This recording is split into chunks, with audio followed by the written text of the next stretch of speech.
Okay, ladies and gentlemen, I've got a special treat for you guys tonight. I am going to be live with the one and only Frank Anthony Davis, also known as FAD. FAD is a guy who, if you've never seen this guy play pickleball, you are missing out because he is just a highlight reel in and of himself. I mean, I did the top 15 pickleball shots for the history of the sport, and I literally could have just made a whole highlight video of top 15 shots of just Frank Anthony Davis. That's how many clips that I've seen of him just being an amazing athlete. He showcases what he can do every time he goes on the court. The one big thing I'll say about Frank, besides the fact that he's just a really nice guy, is that Frank is the type of person who, when he goes out and competes in anything that he does, he gives 110%. He lays it all out there on the line every single time. And we're going to get into the details tonight of how he found pickleball and a lot of just different things and some different angles from Frank that maybe you have or haven't heard before.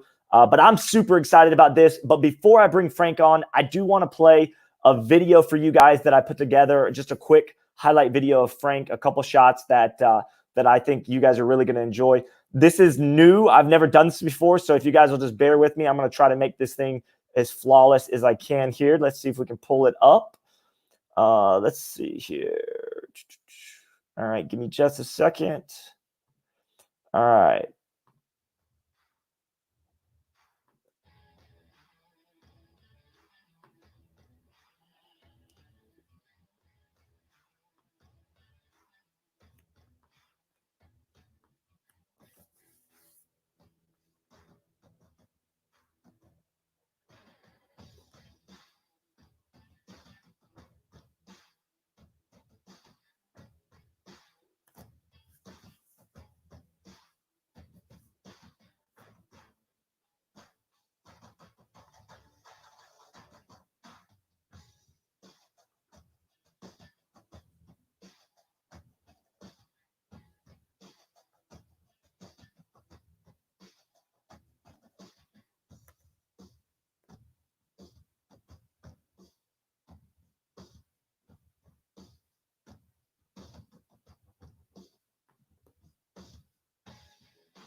All right.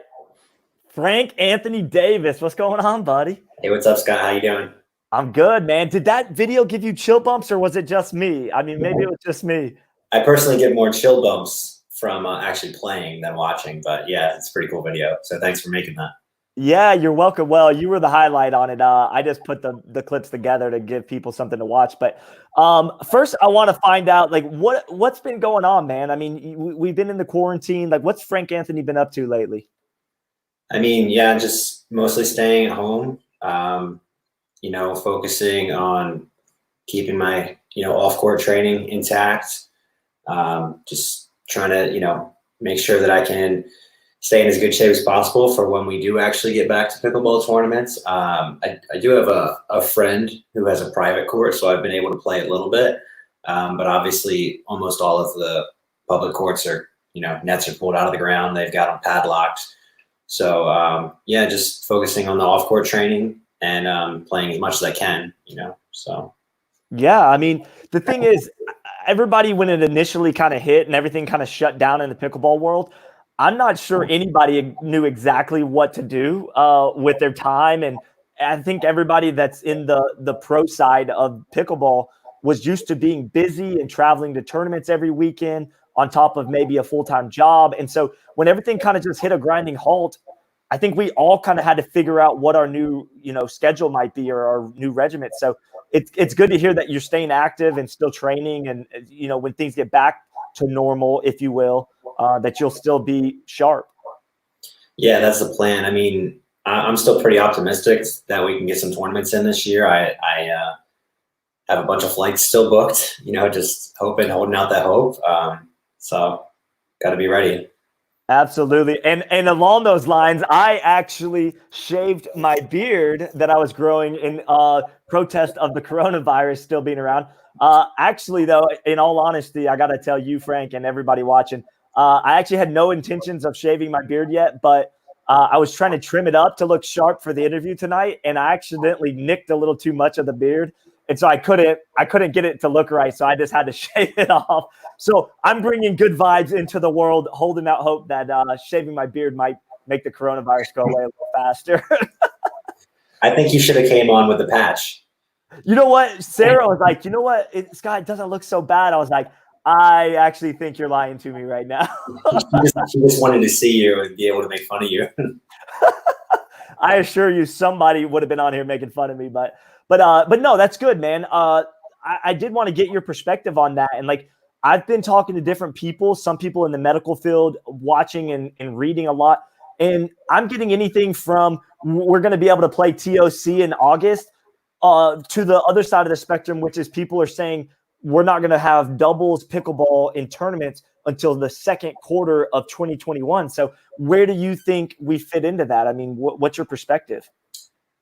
Yeah, I think pretty much anybody who's thrown an opinion out there right now really doesn't actually know, because nobody actually knows anything. I think until the right officials, from the government or from the WHO actually give us real, updates, and it's up to the governments, right? Like 500 plus events, people at events is going to be tough to for a government to make that decision to say, hey, look, you can gather 500 plus people and we feel good about it, because I don't know if any local government wants to take that chance and say, we're the ones who put ourselves out there first. But I do think that there's a heavy appetite right now for getting back to large public events. And I think that when it's eventually permitted, there's going to be a huge push. I think people are going to, the first one who does it is going to really feel like the demand afterwards is going to be just crazy, because everybody's going to be like, well, they did it, so we can go.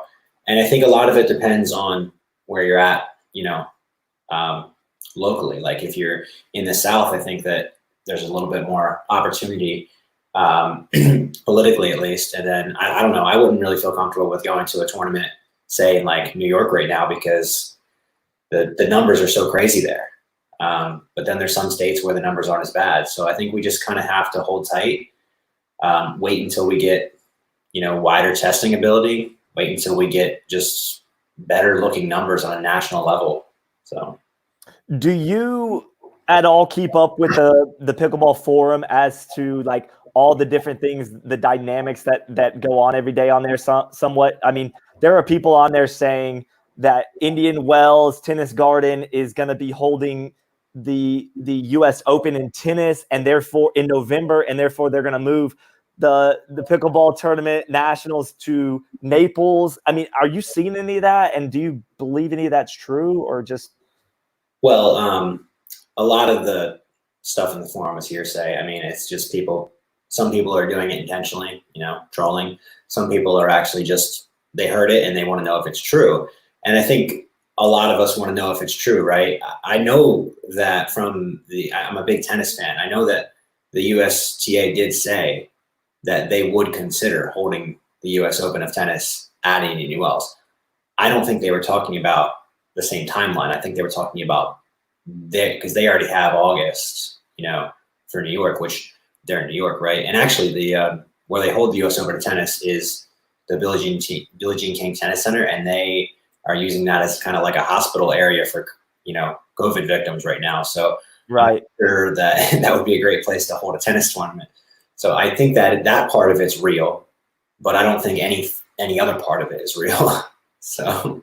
Okay, good stuff. Yeah. Good stuff. I was just curious if you keep up, and also, we'll get into this after a little bit, but like I want to talk about your preference on the pickleballs and which one you prefer to play with and which one you don't. We're gonna get into some rally scoring. We're gonna get into a lot of different stuff. But before we do all that, I want to have you, Frank Anthony Davis, a WhoDef sponsored player, FAD Pickleball.com. business owner. Like before all that, I want you to take us back to your childhood and tell everybody what sports you played growing up, what it was like playing those sports, and then like what was your favorite one, and if you played baseball or football, like what positions did you play? Like people love details, and I'm personally fascinated with where people come from in their sports background, and then lead us into the transition of finding pickleball, and then how we can, and then from there we can get into the more details of the current situation with pickleball with you. But I noticed on your pickleball tournaments website, April 25th, 2014 was actually your first ever tournament documented, and then you played your last tournament in March of 2020. There's 58 tournaments documented, and I'm sure a bunch more that didn't even get documented on there. But you've got close to 60 tournaments under your belt from pickleballtournaments.com. So take us back in time, talk to us about the sports, and then bring us up to 2014 where you played your first tournament, all that. Go ahead. Sure. Yeah. So we'll go way back. I was born in like 20 minutes from where I'm at right now. I lived in a city called Bridgeton, New Jersey. It's kind of a small city, like 25,000 people. But the township that I lived in, I actually grew up mostly on a 17-acre farm in a place called Stoke Creek Township. So very small population there. I mean, only a couple thousand people. So I came from a pretty small town. Didn't really, interact much with the community there. Just kind of, just growing up as a normal kid. I didn't really get too much into sports. Played a little bit of soccer, a little bit of baseball. Wasn't really great at either of them. I was okay, but I didn't really know how to try. I just didn't really know how to try. I wanted to, but I always thought like, oh, well, those are the kids who are good, and I'm just another kid.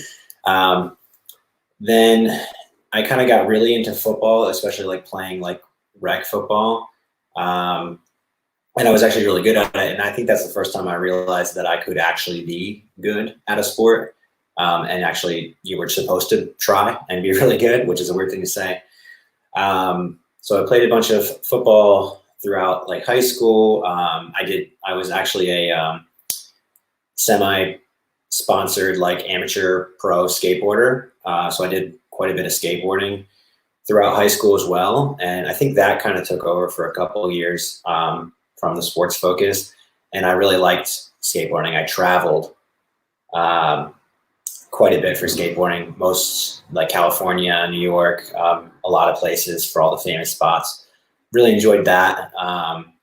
Then, yeah, my wife Josie and I got married in 2011. And from then it was kind of weird because like we lived in Philadelphia in a bigger city than I was used to than, either of us were used to. And it was weird because I kind of felt like I needed something to put my energy into. I didn't really have anything to put my energy into. And luckily I ended up finding pickleball, which kind of gave me a passion to like sink into and really like give a whole lot of my attention and energy to, because I'm a pretty energetic guy. It's really hard for me to do things like this, like sit around and, not really being active. Like I really like to move and do things. So my best friend from high school, Bobby Kobalinski, he is a phys ed teacher in a local school, Hopewell Crest, and he learns about pickleball in his rotation in college at Rowan University. So he just texted me. He was like, dude, we got to try this sport. It looks so much fun. And yeah, so once he did that, I eventually ordered paddles because, he didn't have any. And we just I just wanted to play. I wanted to do something. And we used to play a little bit of like sports like badminton and stuff in his backyard. But once I ordered the paddles and we started playing pickleball, I was completely hooked from the first day. And so was he. So we ended up actually playing singles, just me and him singles. And I never told this part of the story before because it's kind of embarrassing. So we played singles on a tennis court and a tennis net. And we used the service box, which is 10 feet wider than a standard pickleball court, and I think 1 foot shorter. So we were playing on an extremely wide court. We did that for like months before we figured out the real dimensions. Wow. Yeah, it was different. Did you just never? I guess you were just in your own little pickleball bubble at that time. You didn't think to find out more of the details. You were excited about just playing it. Well, you got to remember, man, this is 2012, 2013. There weren't pickleball courts, especially where I'm at, and you showing up to a tennis center with some chalk and painter's tape, nobody's really happy to see you. So we just figured, you know what, if these are close enough. We were like, they're close enough, but 10 feet off is kind of crazy when I think about it now. Yes, that is. I've never heard that side of the story. The one side of the story that I did hear that you told me about was that when you found pickleball, you played singles for like a year before you even realized that there was like a huge doubles network out there that you could play in the sport. Is that true? I mean, talk to us about that. Yeah, and it's not just the 2 years of just singles. It's the 2 years of just singles with one person, with my friend Bobby Kowalski. Now, eventually in there, my little brother did play with me a little bit, but you know, he got preoccupied with his own high school stuff, and yeah, for pretty much 2 years, I never played doubles. I played doubles with just my friend Bobby, and then I just randomly found a pickleball tournament, and that's one of the ones that's undocumented. It was early 2013 or mid 2013 at the it was in like Pennsylvania. Is Garnet Valley, Pennsylvania tournament, and yeah, me and Bobby just drove up there, played, and we, you know, knew how to play singles. We made the singles final, and we pretty much didn't lose to anybody. But Bobby actually beat me in the 15-12 in the tiebreaker. And Wow. then we played doubles, and we lost our first 2 matches. Didn't know what, we were just at the baseline, just smacking the ball. So. Wow. Okay. So back then, did you play the same style that you do now, which is, I would say, like a scrappy cat and mouse type of game where you give yourself a lot of room to keep the point alive and kind of drown people? Is that the same way you played back in 2013? No, not even close. I mean, I don't think that style of play existed until a couple of years ago. But no, it was just stay at the baseline. If your opponent comes up to net, then you just try to smack it for a winner, you know. But I was fast, you know, so like your volleys had to be pretty good if for me to not get another one and throw up a lob. Like what I did do a lot was I would track balls down and throw up a lob and get people to miss, you know, like, because if they keep seeing me getting every single overhead, they're going to go for less and less margin, and then they eventually miss one. That was kind of what I remember of. I think I might have some old footage of me and Bobby playing, and it'd be interesting to go back and look at that. That really would. Actually, after the interview, you should dig that up and post it on the forum just to give people a good video to watch from back then. It might be a little embarrassing, but we'll see. But that's what I love about the sport is that you and a lot of other players played back then in 2012, 2013, and 14, but you really didn't know what you were doing exactly. You just were athletic. You knew you could track balls down. You could hit a ball with a paddle. But now, you know, the sport has evolved so much that you have to almost work on your craft and know what type of strategy you want to employ as you go into these games. But I want to get into all the current stuff soon, but I want to go back again to like 2014. You were 26 years old as far as pickleball years. You might have actually still even been 25 back in April of that year. When's your birthday? August 11th. So you were actually 25 when you played this very first tournament. You never dropped the game. It looks like you got like a withdrawal win initially, and then you beat Dan Wheeler 11-8, 12-10. You beat Rudy Jordan 11-6, 11-5, and then it looks like you circled back into the championship and played him again and beat him 11-1, 11-6, and you took the gold. That was in your very first tournament. It says 5.0, but it was only 117 people. It looked like a small tournament, local. Was it? I mean, be honest. Back then, was that considered a 5.0 tournament, or would you say that's more So yeah, I mean, I remember that tournament now that you mentioned I remember all those matches. And one thing I'll say is, yeah, I would definitely consider that a 5-0 tournament because Dan Wheeler, what year was this? 2014? 2014. So Dan Wheeler was the 55 plus national champion at some point, like 2013, something like that. He was, back then, like he was a really good, singles player. Um, and the other thing that I remember about that tournament is Bobby should have played me in the final because he was there, but he got really bad. I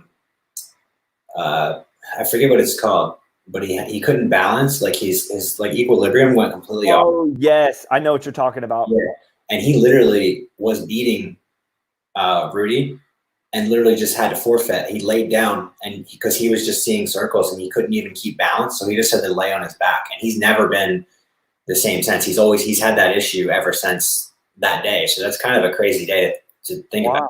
Yeah. Yes, that is. Yeah. And so that was your first tournament. You played 5.0. You won that tournament. You just played singles. You didn't even play mixed or men's doubles. And then we were going to play men's doubles, but Bobby got the vertigo. There you go. Vertigo. Yeah, somebody Joe Tony just had vertigo too, and Raymond too. But then so you go from 2014 playing that singles at a small 117 player tournament to fast forward to March of 2020. You were at the California Open. You battled against what I would say is probably one of the just the biggest, scariest like singles players in the sport, which is Deckel Barr. I don't think people realize how good that guy is in singles. But you've come full circle. I mean, you're competing against some of the biggest names in the sport and beating these guys. So talk about that experience of that evolution in your game. Yeah. So I would say everything from probably the past year, 2019, has been working up to that. I don't really say like between 2012 and 2018, I think I was pretty good. I wasn't really taking the sport super seriously. I think I took every single point seriously. Don't get me wrong. I was super intense and I really tried to win. I just wasn't putting a full effort in my life, like outside of the court. I didn't really play that much. I went in between playing a lot, playing a little. I never trained physically. I didn't really think about the sport as a business or as something you can make money at. It was just kind of a hobby. And then say late 2018, really, really early 2019, I started taking it more seriously, putting a lot of effort into it. And I think for me, it really started to click. I want to say right a few weeks before the U.S. Open, I played Kyle in Vero Beach, I think, and he beat me. And I really felt like it was the first time that I felt like the scoreline wasn't like as good as some of my previous scorelines against him. But I really felt like that match I could have won. Like I felt like I was like, man, I'm playing good enough to win this match, but my body is cramping and I'm not putting myself in a good position physically to win the match, but I'm right there. Like I can do it. And I don't have to, the thing that I realized was important is I don't have to redline to beat him. Like I can just play my game. In the past, whenever I played a big name like Kyle or whatever, I felt like I had to redline, and it would either be, I'd get a game if I was really on fire, but I wouldn't be able to put two of them in a match. So from that point on, I felt like, all right, well, I really have to actually figure out how to get my body in the right position to play my style. My style is very aggressive running, like it's a lot of tax on the body. And if you're going to do that, you have to do a lot of things right with nutrition and a lot of off-court training, hydration. And there's just a lot of things that go into giving my body the ability to run that much. I mean, I'm running, like 10 plus miles over a tournament, a singles tournament on the day. So there's a lot that goes into that. And I think that's the key for me to get me to where I'm at now. And I don't really think that I was there until US Open of last year. So about this time last year. Was that a conscious effort by you to find out how your body works, how you needed to fuel it, how you needed to prepare in advance? I mean, was that all like a conscious effort by you to get yourself? I mean, it's obviously something that you learned about yourself over a course of 2 or 3 years.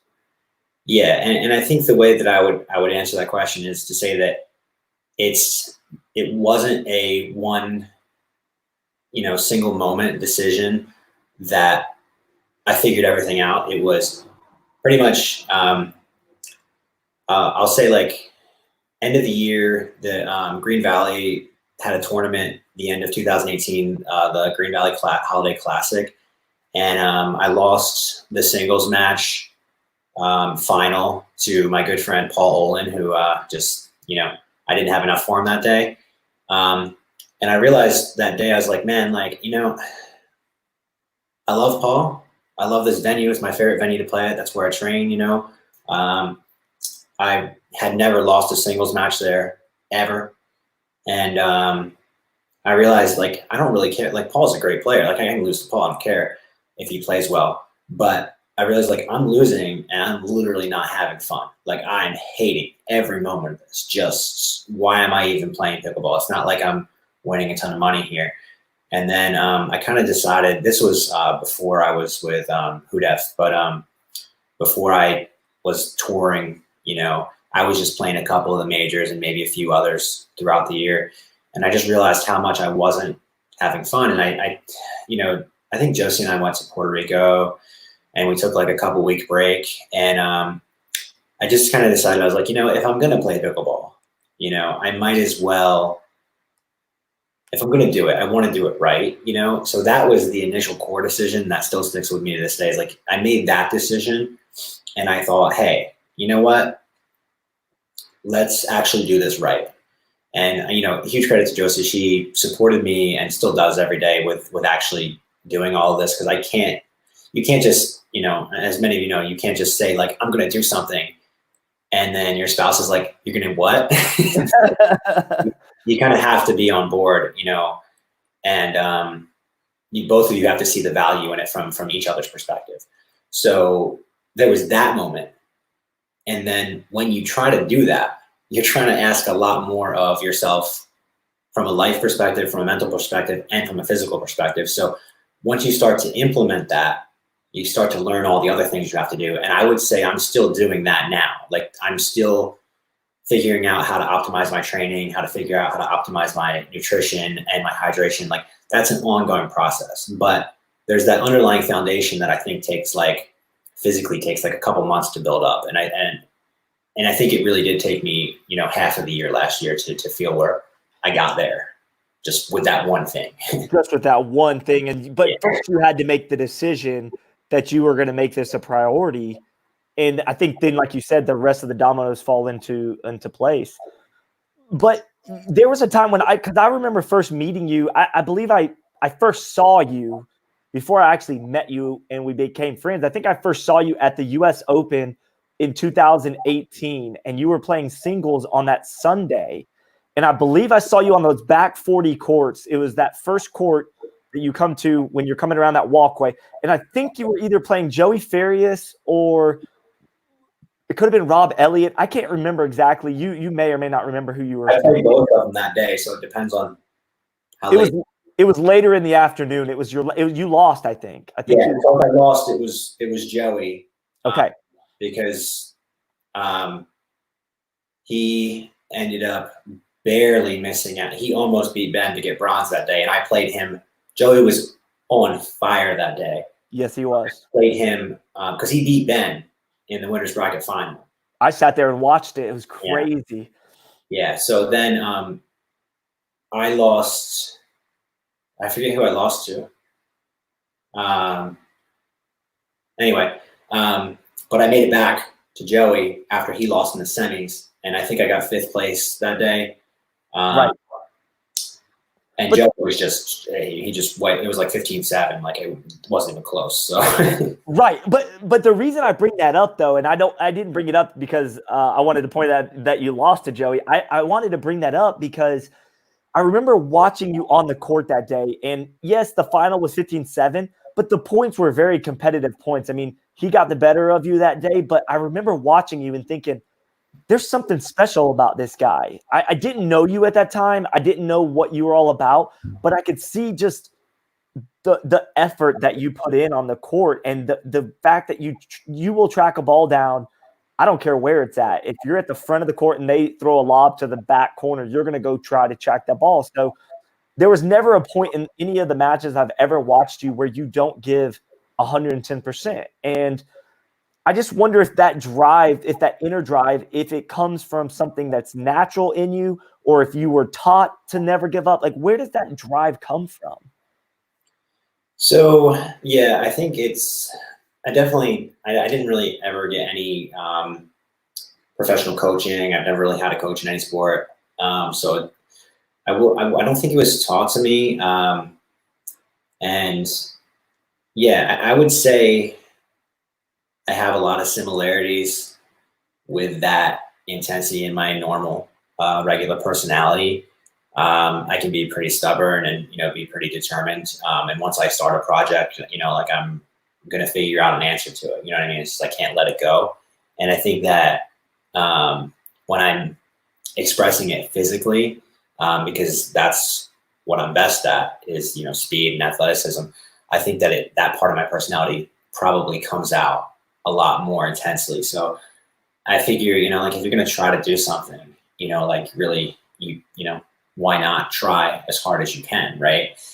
And back then, I mean, that was before I was doing anything off court. So that was kind of all I had, right? Is if I'm not putting in the effort off court, then you better put in a lot of effort on court. So back then it was kind of like I would play a tournament like that, get, give it as much as I could for that week. And then I might not play pickleball, maybe once a week for the next few months, And so, Yeah. but yeah, I think probably my personality will be where it comes from.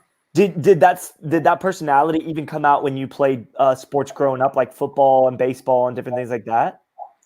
Oh yeah. Yeah. I mean, you can't really play football without intensity, I mean, you can't really be good at football without intensity. So I did use it a lot there. And I think maybe, that's part of what, it's a good point, because that's probably why it comes out in pickleball so much, because the only high level sport I ever played interacting with other people was football. So like you kind of have to be tough and intense if you want to survive, and you want to actually, it's an intimidation thing. It's a, self-belief thing, skateboarding, I wouldn't say skateboarding. I probably mostly did because it was relaxing to me. I was competitive with I wanted to learn more, but I was more competitive with myself. Like I wanted to push myself and train myself.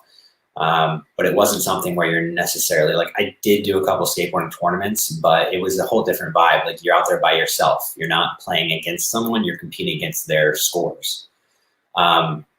So it was more of a relaxing sport for me, skateboarding was, but football, I can see some comparisons. For sure. Did you play? I think you told me you played wide receiver. Is that true? I mean, I did a little bit in high school, but man, I'm 5'7". You don't see many 5'7" wide receivers. So I was mostly a running back, and I was really, really probably my running back, obvious, you know what I mean? But I'm pretty small, you know what I mean? So you don't really want to put me as a running back because, not that I'm not good at it, but I could literally get injured and get killed, Yeah. But my favorite position, probably the position I was most talented at, was free safety.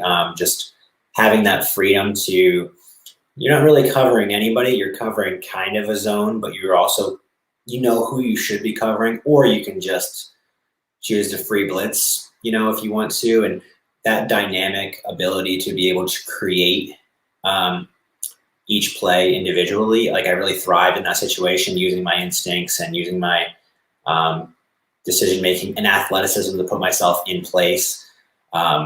and you really couldn't get in trouble, right? Because you're free safety. So I've really liked that aspect of that position. Absolutely.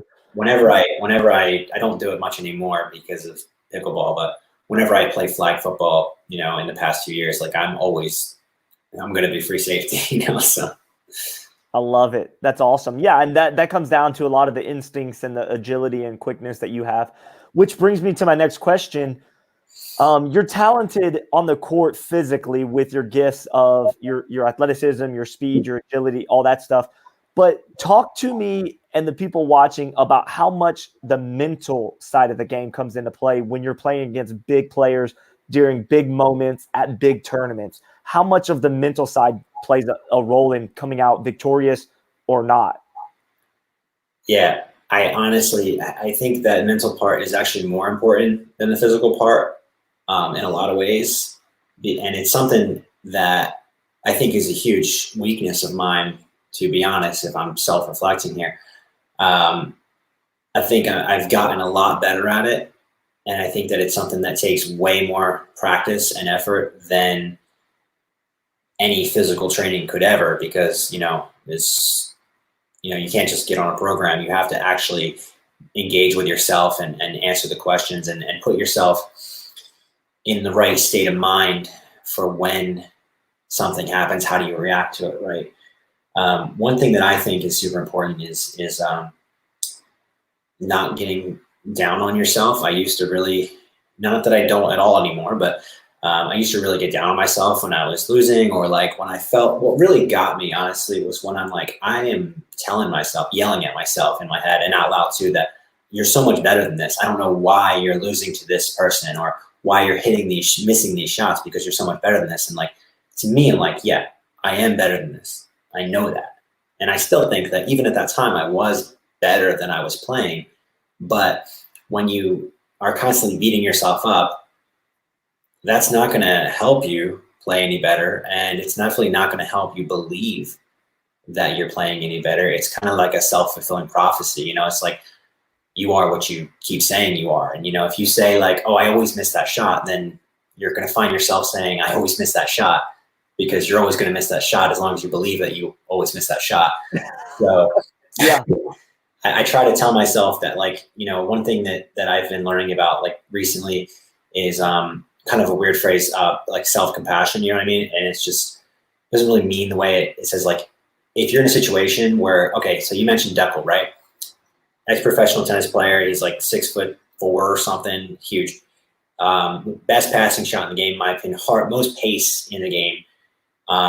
It's really easy to feel like, he's going to beat you. You know what I mean? It's really easy. And he might, but to give yourself confidence in those situations, like what I do is like, if I'm trying to implement a strategy, a specific strategy of like, okay, I want to drop the ball, make sure it's low enough so that he can't reach it. And that's hard, and I keep telling myself, like, when I don't successfully get that ball to drop and he reaches in and smacks it out of the air, instead of saying like, oh, why am I missing that shot? Telling myself, hey, he's really good. Well, that's a hard shot to hit. It's all right. Keep trying to do better, And I think that in general, like, I need to get a lot better at that. But it's something that has been a lot more effective for me in managing my mindset. And it's not necessarily positive. It's just almost like cutting yourself a break and saying, like, it's realistically hard. Like, it's, a lot of people say like, oh, I missed that shot. It's such an easy shot. That's pretty negative, It's saying that you suck, kind of. And I'm saying to flip that on its head and to say like, hey, it's really hard to play pro level pickleball against a top 10 player who's 6'3".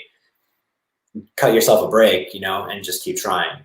Does that help you relax in those moments and maybe play a little better if you do give yourself that compassion?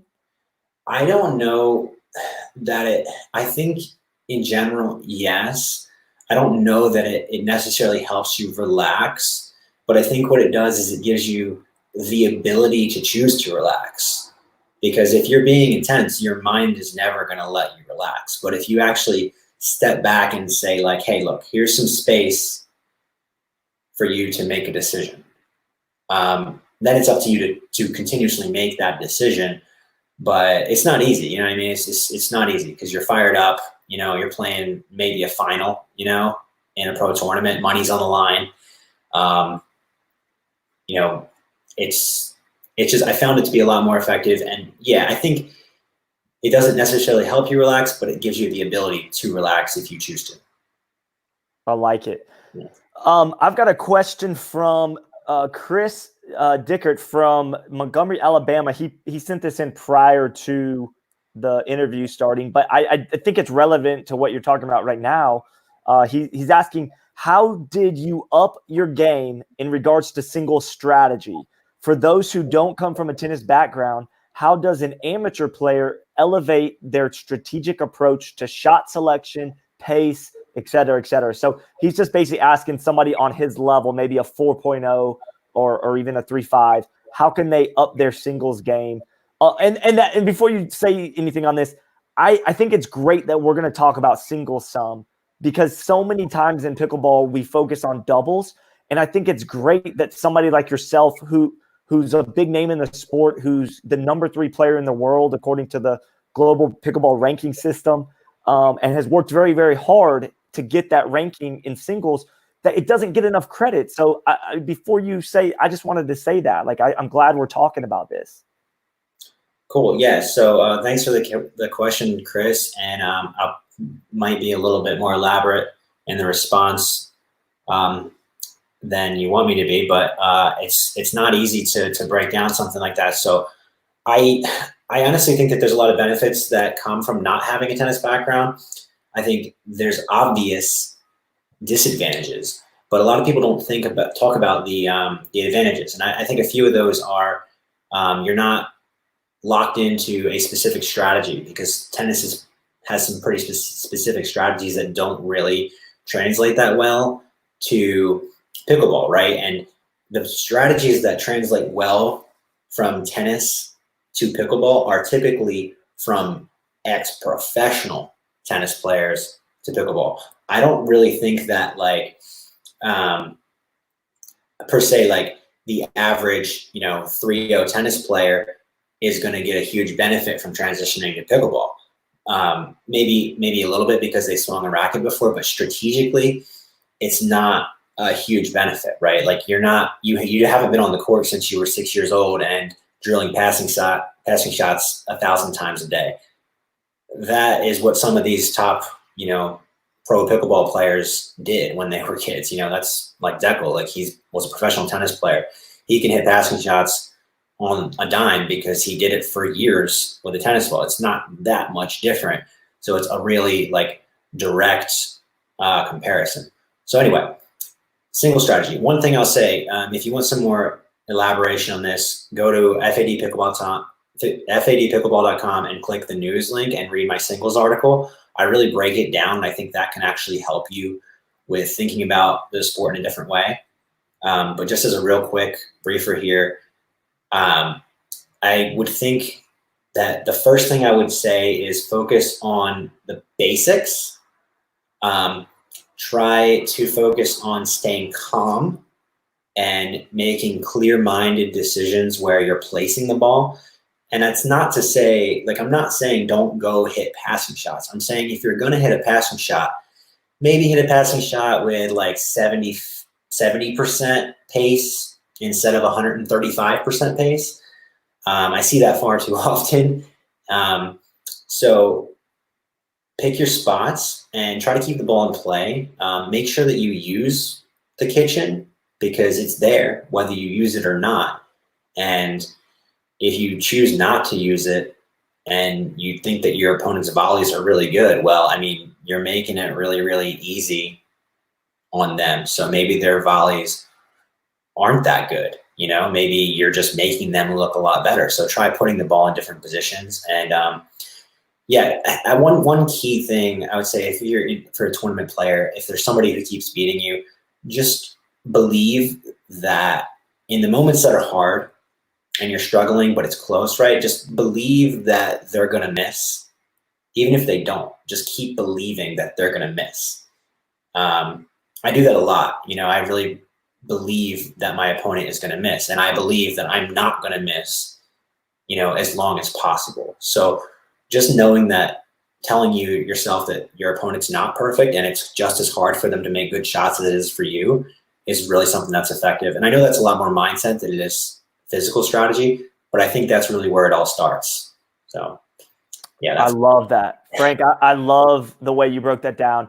Of course, when I do these interviews, I don't put any time parameters. So whenever somebody asks a question, feel free to elaborate as much as you need to or feel that you want to, or as little as you want to. I don't think there's anything that you're going to say on here that's not going to be helpful to somebody as far as answering that type of question, because that's a very specific question. But I think there's so many people out there that want to do better at singles and want to know how to play singles better that don't come from a tennis background.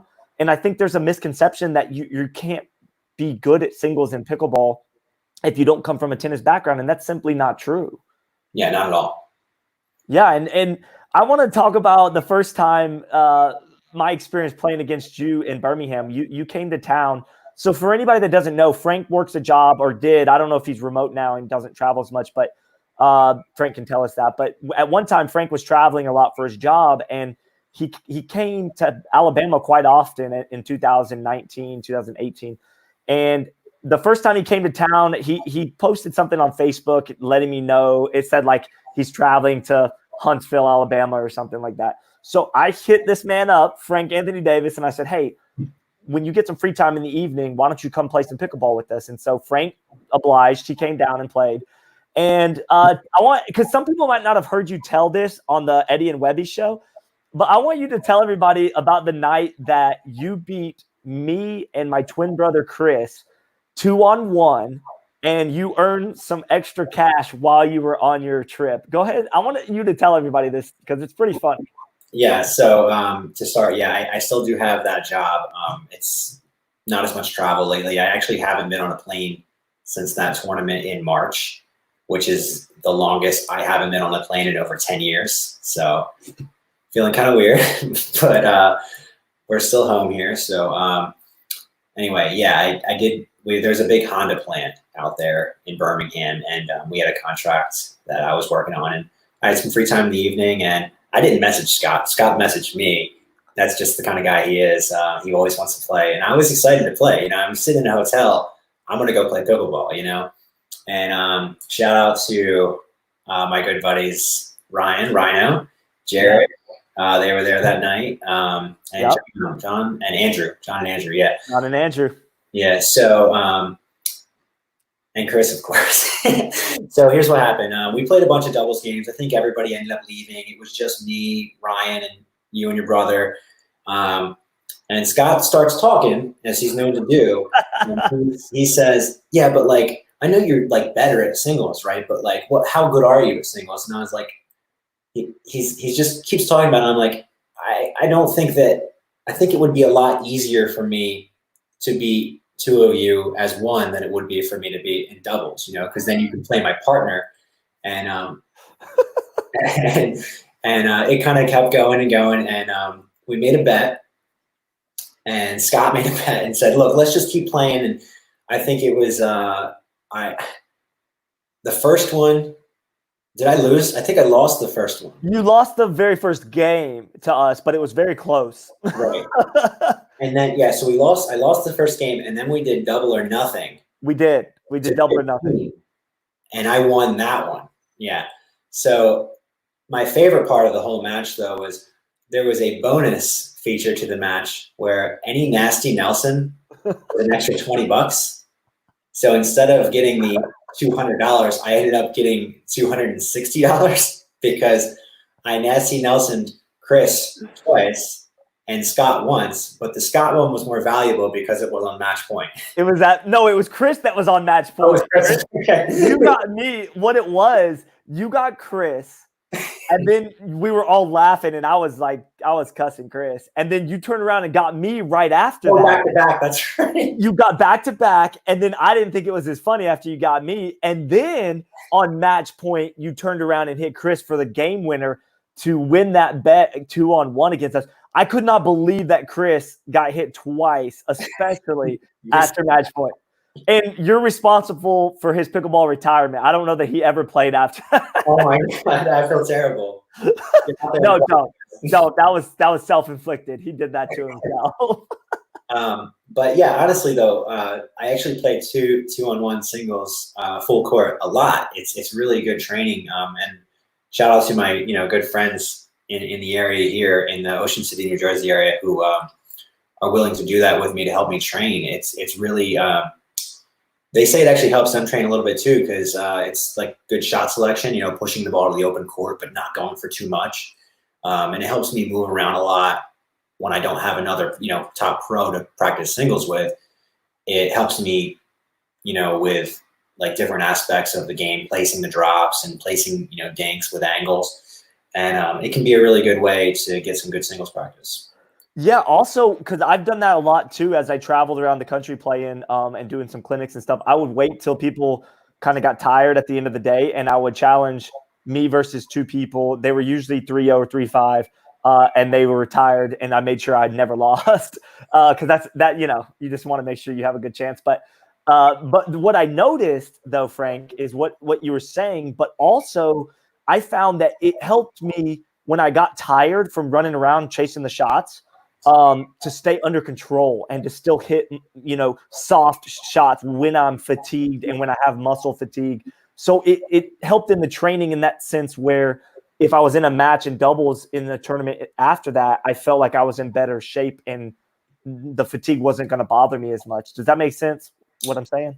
Oh, yeah, absolutely. It makes a ton of sense. There's one thing that I tell a lot of people when I teach, and I used to teach this to my employees as well. I had one guy who was a fantastic employee, and he just, whenever things got busy, he got really overwhelmed, and he was just rushing and panicking. And I feel like that's really relatable to the way people feel on the singles court, is they feel like they're kind of rushed, and it's hard to make clear decisions. And there's so much pressure on you, and there's it just feels like everything's happening, and you're exhausted from running back and forth. So the one thing that I say is, if you want to go fast, if you want to get a fast result, you have to go slow. And the reason for that is because if you try to go too fast, every single decision that you make is going to be half-baked. I'd rather you take the time to make a fully baked, just really good decision, and then buy yourself a little bit of time. And then make another really good decision and buy yourself a little bit of time. Instead of making split decisions over and over and over and over again, I feel like cutting yourself a break mentally and focusing on what you can control can really bring you a lot of good results on the court. So very good. I really do like what you're saying and what you're talking about, because you keep referring to the mental side of the game, not just physical. I notice you're not talking about telling people just to run sprints and that's how you're going to win a match or to get, to be your best version of yourself. That is one aspect of it. Well, there's an aspect of it, but so there's a difference, right, Scott? It's like I'm, like you said, number 3rd ranked player in the world. I'm trying to win a national title. So I have to do all of it. I have to do every single physical aspect, nutritional aspect, mental aspect. If you want to win a 3-5 or 4-0 tournament, or you just want to play singles for fun, you don't have to check off every single box. You know what I mean? Focusing on the mental side is a really good way to get results at a lower level tournament, because nobody in your bracket is doing the mental side correctly. Like maybe one person or two people in the whole country.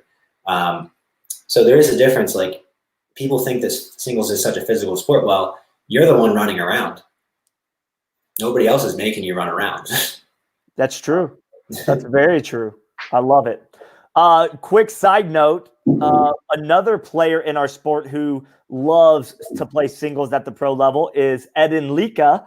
And we're both very good friends with Eden. And he says, ask Frank if he agrees to give me double timeouts per set when I'll be playing him in the future. So he wants to know if you're going to give him double time. You already get 2 timeouts per set. I think what he means is he wants 4 because he wants double time. Oh Yeah, man. I will give you as many timeouts as you want, buddy. You're one of my favorite people in the whole sport, and I'm excited to play some tournaments with you later this year. So, What is it like playing against Eden? Because I'll tell you, I've seen him play and I've watched him, and I've also played against him in some singles. He has a very unique style. What is it like playing against a 6'6", 240-pound Romanian that runs around like a deer on the court? I mean, what's it? And has immense control of the paddle and the ball. yeah. So, Eden, I know you're watching, so I'll be nice, but he is impossible to pass. If you think you're gonna pass Eden, then you're gonna lose because you can't. He can pass you all he wants, but you can't pass him. So I think it's no secret to Eden. The way that I play him is I'm gonna try to drop, and then I'm gonna try to move him. I'm gonna try to make him bend low, and he's gonna have to work really physically hard, which is why he needs those extra timeouts. Because if I try to go straight up with him, I'm going to lose every single time because his reach, his passing shots, his hand speed, it's all faster than mine. The only thing I have is ball positioning, court positioning, and speed. That's how I beat Eden, and I have to use all of them. And he's another one where I have to convince myself that, hey, look, you know what? He is going to go for it. I'm going to return. He's going to serve. I'm going to return, and he's going to go for a passing shot. I have to believe that he's going to miss it because he's not trying to pass me. He's trying to hit with his backhand. He's trying to hit the back corner of the deuce side of the court. He's done it to me countless times, and he can do it most of the time. So I have to convince myself, like, hey, look, he's going to make some of them, but you know what? This one he's going to miss because I need him to miss right now. So if I believe that he's going to miss, then it at least allows me to engage in the point and think I have a chance of winning the point. Because that's the thing that he's the best at is he's the best. That's his best skills. He makes you think that there's nothing I can do. Like he's just going to pass me every single time. And he's so tall up at the net. He's got such good hands that I can't pass him. So it's definitely a mental battle playing him. And you just touched on it. You have to employ all those aspects of your game at the same time to beat him. You've proven that you can beat him. But is he the type of guy that you feel like is going to continue to get better and better in the sport, or do you think he's topped out? I mean, I feel like his game is so unique because he holds the ball till the last second and kind of makes you decide what you're going to do, and then he tries to go opposite of that, and he can. Yeah, so I think his doubles game has huge potential. I think that I mean obviously he's hey, me and him both, national bronze buddies. So he got bronze in doubles at nationals. I got bronze in singles at nationals. So I think that his doubles game has a huge ceiling that he hasn't reached yet. And like I said, I'm super excited to actually get on court and play with him. That's going to be really exciting for both of us.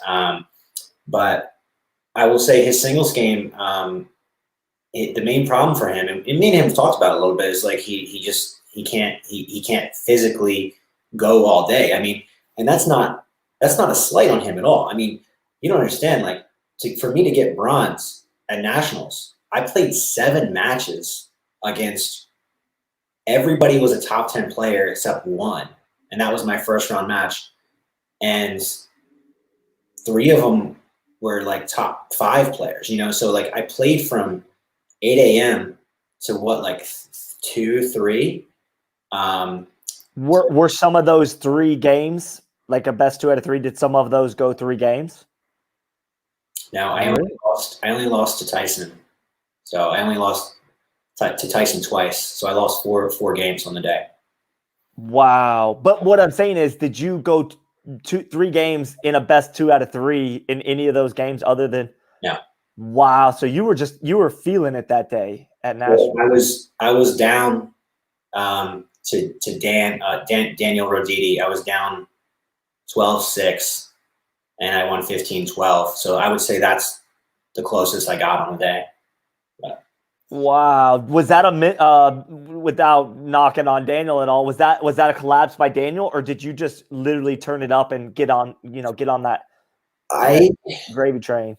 I made a very conscious strategic decision that I don't really want to talk about, but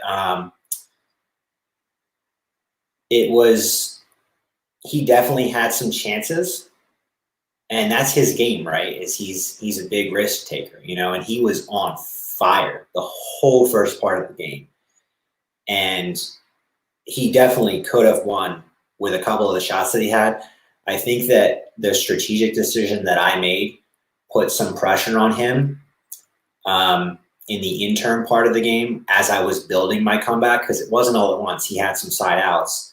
And then towards the end, when it started getting close, maybe he felt a little bit of the pressure. But I don't necessarily think that his level – I think the only reason I would say his level dropped is because it was absurd in the beginning of the game. It was so high. And I don't think it got to a point of where it was like low. I think it maybe just went to like normal. It leveled out at a normal play, but he was playing above average of his average play before that. Yeah, and then my play was good the whole game. And I don't think my level, and that's one thing that I kind of try to focus on is I don't really want to have highs and lows. I want to be, bam, just average right across the board.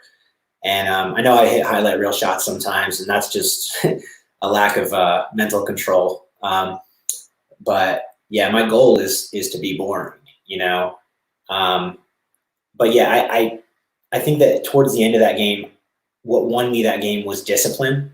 It wasn't my level going up. Maybe my mental level decision making was going up, but physically, like I wasn't doing anything special, just other than implementing the strategy that I said, I'm going to win and die. I'm going to win or lose by this strategy, and I'm committed to it.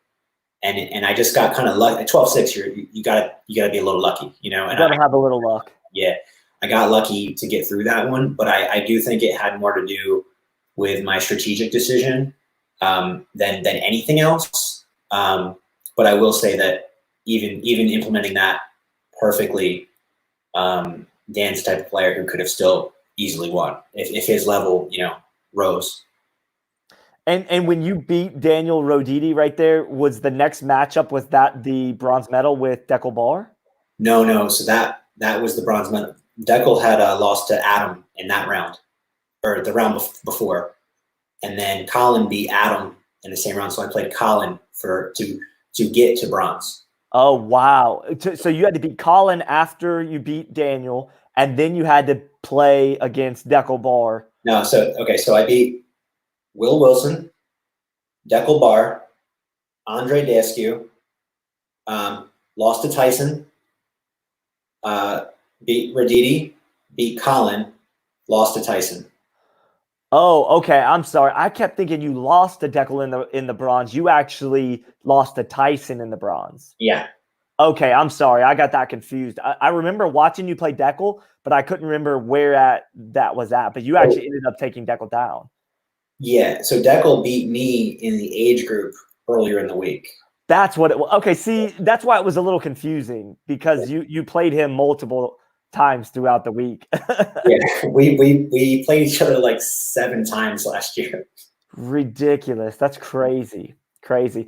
And I want to talk about this real quick, because the question from Joe Tony, he said, FAD, what is your wingspan? You seem to cover a lot of court.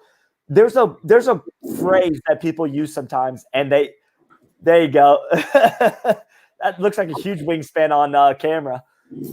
People sometimes will say that guy plays big. Okay, whether that's football, baseball, basketball, in other sports, people say that. I think that's true for Frank Anthony Davis for your game in pickleball. I think you play extremely large or big in pickleball. And what I mean is not stepping up in big moments. I mean, you seem to cover the 20 feet of width on the court and the 22 feet from kitchen to baseline. You seem to cover that really well. Talk about that. How do you do that? Yeah, so it's funny. Just a flashback memory here. Shout out to my buddy Marcus Luke. He's the first person who ever told me that. He said, you know, Frank, in his classic Marcus way, he said, you know, Frank, you're pretty short for playing like you're pretty short for playing like a guy who's 6'4". So I love it. yeah, so yeah, I mean, I'm 5'7". Um, so I'm not tall. My wingspan is not great. I don't really have long arms.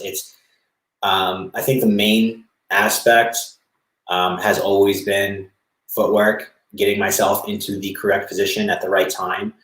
Um, and yeah, I mean, anticipation and leaning in and knowing how far I can reach and hitting the ball at the highest point. And it's a lot of like experience that goes into that. And remember, like, I've been playing pickleball for a long time, you know, like almost 8 years, like 7 years. So like when you play that long, you start to really get familiar with like where the ball's going to go, where like, the way you can stand. And yeah, I think it's just the anticipation ability that you develop over time and the willingness to learn to hit the shots, you know, from those positions, because you can't just start hitting them from those positions without learning how to, because it's a lot harder to say hit a dink leaning in out of the air than it is to wait for it to bounce. But if you wait for it to bounce, you're giving your opponent time, taking time away from yourself. And if you hit it out of the air, even if it's the same exact shot, you're still taking the time away from your opponent and giving yourself time. So Right. those milliseconds make a huge difference. They do. Absolutely. One thing that you told me when you came to Birmingham, I was picking your brain a little bit after you beat me and my brother 2-on-1.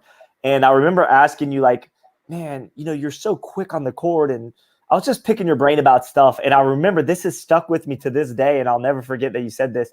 You said, Scott, you may not believe it or whatever, but I was one of the quickest, fastest guys on the football field. And I feel like I'm one of the quickest, fastest guys on the pickleball court. And that always stuck with me, because after that, I started following your pickleball career and watching you play at tournaments. And people that don't watch you or don't know about your skill set on the court, guys, he is literally one of the fastest, quickest guys on the court. He can go from baseline to kitchen, back to baseline, back to kitchen faster than probably anybody out there, and side to side. I think that's one of your distinct advantages on the court is, number one, you have great anticipation of the ball and where it's coming back. But number two, it's the ability to get there quickly to put yourself in a position to hit that ball effectively. So just like in the highlight video, the one against the youngster, William Sobek, where you turned your back to the ball and to the net and then hit the ball back cross court for a winner. That's just anticipation and athleticism. There's nothing else you can say about it. Yeah, absolutely. I think it's no secret that speed is my number one special ability. You know, I think that everybody has something that, you know, is like their secret weapon or whatever, you know, and for me, that's definitely speed. And yeah, I think that the clear thing about it is like, well, okay, so that clip of me and Tyler at California, that's just, I didn't hit a good shot. You know what I mean? Like I literally just pushed the ball back, but I got there to push the ball back, and that won me the point, you know? So I think that that's one example of where, you know, I didn't need racket skills to hit that ball. I just ran. And one thing you'll notice about my style of running, I run like a football player. I don't run like a tennis player, you know, so it is a little bit awkward, but yeah, I really like running, you know, I enjoy it. So that's kind of a weird thing too.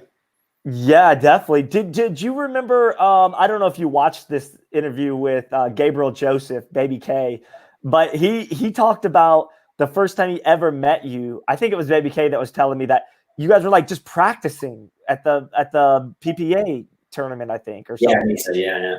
And like you twisted your ankle or something. Something happened when you were tracking a ball down. Do you remember what he's talking about? Yeah, and that really sucks. But so yeah, I love Gabe.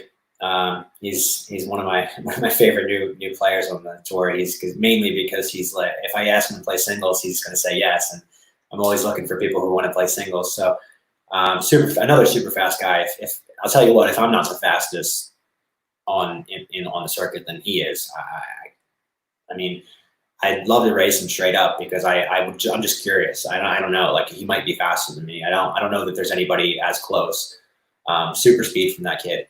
But yeah, so I asked him to practice the day before singles, just to get some reps in. And unfortunately, we decided to go on the back courts with the floor tape. And I hit a drop that went too high, and he just kind of pushed it to my backhand. And I went to kind of do my slide drop into it. I hit a lot. It was slide, slice, drop. And when my right foot hit, it slid on the tape, which is a lot slicker than any of the lines or any of it. And it just turned over. It wasn't too bad, but it was pretty swollen, and I had to play singles the next day. And yeah, it definitely affected my play the next day. Not that, like, I'm not saying that's the reason why I lost, but it's just like it did not feel good. I couldn't get any track. I couldn't push off of it the way that I normally would. But yeah, I love Gabe, and I'm actually going to play some tournaments with him this year if we're allowed to play tournaments at some point. So yeah, he's really, really a fun guy. If you guys wait to see me and him play again, it's just going to be the most entertaining match because we're both just going to be running back and forth like crazy. So. Yeah, I mean, that's one thing I know about both of you guys is you're super quick and definitely entertainment city right there.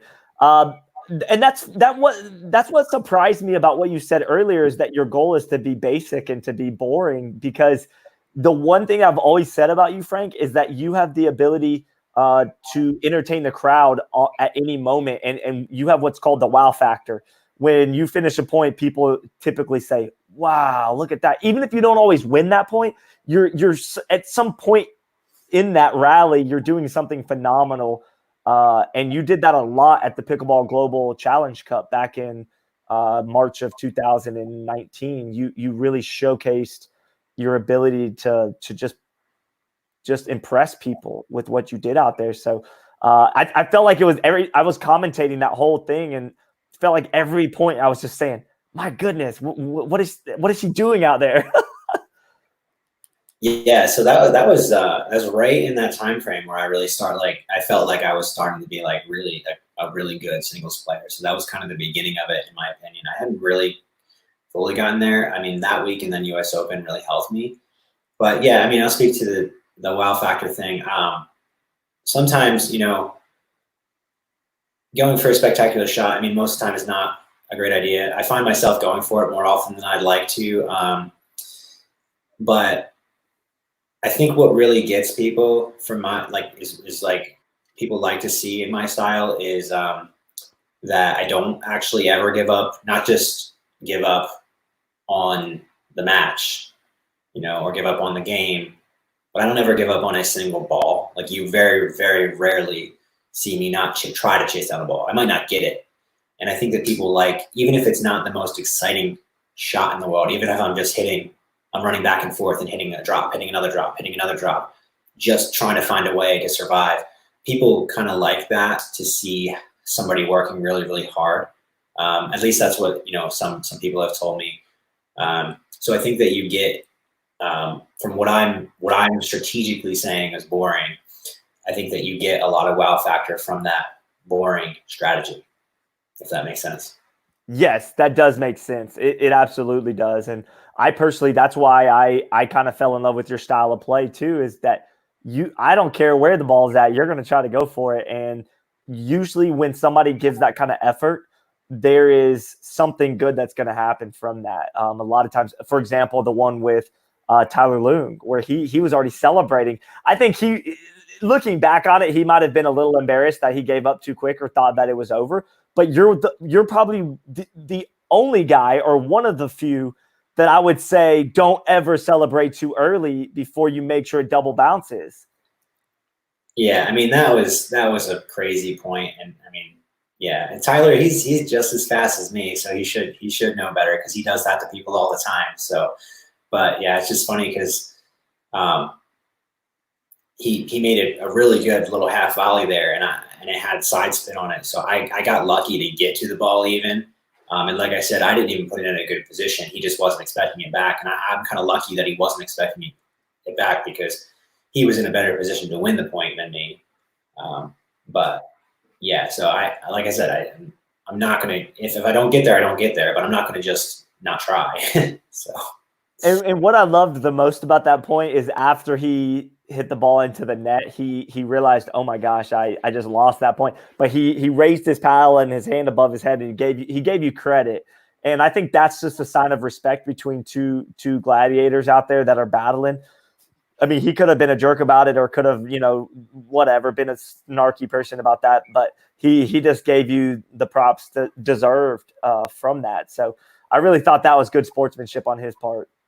Yeah, that was really cool. And I mean, Tyler and I go way back. We've been playing each other in singles for years. And I mean, we've had some battles where we were talking at California Open about, some of our old battles and how, I think both of us kind of feel like both of us have been in positions where we could have beaten, Ben or Tyson or Marcin or one of the big names, but we literally beat the crap out of each other right before, so that's something, that we do think about and talk about. And I think Tyler's an amazing singles player, and he's another one of those ones who's just incredible speed and his racket skills. I mean, is so fast. I mean, if I had racket skills like that, oh God, I just don't know what I would do with them. Has he ever earned you in singles? I know he does it a lot to people. Has he ever done that? I mean, you mean how many times in each game? Yeah. I mean, you learn, but Tyler has a way of making you think you didn't learn because he hits them. You put a ball where literally nobody else in the world can earn it, and he earns it like it was the easiest thing he ever did in his life. So unbelievable. Yeah, I mean, yes, he's earned me enough times, and I think he doesn't have to anymore. I think he's gotten his fill. So I love it. It's one thing to do it in doubles, but he does it like an art form in singles. I couldn't believe watching him live at some of the big tournaments and how he would just shoot on the ball and cut off that angle and earning somebody from a single standpoint. It's like, this is not something I even considered in my arsenal in singles. Well, I mean, one thing to think about is you're not necessarily playing singles the way that me and him are. Like we're hitting drops. I mean, I'm hitting more drops than Tyler per se, but he's still hitting drops a lot. And we're both, once we make it to the line, we're both thinking, right? So if he sees a pattern, especially on the deuce side, he's so good at seeing when you're going to dink down the line on the deuce side, and he jumps before your ball, the paddle even touches your ball sometimes, and then you're hung out to dry. So you really got to be disciplined when you're making shot selections against Tyler at the net because he's fast, very, very fast. So absolutely. And even on the top 15 plays that I did, at the US Open, in the bronze medal match, it was in doubles, but he earned this ball and he got there so quick that he was able to angle it into the kitchen and off the court before his opponents could even realize what was going on. It was insane. Yeah, most of the time that's what he does on the backhand. When he does the backhand punch, he goes harsh angle. And the number one thing that he does really well against it, Tyson's really good at that shot too. Tyson can also go cross court. He goes down the line a lot. But what Tyler does really well is he gets the ball to go straight down on the court. Tyson sometimes floats a little bit, so you have a chance. Mostly you're going to lose a point, but you have a chance. Tyler just zaps it straight down to the court, and you're just done. There's nothing you can do. You're screwed. Yeah. I love it, man. I love it. I love that you have so much insight too about these guys that you play against. It's fascinating to me to just hear you talk about this stuff. But also, let's take a quick break on this and switch gears. I think we need to do the trivia question for the paddle, the prize pack, the FAD prize pack giveaway. We have 36 people watching live right now at the moment. I think that's a great number to go ahead and do this. We've had some loyal people watching. So I'm going to go ahead and flash this question up. Just like in Golden Boy fashion, I like to cater the trivia question to the person that I'm going to be interviewing. So Frank and I thought of a good question that we thought would be somewhat difficult for some people, but some people might get it pretty quick if they followed Frank's career. Let's go ahead and throw this up here on the screen. It says, what was Frank Anthony Davis's first ever pickleball paddle sponsor? A, PaddleTech, B, Hudef, C, Engage, or D, Onyx? So that is the trivia question. Just to recap, the winner of this trivia, Frank, go ahead and tell everybody what they're going to get in that FAD pack. So number one, most exciting thing is you're going to get a Hudef FAD paddle of your choice, weight and color. That's the big one. And you're also going to get a choice of your free FAD shirt from my website, a free FAD hat of your choice. You can either go with the classic FAD hat or the equality hat that I like to wear here. And also I'll throw in a free FAD sticker pack as well. So. Oh, that's right. I forgot about the sticker pack. I didn't even mention that. That's just a good bonus. Yeah. All right, hold on. Let's see. So we've got some answers, but it looks like from my end. Now, Frank, I will tell you that we always have some controversy with this every time I do the giveaway, because when somebody puts their answer in on their side of it, they think that they're the first one to put it. It kind of categorizes it for them differently than it does for me. I am the ultimate last decision on who was the first to answer correctly. So it looks like, honestly, let's see here. Raymond Tarnowski guessed A first. He was the first one to guess, but he was incorrect. Gabriel Joseph guessed A, which is PaddleTech, incorrect. Matthew Pace then guessed D, which is Onyx. That's also incorrect.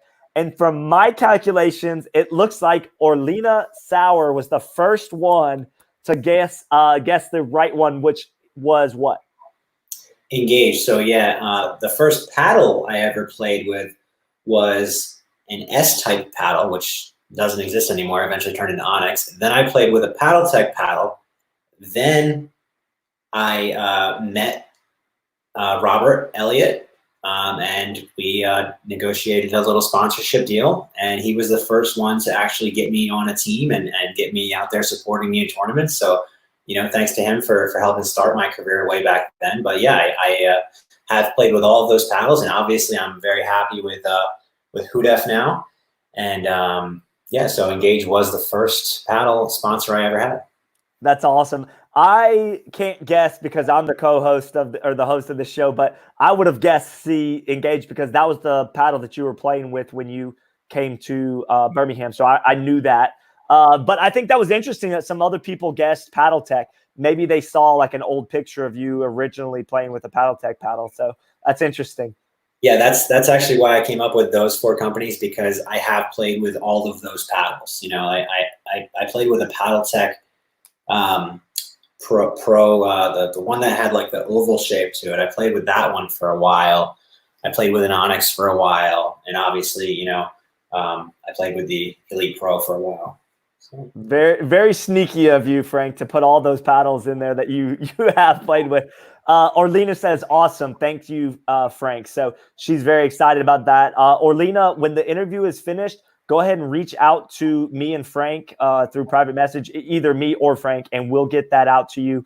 We just need your address. But I'm very excited that Orlena is getting that, because that's some really, really special stuff. If she wants that autographed, you'll be happy to autograph it, correct?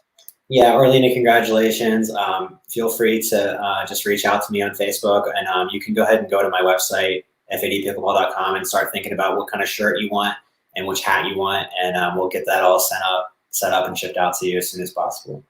That's awesome, man. I love it. I always love doing these giveaways because number one, it keeps people engaged, and I've learned as I've done these interviews, the very first giveaway I ever did, Frank, I gave the prize pack away at the very beginning, like within the first 5 minutes, and I realized, like, hey, you know what? We got to keep people on the hook a little longer, so to let them, hear a great interview. So I'm kind of learning as I go as well to make sure that I don't give it away right at the beginning. But I figure after an hour, that's a good time to go ahead and do it.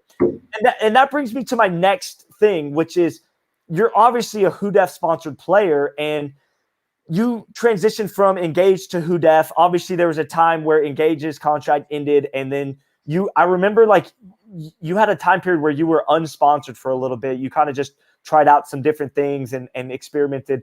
How did you ultimately end up signing with HUDEF, and kind of take us through that process? I think without going into too much detail about your contract, like talk to us about that process of switching companies and then why ultimately it was a good fit for you. Because it's interesting. I think it's a great fit for you and HUDEF both, and it needs to be that, right?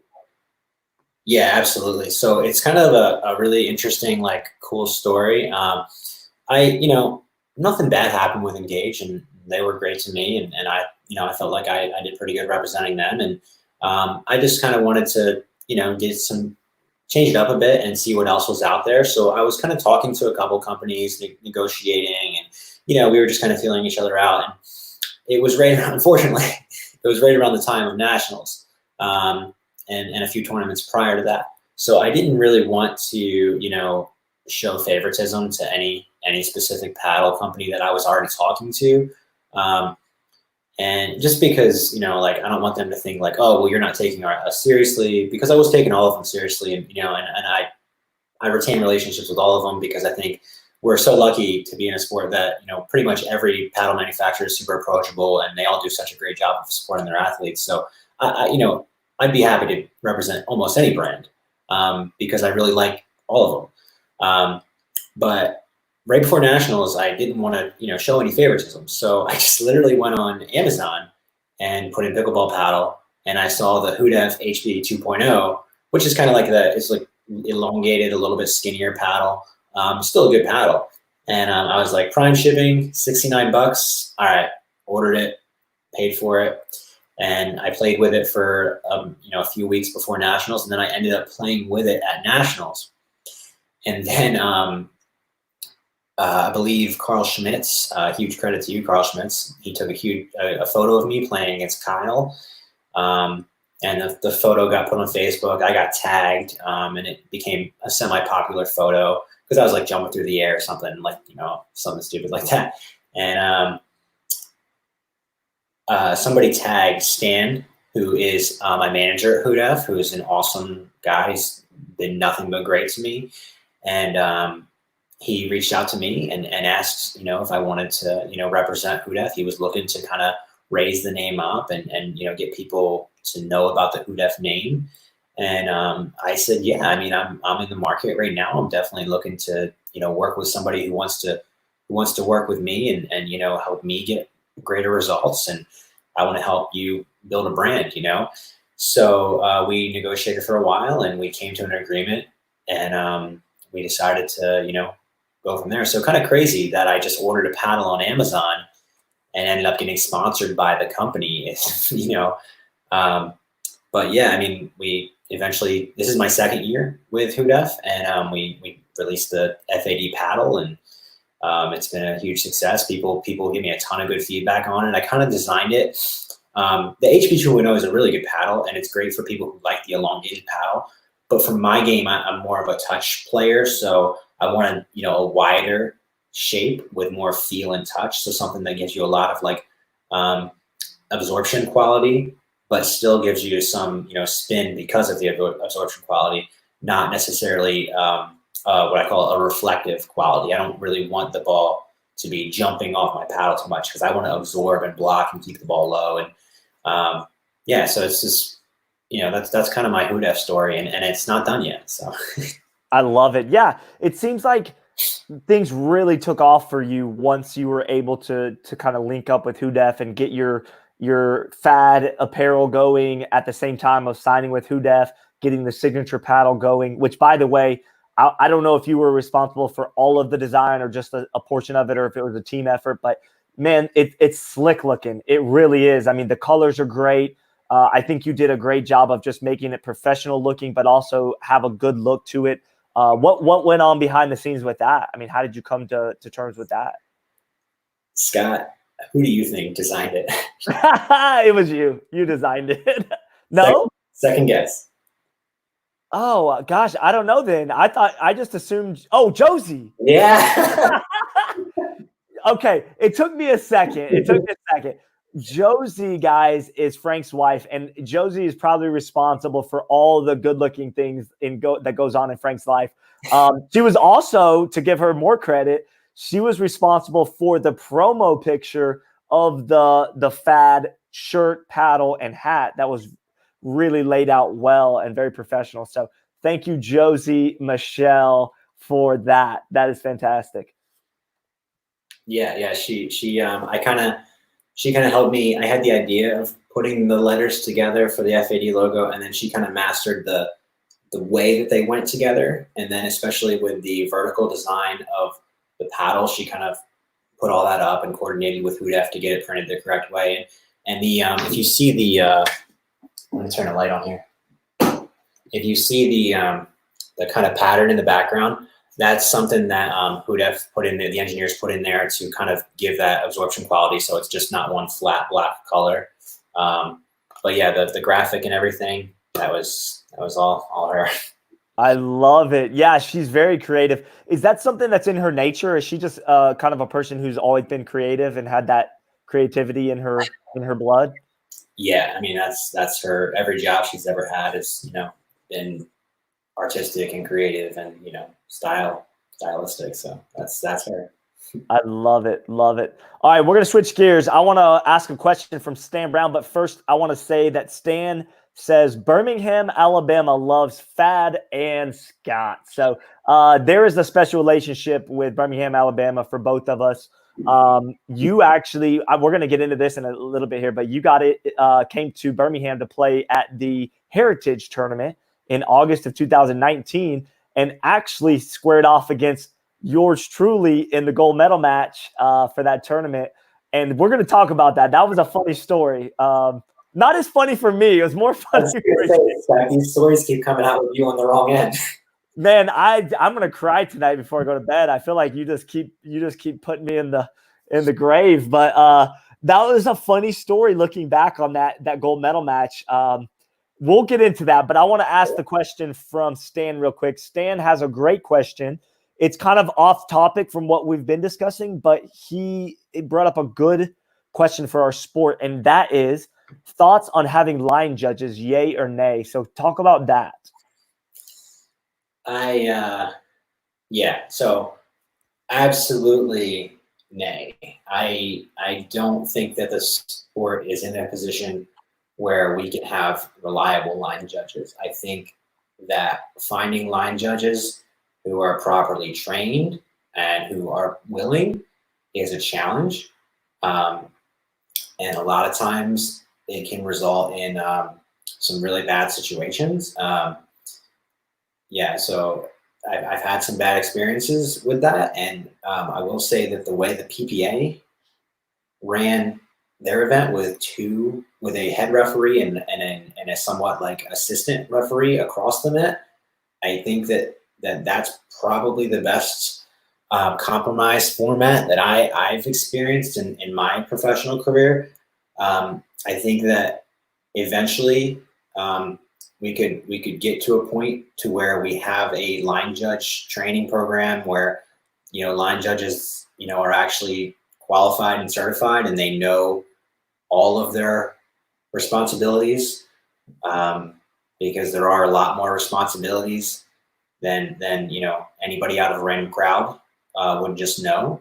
So yeah, I would say nay to line judges. And one more side factor for me specifically is some of these venues don't have room for line judges, and I will use every single inch of that cage. So I don't really want anybody in my space, So. Absolutely. And do you feel like at the pro level, Frank, that you guys have enough character and integrity, and also just, I don't know how you describe it, but like your eyes, you can see stuff. I feel like when I play, I'm so dialed in. I have this like ability to, I'm not perfect with it, but obviously when you're dialed in and playing and competing, you can sometimes make better calls in that moment than even somebody that's kind of watching from afar and then maybe getting distracted as well. I would say that maybe, but scientifically, like, no, because it's not really possible. Because our brains are more powerful than our vision. So if you think about the science of it, then no, I don't think that's the case. I think that, you know, there's always going to be players who see what they want to see, and maybe intentionally or not intentionally. So I think that having a policy of honesty for the players is the best. A policy of honesty for the players, and to knowing that there's two judges at the kitchen who, you know, if it's obvious, it's going to get overruled. If it's close, really doesn't matter, you know, either way. So I think that for me personally, like, I'm running full speed, hitting a ball. If it's close, I'm mostly calling it in. If I call it out, I'm as sure as I can be that it's out. But I don't know without a doubt 100%, you know, because I'm running full speed. You think you know because you think you know what you saw, but if you read the science on it, you really don't. You know, it's your eyes aren't as reliable as your brain makes you think they are. So I like that answer. Yeah. I just feel like sometimes the line judges have a hard time staying focused point to point throughout a whole match, especially if it's like a 3-game set, or even in a gold medal match, it might go to the game to 15, which sometimes can go late into the evening. So that's why I guess I was saying that. I do agree with you, though, that it's hard to make a call. I agree with that point that you're making. I think it's easier for a player to stay engaged as well. It comes with biases. But that's kind of my point to the fact that these line judges who are, you know, taking little siestas and enjoying the match, that's because they're not trained. If you actually, if we ever get live tennis back this year, I want you to watch the U.S. Open and focus on the line judges. They don't give a crap about tennis. They don't care about tennis. They would not watch tennis.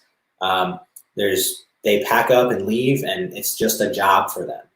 And until we have a group of people in pickleball who they're just calling lines for money, then it's kind of hard to not have any bias in that. You know, I mean, I know we have a lot of, you know, good refs at this point who are unbiased and make a big point. Like I will shout out to Don. You know, he makes a huge point to not have any bias. You know, he won't hold doors for anybody. He won't, you know, do anything like that even before a match. He said, I'm not doing any, you know, favors for anybody. I'm not, you know, we're going to do everything by the book. And I think until we have line judges who can take that kind of commitment as seriously as he does, you know, then I don't think we should have line judges. If it's not going to be, if we got two or four of the best players in the world in the court, and we've got 2 of the best referees in the world in the sport, why do we have 4 untrained people calling lines? Yeah, and I think we've all been at tournaments where there's a gold medal match that's late on a Sunday afternoon or something, and you hear over the intercom, we can't start the gold medal match until we get 4 line judges. We need some volunteers. And that's so discouraging as a player, because you're like, really? We're going to get like the grandma that's been there all day, that's tired and ready to go home, to jump on the court real quick? Or even a player who got put out earlier in the match and now has to go refocus their mind. So yeah, it's a tricky thing. And I lean towards the side of where you're saying is we don't need line judges at this point unless it's a sole committed effort by a group of people who are getting compensated to do so and are trained. Yeah, I mean, I had an incident at a tournament where a line judge got removed from the match for making several, you know, bad calls, and it wasn't anything personal that they were removed from the match. It was just they weren't seeing the ball well that day or whatever. But then they decided to stand outside of the fence and heckle me later in the match, you know, because I was the one who requested they get removed from the match because they would make a bad call. They made a bad call, and then the ref overruled their call, and it happened like 2 or 3 times. Oh, you know, and it's like, I think we need to, you know, remove that line judge from a match. And that's the thing, right? Is if it was a professional person and they got removed from the match, that's not going to bother them because they know that they can't trust their eyes as much as they think they can. Professionals are trained to that. But this person took it personally and decided that they should heckle me for the rest of the match because they thought that I was just victimizing them. So Interesting. Yeah, we've all had some weird, unique, crazy experiences with either line judges or referees. Real quick side note: what do you think? You mentioned Don Stanley earlier. What do you think about the newly approved USAPA format where you have 2 referees? The ability for 4 eyeballs to be watching foot faults and stuff. Do you like that? yeah, that's kind of what I was talking about with the compromise. Like that's the best standard that I think we have right now in the sport, because we can find 2 really good referees. Yep. I don't think we can find 2 good referees and 4 good line judges. That's true, especially with the way our sport is set up right now. Which, if you're a referee, you're getting paid anywhere from $3 to $7 per match. So it's not a huge amount of money. So it is hard to get people to volunteer their time. I do like to throw in some humor into these interviews every once in a while. After we talk about some deeper discussion, Troy Klimmer is somebody who is kind of trolling you a little bit. I'm assuming you're friends with Troy. He says, "Fad, sign my boobs." Yeah, so Troy is someone that I use when I need a little bit of singles practice, when I want to really feel good about myself. If I've lost some confidence and I really just want to go out there and like really build up my self-esteem and just get some easy wins under my belt, I'll give Troy a call. But yeah, so he's not like a friend. I'd say his girlfriend Kristen is a really good friend of mine, but yeah, call Troy more of like a practice robot, if you will. A practice robot. I love it. No, I actually know Troy and his girlfriend. They came down to Naples before. I guess it would have been one of the tournaments in January or February, and me and a buddy got to play against them in some practice games. They were very, very fun to play against. Very athletic couple. Yeah, I love, all kidding aside, I love Troy and I love Kristen, and they're just some of the most fun people to have gotten into pickleball in my area lately. And yeah, I'm hoping that the courts open up again soon so me and Troy can get back on the court and practice. Yeah, I don't know if you saw, he just posted a video of a week or so ago of me and him practicing last year. And he's so new, but he's already so good, so quick and athletic. So he's going to be, he's going to be something to watch in the future if I can ever get him to play in tournaments with me. Yeah, Troy's a guy to keep an eye out for sure. Okay, Orlina said, how do you pick what tournament you're going to?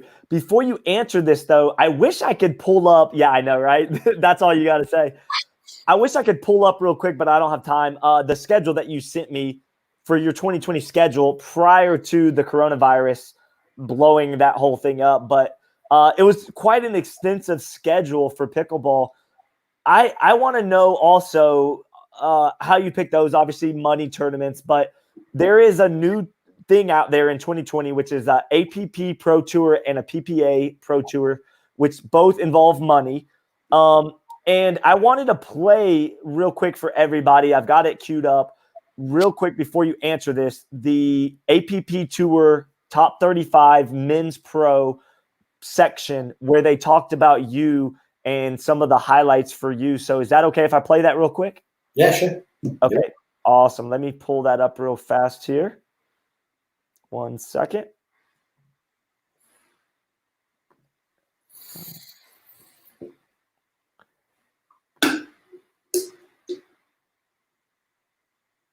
All right, let's see. Hold on 1 second. All right, I've got it queued up. Here we go. Players that we're talking about tonight are big singles players as well as doubles, so definitely ones to watch. And speaking of big singles player, next we have FAD himself, Frank Anthony Davis, and he is, of course, big singles player, a little less probably known for his doubles play, but I think he's kind of making the transition over there. But he got bronze in singles last year at Nationals. Had some big wins over Kyle Yates, Dekel Barr, Joey Farias, Colin Johns, Daniel O'Meady, and Andre Descu, who we just spoke of shortly ago. And this year on the APP Tour, he's hitting all the stops. All the stops. Patty. We got Atlanta, Cincinnati, SoCal, Chicago, Northwest Classic, Nashville, and Hilton Head Open. He's going to be everywhere. All the FAD. So, Sarah, why don't you kick us off? Well, of course, FAD is with Team Huda. Is that how you say that? Huda. Huda? Huda, I think. Huda. Yeah. Yes, So yes, you did it. yeah, I mean, I think a lot of people probably know Frank Anthony Davis for his singles play. Sarah, what do we think of FAD, Mr. FAD? You know, I'm excited for him to play more. Like I've only gotten on the court with him in practice matches. Really, we've never played in a tournament. And I remember the first time we played some practice matches, he jumped in on some women's games with us in Naples, and I just love watching him play. He's so fast. He's so athletic. He gets to so many balls. You know, he doesn't give up on the ball. Like that's what is exciting for me. I love to watch a player who is going to fight 100% the entire match. And that's Frank Anthony Davis, in my opinion. It's what makes him so quick on the singles court. He's so – I actually really love his backhand dink, of all things. He's very smooth with that cross-court backhand dink. He does a really phenomenal misdirect. I think he's a really, really pretty player. He doesn't look like a lot of the other players. He's smaller. But just the fact that he's playing more of these tournaments, I'm personally really excited to watch him. I'm excited to see him on the doubles court. I'm excited to see who he partners with, honestly. I'm not sure if you guys know who he is partnering with, but I think that's going to be a great person to look out for. Yeah, I don't think there's any more intense player than him. Yeah. I mean, he's so focused and he's so there. I mean, because he's very fast too, and I think he's coming from a football background, isn't he?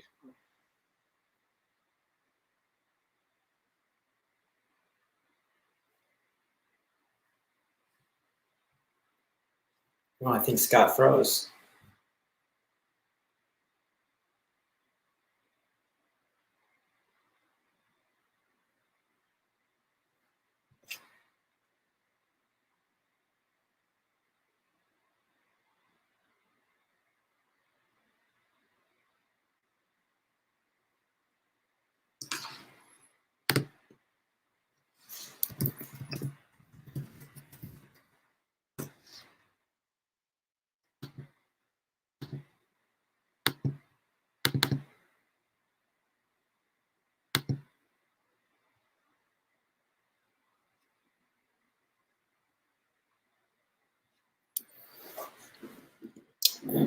I think Scott left. Can you guys still hear me?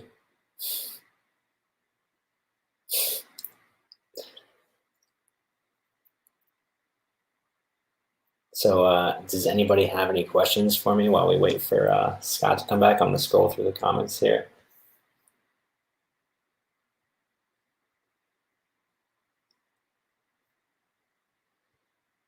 So, yeah, hey, Gabe, good to see you out there watching. Didn't you watching? We're going to have to get you an autograph. I mean, I don't know if I should really be autographing the guy who beat me the first time we played singles, but you know, I'm happy to.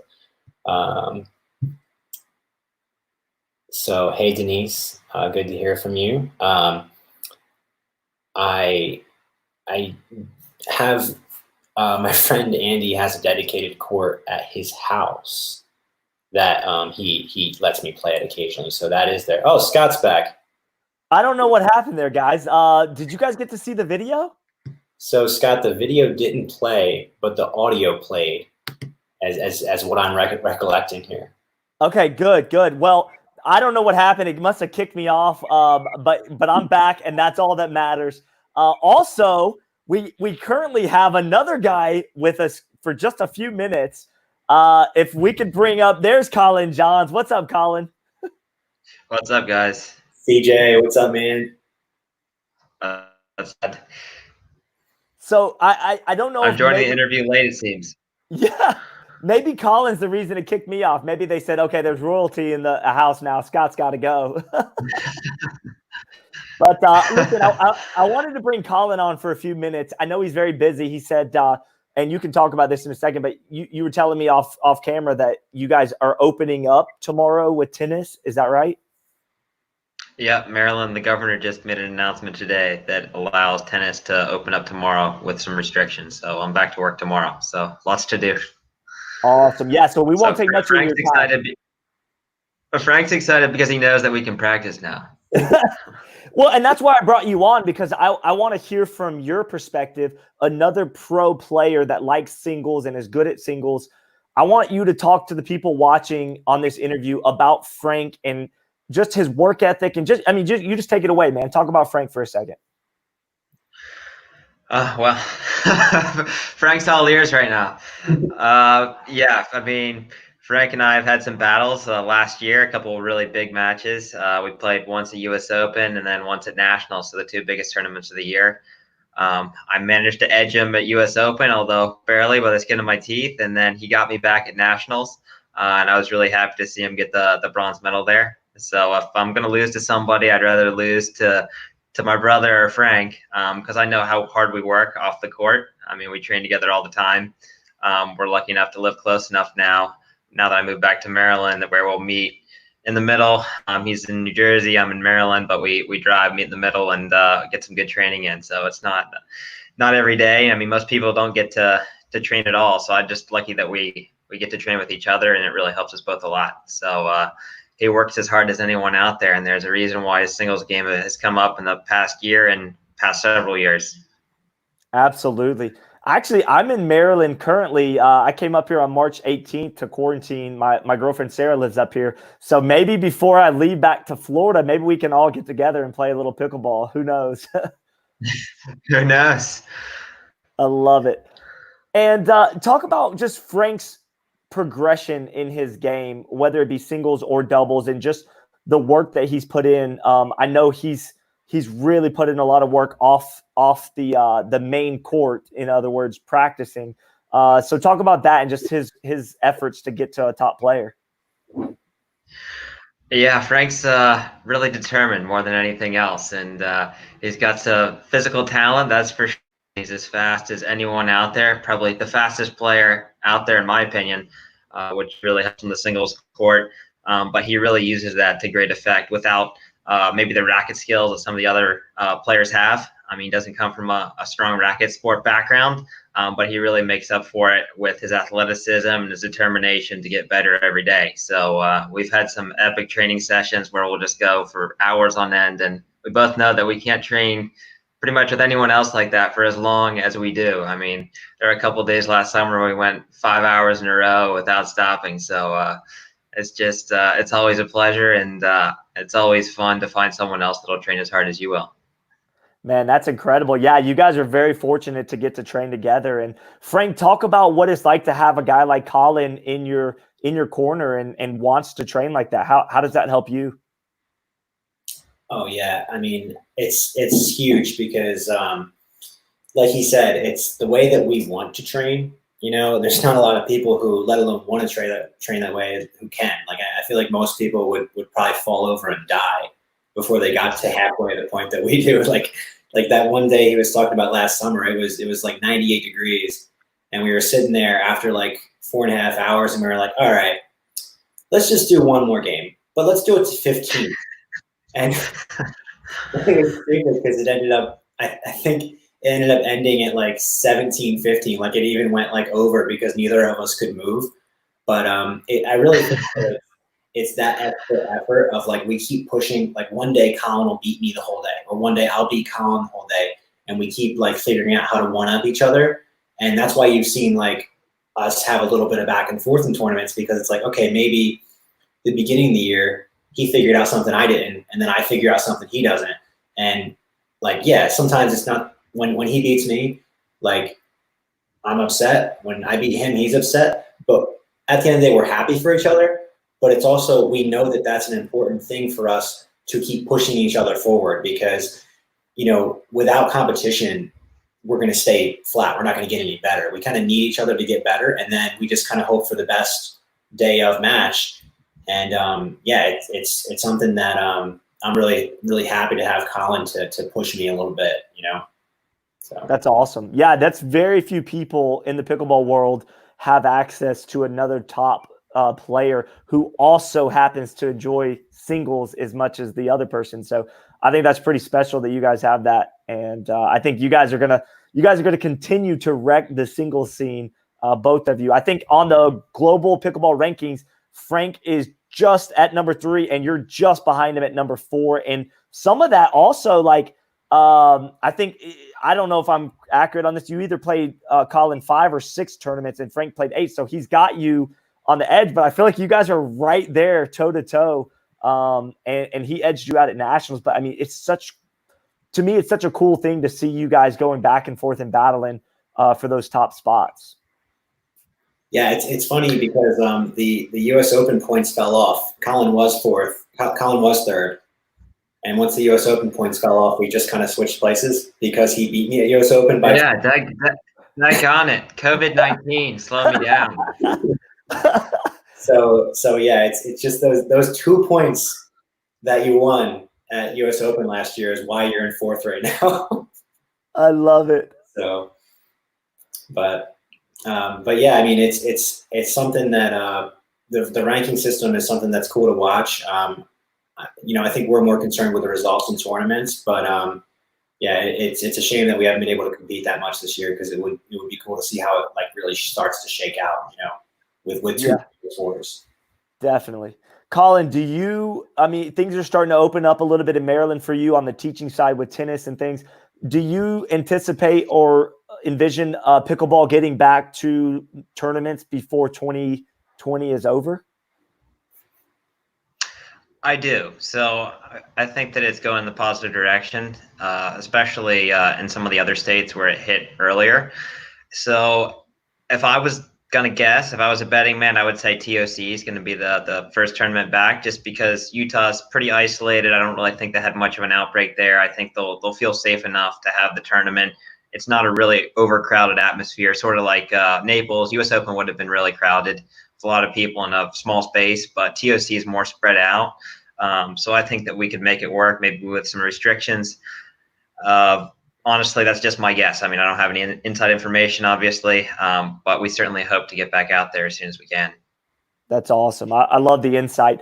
Is there anything else you want to say about Frank before you go? I know you're a busy man tonight, so I don't want to take too much of your time. I think you brought up. Do we have any good stories? You heard the 5-hour training session story. Frank, maybe we should tell him the other story where we almost lost our court at our old courts. What do you think? Oh yeah. Or should we tell him the national story? What we had to do to get a practice court at nationals? Oh my gosh, yeah. I think we'll say for the nationals ones, just huge shout out to Jeff Warnick for bullying the court guard for us there. He had a VIP pass. But we did get a good solid hour of practice before security showed up. I mean, from what was it, 6, 7 in the morning? Yeah, so we got there at 6:30 in the morning to practice singles, and they didn't start enforcing the practice court guarding until 7:30. So we've been drilling and practicing for an hour before this lady's even out of bed. And then she shows up with 8 wide open courts. We're just drilling singles. And she's like, you guys got to get out of here. Oh, my God. You're not VIP. Oh, that's funny. I love it. Love it. So Warnick helped us out there. He said that we were practicing with him, and we got to stay a little bit longer. That's awesome. What was the other story? Can you tell the other one about almost losing your court, local court or something? Oh yeah, Frank, why don't you go take that one away? Okay, so this one was funny. We recently, thankfully, found permanent courts that just got built, but we used to play on basketball courts that were lined, but the courts were perpendicular to the basketball courts. So if you played one pickleball game, you were blocking 2 basketball courts. So these kids showed up to play basketball, and we're training like pretty hardcore. We've been out there. It's first come, first serve, right? And these kids show up, and they just start playing basketball, and they're running in the middle of our court where we're playing singles, and Colin was kind of like, what do we do? I was like, I don't know, man. We got to tell them that they can't do it because we're gonna, I don't want you to throw an ACL because you step on a basketball. And so he's like, I don't know. I was like, all right, well, I'll go talk to him. And I went up to him. I was like, hey guys, like, I mean, we're only going to be a couple more hours, but can you guys play half court? And they're like, what do you mean? Like, can't you guys just play the other side and we'll take this side? I'm like, there's no lines going the other way, so we can't. He said, this is the best part. He says, why don't you guys just take our bags, our gym bags, and line them up and use them as lines for your court? What? And Colin's like, oh, I don't think that's going to work. Oh Yeah, my so I don't think that's God. going to work for us. So That's insane.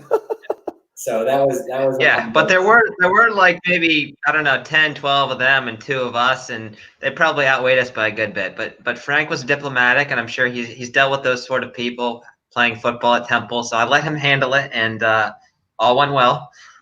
Did they eventually relinquish the court and let you guys continue to practice? Yeah, Yep. I mean, We they played half court, but they weren't really super. Like if a ball was rolling towards us, they weren't hustling to go get it. Were they even like were they even shouting like ball coming? No. So whoever was on the opposite side had to tell the other person, stop, because a ball's rolling behind you. Oh my gosh, Yeah. that's crazy. I've experienced a couple things like that too, playing it when I was trying to first, practice and get better with pickleball, playing it like the YMCA's or whatever, that you get a little bit of resistance because people don't know what you're doing with a wiffle ball and a paddle hitting it over a net. So it's not your traditional sport that you see at the Y usually. Yeah, absolutely. Yeah. Fortunately, we have some permanent courts now, so we don't have to deal with that anymore. That's good stuff. Good stuff. Well, Colin, listen, I appreciate you coming on, man. I know you're busy tonight. You got a big day tomorrow. I just wanted you to come on and just talk about Frank for a little bit there, and you did exactly that. So I do appreciate it. Yeah, my pleasure. Good to talk with you both. You got it. We'll see you on the court soon, man. See you soon, man. All right, see you out there soon. All right. Good stuff by Colin Johns there. I didn't tell you I was bringing Colin on, but I actually am kind of glad I didn't because I wasn't sure he was actually going to make it on. Oh, right. He had texted me earlier in the day and said, like, man, I'm really busy. We're opening up tennis stuff tomorrow. And so he didn't really give me like a definitive answer, but I sent the link anyway to his email. He did send me his email, so I sent it. And next thing I know, he had popped up while I was doing the video. So I was glad that he joined us. That was sweet. Yeah, that was fun. Yeah, that was why I asked you who you talk to a lot in pickleball, because I always try to bring somebody on that has some insight to you and to what you do. And I thought Colin was the perfect fit because of you guys practicing your singles stuff together and how you both, push each other to be better. Yeah, absolutely. I mean, we train. He's my main training partner for singles, so. Who else? I know Troy Klimmer is a guy you mentioned that you practice with some. Who else do you get reps in with if you can? As far as singles, I mean, there's a bunch of guys I play doubles with around Philly. But for singles training specifically, Troy's a big one when he's brave enough to get on court. Colin's a big one. Paul Olin is huge. He's one of my favorite people to practice with. Shout out to the national reigning senior open champion, Paul Olin. Yeah, he's a big one. Whenever I go down to the Naples area, which it used to be before COVID, it was quite a bit. Practice with Simone a lot, with Noah Waddell a lot, Kyle occasionally, with Johnny Pickleball. Those are some of my favorite people to practice singles with. Yeah, definitely. Well, and you're talking about a lot of single stuff, but I'm going to throw this comment up. It looks like you and Dom took a game off of Tyson and Matt at the Open a few years ago. What was this all about? I didn't know about this. Yeah, the unknown result that was on championship court with 3 spectators, and all of them were my family. Yeah, so Tyson was pretty new. I was pretty new, and yeah, I mean they were the better team on the day. But I mean Dom was playing well that day. He wasn't missing his drops, he wasn't missing his dinks, and we kind of had a strategy where like they won I think they won the first game. Yeah, they won the first game, and then it was close. And then the second game, we got hot. We had a good strategy where like I was stacking on the ad side of Dom's left, and whenever Dom would put a good drop in, I told him, I was like, dude, if you feel like your drop is good, I'm just gonna go for it. So just get my back when I go for it, because we noticed that they were pushing it up to try to keep Dom back after his drop. And we just kind of got hot with that pattern, and they couldn't figure out how to get us out of it. And yeah, we won. We won that game, I think 11-8, and then proceeded to lose the next game 11-0. But it was really fun. They clearly figured out what we were doing. But yeah, I love playing with Dom. He's one of my favorite people in Florida to get games with. I see him at almost every single tournament. And yeah, hopefully we get to get a tournament together again here in the future, because he was really fun to play with. Super reliable partner.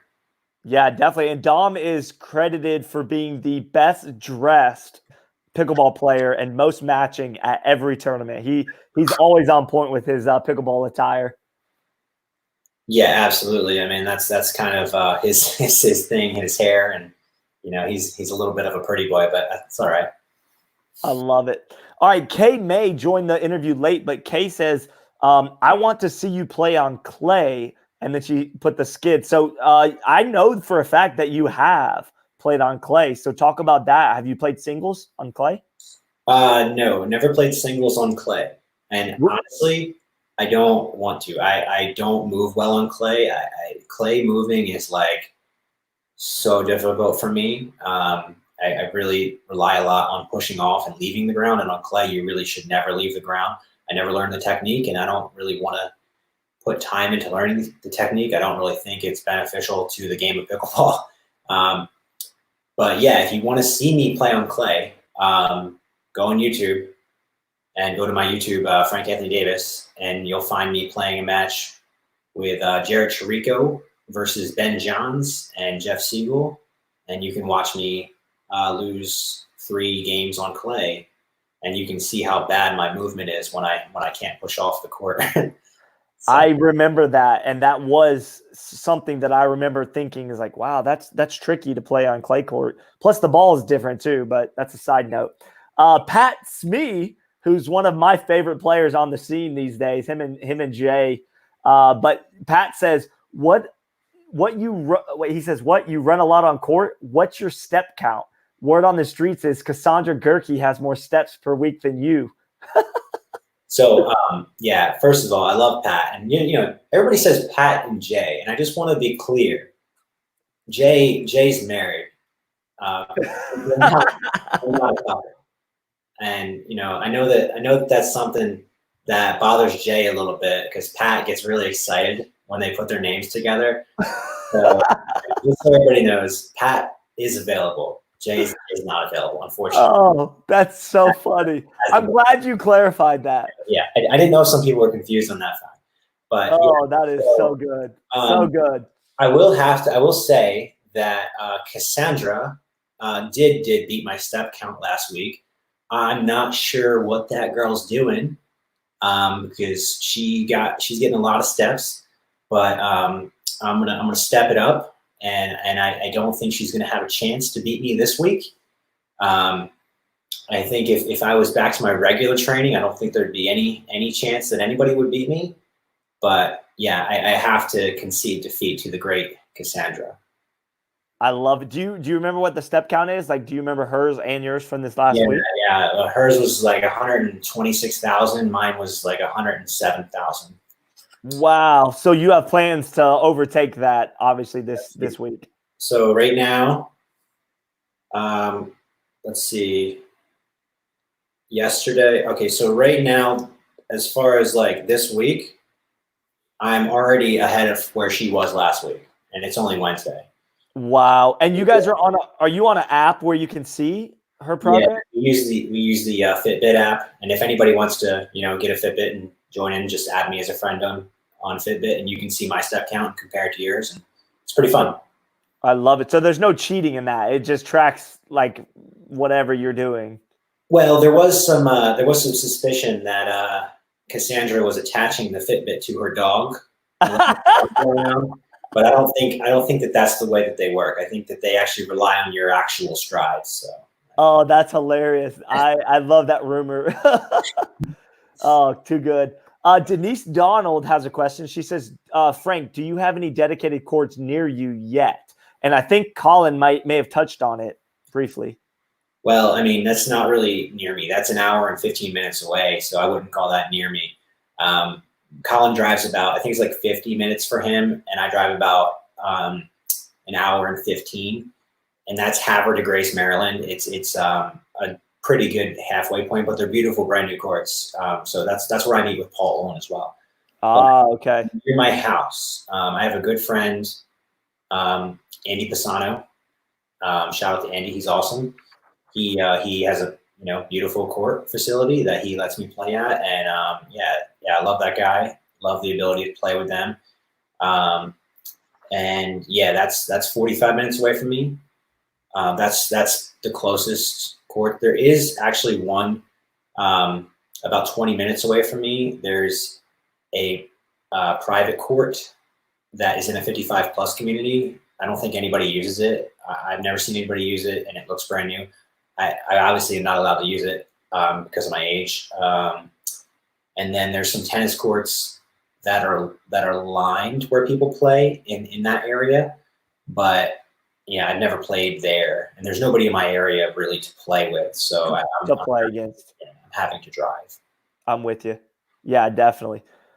Somebody had a question, and you kind of talked about this a little bit, but maybe you can go a little bit more in depth with Tommy Aparicio, who, by the way, also commented that if you were able to beat him in singles, he would carve you a watermelon that says FAD in it. And I feel pretty confident you can handle that situation. He's a fantastic artist. He did if you go on a Golden Boy Pickleball's Facebook page, you can see it's the watermelon he carved that says Golden Boy. So I think he could do a really cool FAD logo on there as well. Awesome. Yeah, let's do it. That sounds fun. But yeah, so I see that how'd your last match go with Gabe go? So we've only ever played once, and that was at Mesa, and that was the first time. And it was like a insanely close match. I mean, the first game was 11-9 or 11-8, and then the second, which he won, and then the second game, I won, 8-11 or something. Like, it was just really close. It was like 11-8, 8-11, 11-8 or something.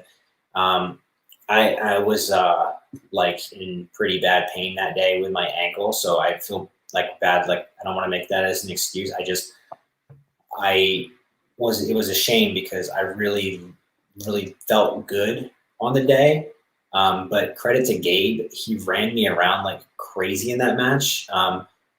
Probably knowing that that I had the ankle issue, and he just completely outplayed me, and he used his speed. He kind of beat me the way that I beat other people.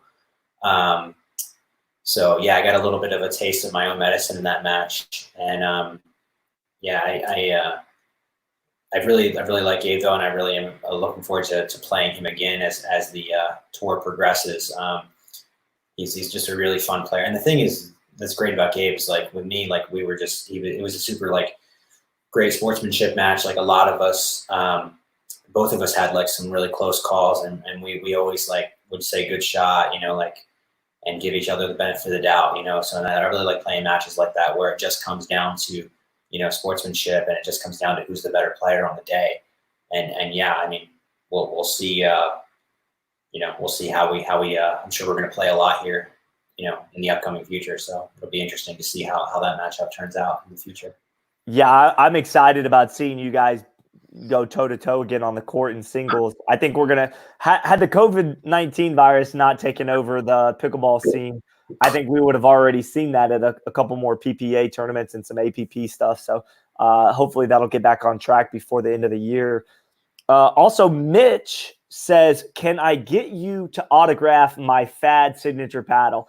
What's up with this? I mean, is that something, is he serious, or what are we talking about there? So I'll give you a little background on Mitch. So, the other job that we're talking about, the travel job that I have, Mitch is one of my colleagues at that job. He is the guy who hired me for the position. He's been working side by side with me, developing our products for 12 years now. He's been doing it longer than me, but he brought me on about 12 years ago, and he's a great guy. I've known him for so long, and he's completely cool and supportive.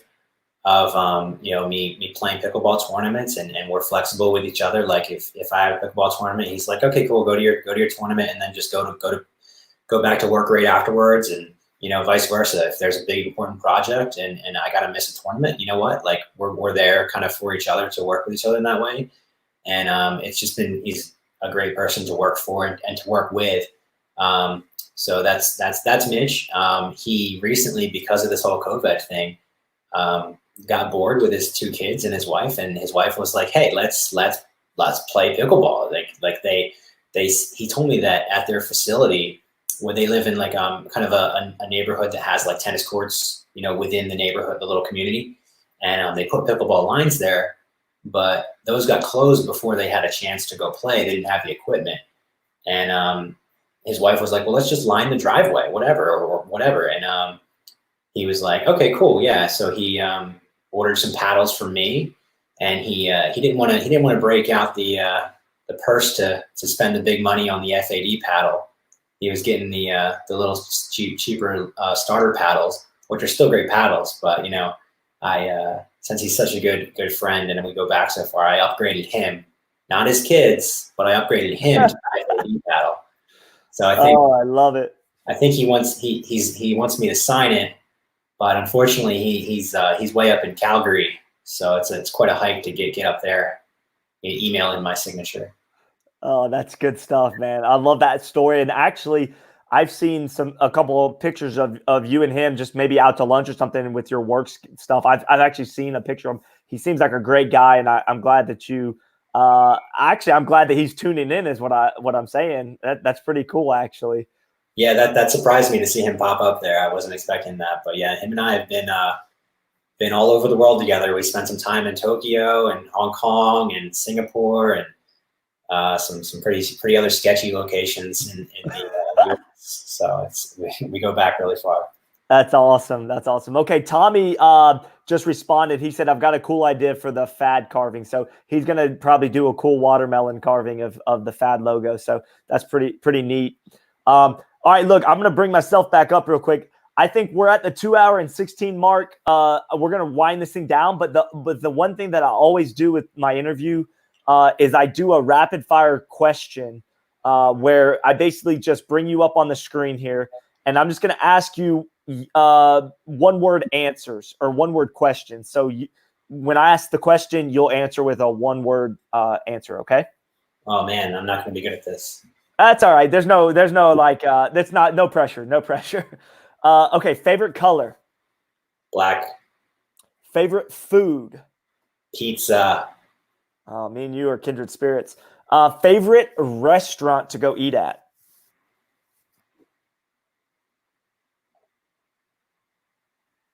This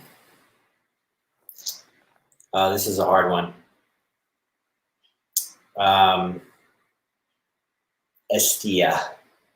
What was that? Say that again. Estia, ESTIA. So you're going to have to explain. There's more than one word for this one. What is that? Okay, so Estia restaurant is a kind of like, it's a Greek-themed specialty restaurant in Center City, Philadelphia. Josie and I typically get to go there, once or twice a year for like a little like anniversary celebration or something like that. It's just something that, I love the food. I love the environment. It's close to where we used to live. We've been doing it since we were kids, and it's one of my favorite places, mainly because of how much she likes it. It's more about like the emotional connection to it than anything else. So that's what I would say. Very cool. How old are you? 31. Favorite shot in pickleball? Inside out forehand. Ooh, I like it. Your worst shot in pickleball? Backhand. Okay. Which I find interesting because Sarah Ansberry said she loves your backhand dink. And I thought that was an interesting answer that she said. I do think you have a unique style with your backhand dink, but I just thought that was an interesting answer to or thing that she said. Yeah, and when I say backhand, I'm talking about backhand from the baseline. I think backhand aggressive from the baseline. I think my backhand drop and my backhand dink are decent. But anything aggressive my backhand from the baseline, or even as a volley is not, it still needs a lot of work. Gotcha. Favorite pickleball pro to watch?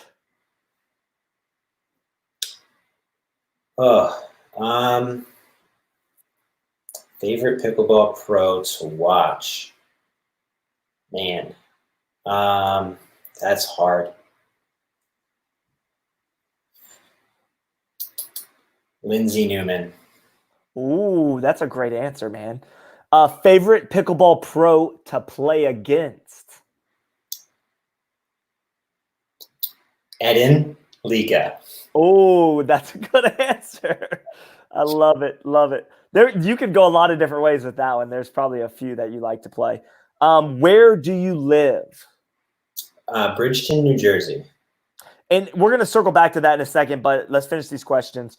What is your profession in real life? You talked about it a second ago, but what do you do for a professional career? So I work for a really cool company based out of Calgary, Alberta. We manufacture security tracking devices and speed control limiting devices for commercial vehicles.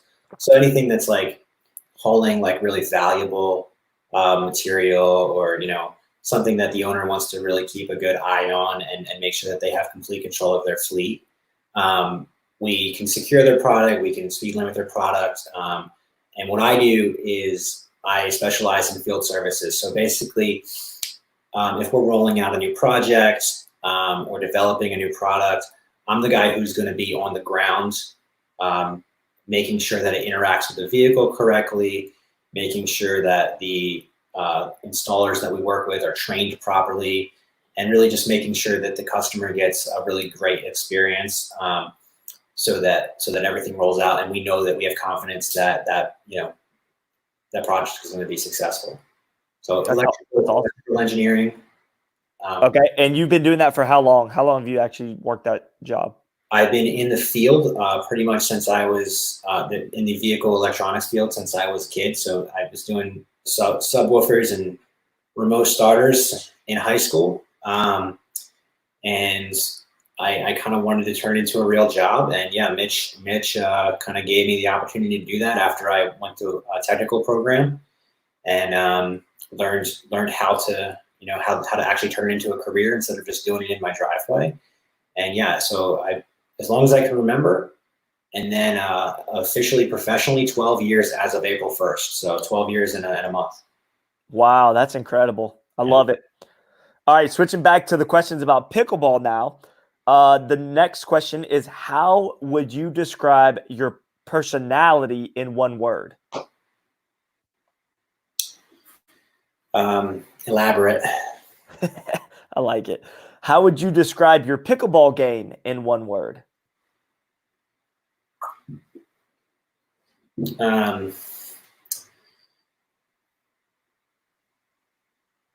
Stubborn. That's good, man. Your answers are good. They're making me laugh. I love it. Okay, this is going to be a little more lengthy, but it's still a great question. What do you look for in a pickleball partner when you're seeking a partner? What is the characteristics that you look for? You mean name a couple or just one? I mean, you can name a couple if you want, but I mean, what's like the main thing that you're looking for when you're seeking a partner for pickleball? I mean, what are the things that are big? So the main thing is just one way. It's just patience. Not in their strategy, but with me. I don't think I'm an easy person to partner with. So I think patience and just willing to hang in there with me and not give up. Because I'm not going to give up. I might have low flashes, but I think patience is the most important thing. I like it. Did you ever suspect a sport called pickleball would impact your life in the way that it has? Not even close, no.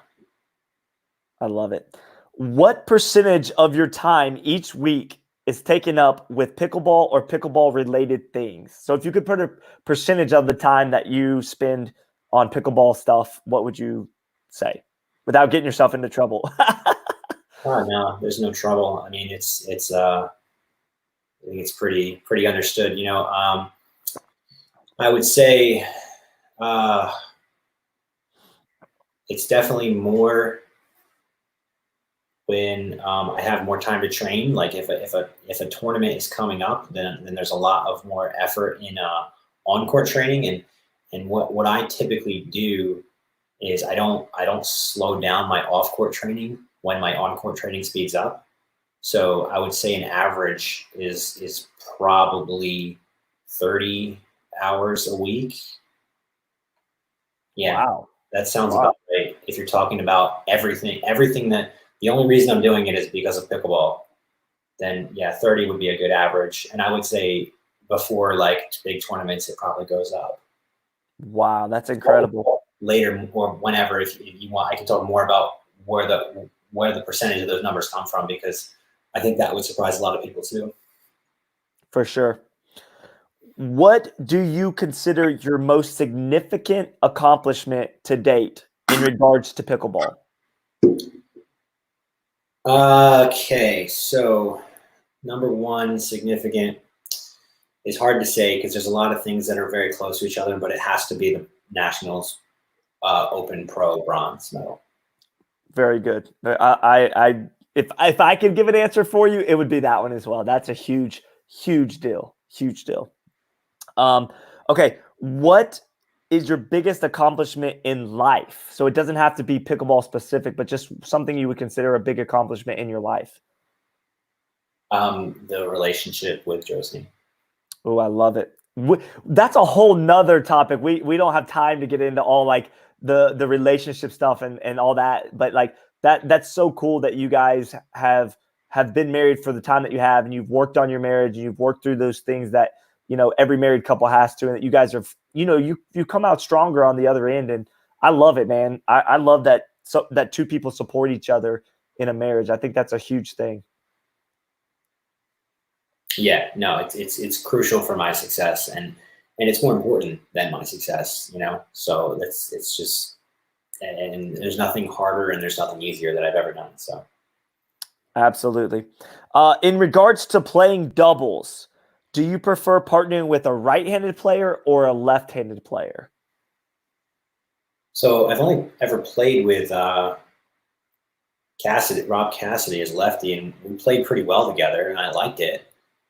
So I don't know that I have a preference. I think I would say lefty is a preference because we both stacked the whole time, and you know that was kind of fun to just play on one side of the court the whole match. Yeah, definitely. I think there's some real advantages.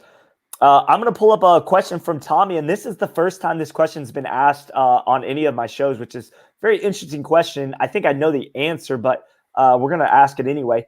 Have you seen Hudef paddles come together at the manufacturer? So I would guess to be able to say yes to that, you would have to fly to wherever they manufacture those and see that live. So is that something you've done?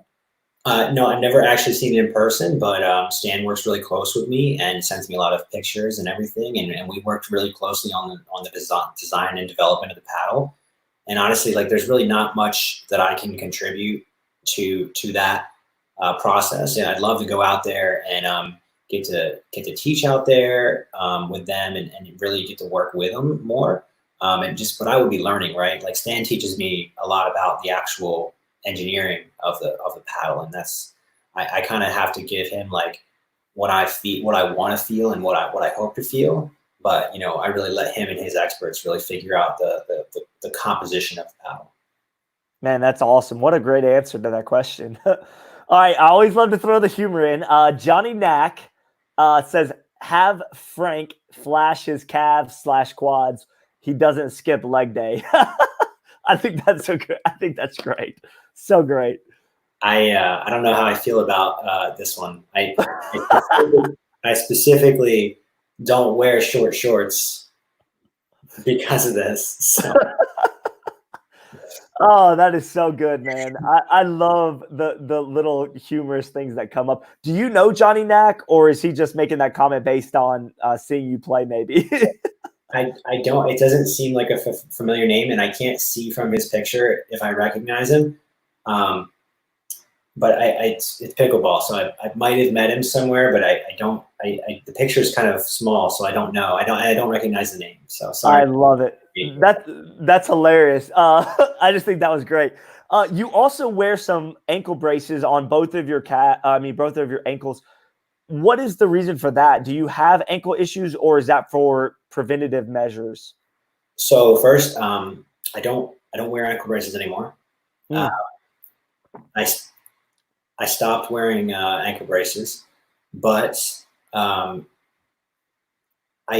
had and still have. Obviously, the thing with Gabe was kind of a fluke because I slipped on the line, but I have had bad ankles pretty much my whole life since skateboarding kind of ruined them for me. Something like I lost count at like 30 ankle sprains. Like it was just I would spend like a couple months a year with bad ankle sprains. In high school, my right ankle got a high, not a lateral, a high ankle sprain where I had to wear a walking boot for a couple months. And that one will never be the same flexibility, unfortunately. But yeah, so what I did when I started my training is I realized, this is like January-ish 2019, I realized that my ankles just felt stronger, and like I felt like I work on flexibility every single day, every single night. Even if I don't work out or even if I don't train, I'm doing like 20 minutes of flexibility training every single night. So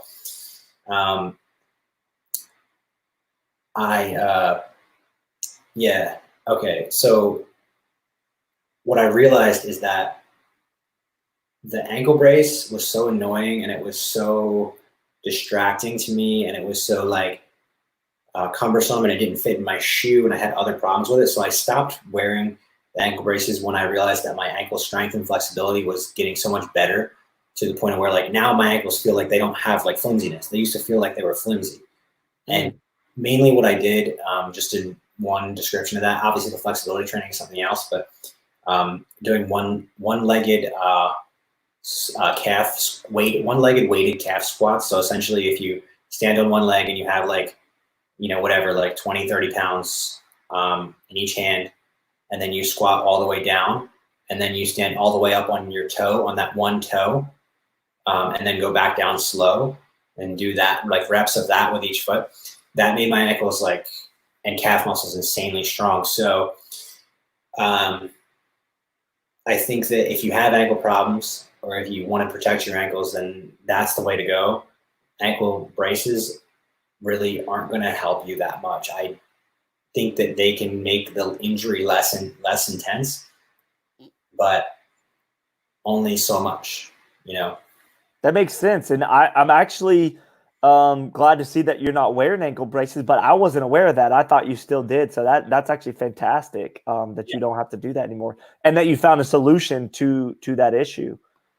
And also, Johnny Knack says he recorded you putting on a singles clinic with Caden Niemoff at Allendale for Halloween. So do you recognize who he is now? Yeah, I know who Johnny is now. I didn't recognize the last name, man. So yeah, I know. We were just hanging out at the California Open. That was the last tournament. So yeah, he's an awesome guy. He was just so much fun. He's with played a little prank on me when I first got out there on Halloween. So he's a cool dude. I really enjoy hanging out and talking to him. Absolutely. Yeah, I'm glad that you recognized him. I think sometimes on social media it's hard to recognize some people at certain times, but now that he brought up a specific situation, it's easier to remember. And just because it's him, I'll do it. I'll show my I love it. Here you go, ready? Here we go. Here we go. Boom, son. Boom. That's awesome, man. I love it. Just for you, Johnny. Just for Johnny. All right, man, we're at 2 hours and 33 minutes, and I've enjoyed every second of this interview. I do want to say, guys, if you've stuck around, what I call a super trooper, watching from the very beginning till the very end, thank you from the bottom of my heart. It means a lot to me. I know Frank really appreciates you guys tuning in and being a part of the interview. Frank, is there anything you want to do, give a shout out, or anything that you want to say before we wrap up? No, man, I mean, it's really fun to talk to you. I feel like we could talk all night. I feel like we've never run out of content to keep going. So it's kind of hard to stop, but I appreciate everybody watching, and congratulations to Orlina for winning the prize pack. That was really fun to do. if anybody has any additional questions for me or wants to,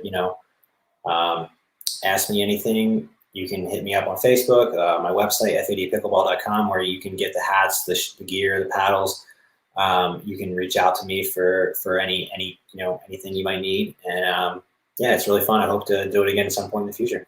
Yeah, we definitely we need to do it again, and we need to save some stuff for a second interview for sure. Because if we talked about it all tonight, there'd be no use for a second interview. So that's good. I also want to respect your time as well. I know 2.5 hours is a long time to sit down and do something like this, but I can tell you, man, you bring something to our sport that is very, I think, just very important. And what I mean by that is, you focus your efforts in pickleball mostly on singles. I'm not saying that you're not a doubles player at all, because you're a fantastic doubles player. But I think somebody like you who puts in the work and such, I think just so much effort goes into your singles game. And it's so crucial, I think, for that side of the sport to grow when people watch highlight videos of you that maybe don't know about pickleball, and they get to see like the top 15 video that I did. I mean, you've made several appearances in that. Also, if you just watch Frank Anthony videos, if you just pull up any of his videos, you're going to see highlight reels that we don't even get to highlight on there. So thank you. That's all I'm trying to say is thank you. Yeah, man. I think that it's kind of cool that I found this little niche in the sport of singles, because honestly, it's the thing in my life that I can do where I'm having the most fun. And I was kind of shy about that in the beginning, because it's not cool. It wasn't. I don't know if it's I think it's changing, right? But I don't. It wasn't cool to like singles. When I started playing, like it was kind of like, oh, you like singles? Like nobody like singles is boring, and singles is just it's terrible because you have to run around. And I'm like, well, that's like fun. Like I love running around. And yeah, I think I'm going to try to do a lot more with kind of being the singles advocate, in the future. I really like it, and I really like to teach people that singles is really like a really fun thing. You don't have to feel bad about liking singles, like singles is great, and I kind of put it in the way of, when I made this decision of committing to more singles, I put it in the way of like, I say right now that I'm a good doubles player, but I'm a great singles player. And if I didn't focus all of my effort into being a great singles player, I would be a good doubles player and a good singles player.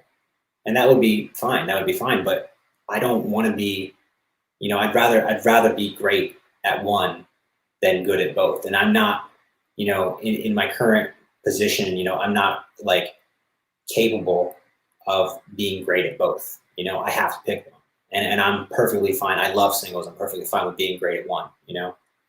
Absolutely, yeah. And you bring a lot of publicity to the side of singles, and it's ironic to me that professional tennis is all geared towards singles. You rarely see doubles being portrayed in tennis, but in pickleball, it's the exact opposite. It's almost like singles was kind of the black sheep of the sport for a long time, until guys like you, Kyle Yates, Ben Johns, Colin Johns, Deckel Barr, all you guys, Tyson McGuffin. How could I forget Tyson? Yeah. I was just naming off some names, but my point is, I could go on and on and on. But my point is that you guys made a conscious effort to bring singles to the spotlight. And I think one of the things that you see, it's two totally different animals in singles versus doubles. In singles, you see more of the athleticism of the sport come out, where in doubles, it's a lot of the fast twitch muscle fibers, the kitchen volley exchanges, and also the art of patience and, the ability to dink over and over. So it's two different things, but I really do appreciate guys like you who lay it out on the all on the line and risk injuring yourself, honestly, because singles is a tough thing to do, and it can cause some injuries where maybe you wouldn't get injured as much in doubles. You guys are willing to beat your body up to showcase your skills. Yeah, it's definitely more like, for me, the physicality is definitely more exciting, and the athleticism that's shown more exciting. And one thing that I will say that's interesting, that you kind of touched on, is the people tend to think of like doubles is more dinking. And honestly, like, I don't know, I've been feeling this transition and noticing this transition where doubles is speeding up quite a bit and relying so much more on hand speed skills. And I think sometimes when I play like Tyler or Colin or Ben, I feel like I'm doing more dinking in those singles matchups than I am than I'm seeing in doubles matchups sometimes, you know, and that depends on the matchup. But yeah, it's just interesting the way it's transitioning, and I think that singles is becoming more rounded, and it's becoming more mature within the sport, and it's embracing the qualities of the kitchen and of the dimensions of the sport. And yeah, I think that the patience is really starting to show. So. Yeah, absolutely. I think you, Ben Johns, Kyle Yates, there's several of you guys that kind of help the singles game transition to more of like a cat and mouse. We're starting to see that more and more. Tyson, Ben, you, Kyle, all you guys play that kind of up at the kitchen line. I do have a question about that. I know we said we were going to wrap up, but we both love to talk and talk about pickleball. But where, I guess I'm trying to ask this in a way that makes sense. When you play singles in pickleball, if you're successful, you're going to play all day long, match after match after match. It's a grinding thing. It's a grueling process. Does some of the cat and mouse stuff, did that start to form as a way to save energy and conserve energy, or is it just simply a strategy that you guys use? It definitely does not save energy. It spends way more energy than anything. I mean, it's way easier physically to stand back and hit passing shots. Successful pickleball at a national pro level relies on consistency in shot making and like not making any unforced errors. And so I think that I'd give Ben the credit for kind of inventing this style of play. And then, yeah, I would say that it's definitely just a strategy. Like, it's not about saving energy, because I don't think if I wanted to save I think sometimes when I want to save energy, I might go for a passing shot instead of, you know, dropping the ball 5 times before coming to the net and finishing the point. So yeah, no, that makes sense. And I'm glad you clarified that, because when you watch it, it looks like it's not exerting as much energy, but I can absolutely see what you're talking about as far as going side to side, back and forth, and also just the mental side of it, man. I mean, there's just a lot. I really get annoyed. I don't know if you're like me, but I really get annoyed when I see people who don't know much about pickleball try to say that pickleball is not, I don't know. They just try to downplay pickleball as not being an athletic sport or something that takes a lot of athleticism and just skill. This is one of the most difficult sports that I've ever seen have to be mastered. I mean, at the highest level, wouldn't you agree there's so many nuances to this sport that people who don't play at that level don't even realize that go on? Yeah, absolutely. I mean, strategically for sure, especially in singles, and that's something that I'm really passionate about working on, is getting out there the strategy and the intricacies that you know can be implemented at any skill level in singles.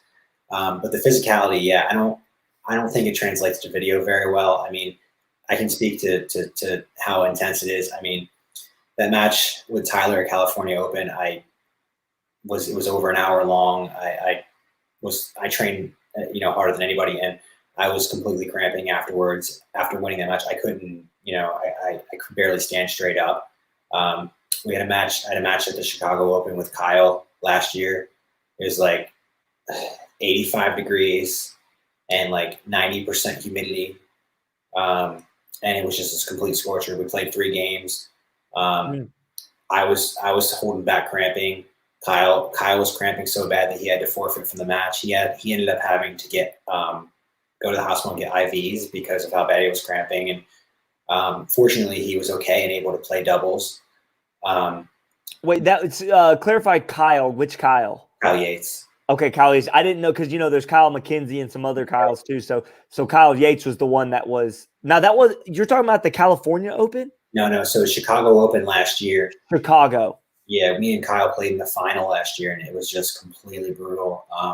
Fortunately, yeah, he was okay to play doubles the next day. But yeah, I mean, it was just we were lucky to make it off the court alive that day. It was 90% humidity is no joke.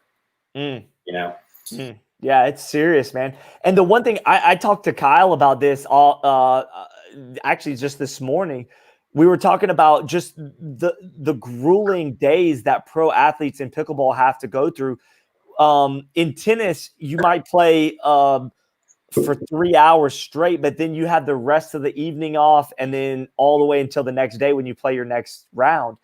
Where in pickleball, you're going to get called for a match. If you go 3 games with another pro and it's grueling points, I mean, you might have side out after side out after side out and no points being scored. So you might have an hour and a half of playing.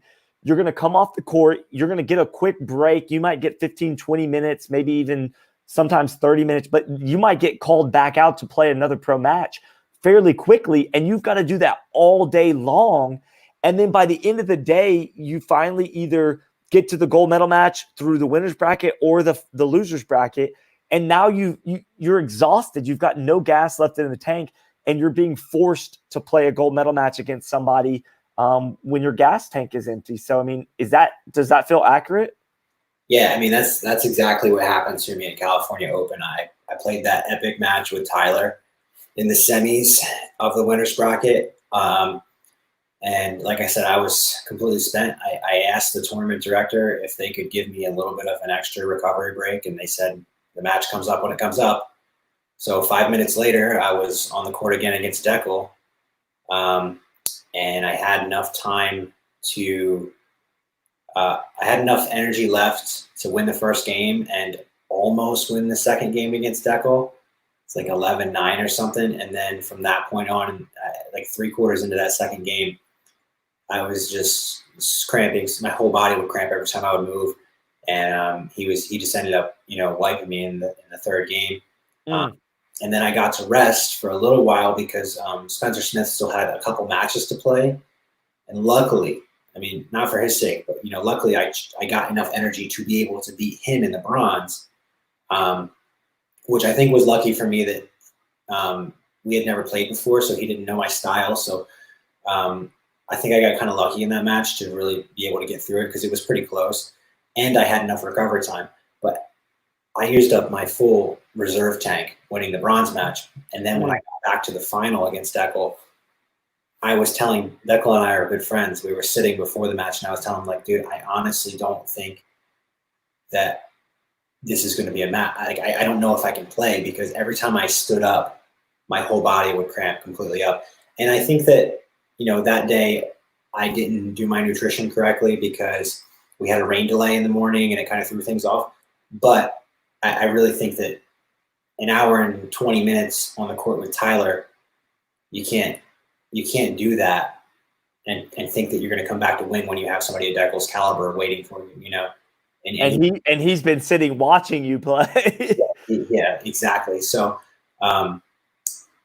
yeah, it's just something that you really have to, every single aspect, you have to be on top of your game. If you want to play the style that I play, and that's the only style that, I have the ability to play. That's what I was gifted with. That's how I have to play. That's how I have to win. So you need to really lock down every aspect and be disciplined with it. So. Do you find of all the sports you've played, is pickleball the most grueling as far as just your mental and physical capabilities being tested? Yeah, because I've never made it to as high of a level in any other sport, mostly. I would say the full body pain is worse from football. But because you're working out a lot of other different muscles. Right. Because I don't do too much with upper body stuff, which in football you have to do a lot with that. But yeah, I would say, yeah, because of the level that I'm playing at, absolutely. Okay. And I don't know if anybody watching has ever experienced cramps like Frank Anthony's talking about, the full body cramps. But if you have ever experienced full body cramps, the last thing you want to do is face a guy like Deckel Bar in the gold medal match. So I can only imagine the feelings that you were going through when you realized you had to play him and your body was cramping up. What do you do going forward to prevent that? Is there anything you can do, or is it simply just a matter of sometimes your body just shuts down on you. Yeah, there's a lot that you can do. And I'm still learning, I'm reading a lot of books on it every day and really trying to improve my knowledge on it. But, and I've got people, helping me with that, like Paul Olin's been trying to help me a lot. And it's really about a lot more than you realize. Like a lot goes into it, but I think the main thing is is fueling yourself with enough calories, not just on the day, but on the day before. And I've got this time has actually been good. This downtime has actually been good for me in a way, because I've been able to fine tune my physical off-court training, and really now I'm really working on fine tuning my mental off-court training and fine tuning the nutritional off-court training, which nutrition is the part that I'm the worst at. And I don't mean that in the way that like I eat bad food all the time, because it really doesn't have as much to do with it as you would think. It's really about balancing your total intake and outtake. And for me, I do so much, and my game is so intense, like with running, that I end up burning a lot of calories when I play, more than most people. So I actually have to, it sounds crazy, but I have to put in a lot of effort to eat enough calories in a day. And I'm talking like 3,000 to 4,000 calories, in a day, to be able to even not cramp and to maintain or lose weight, muscle. Does putting the right stuff into your body make a difference, or you're just saying eating in general? I mean, it makes a difference, but that you're talking about a subjective difference versus an objective difference, right? So like, a subjective difference would be how pizza makes you feel, right? Is like, okay, well, when I have pizza, I don't feel good. But for me, like when I have pizza, I eat it so much, my body's used to it, my stomach is used to it, it's fine, right? But if I only eat pizza, that's not going to be enough calories. So you're talking about like thinking about something as like a bad food, but really like it'd be better to eat a lot of a bad food than a little bit of a good food, because you need the energy, right? And calories are energy. That's just, and I'm not an expert on this, I'm literally learning this. You're learning as we speak.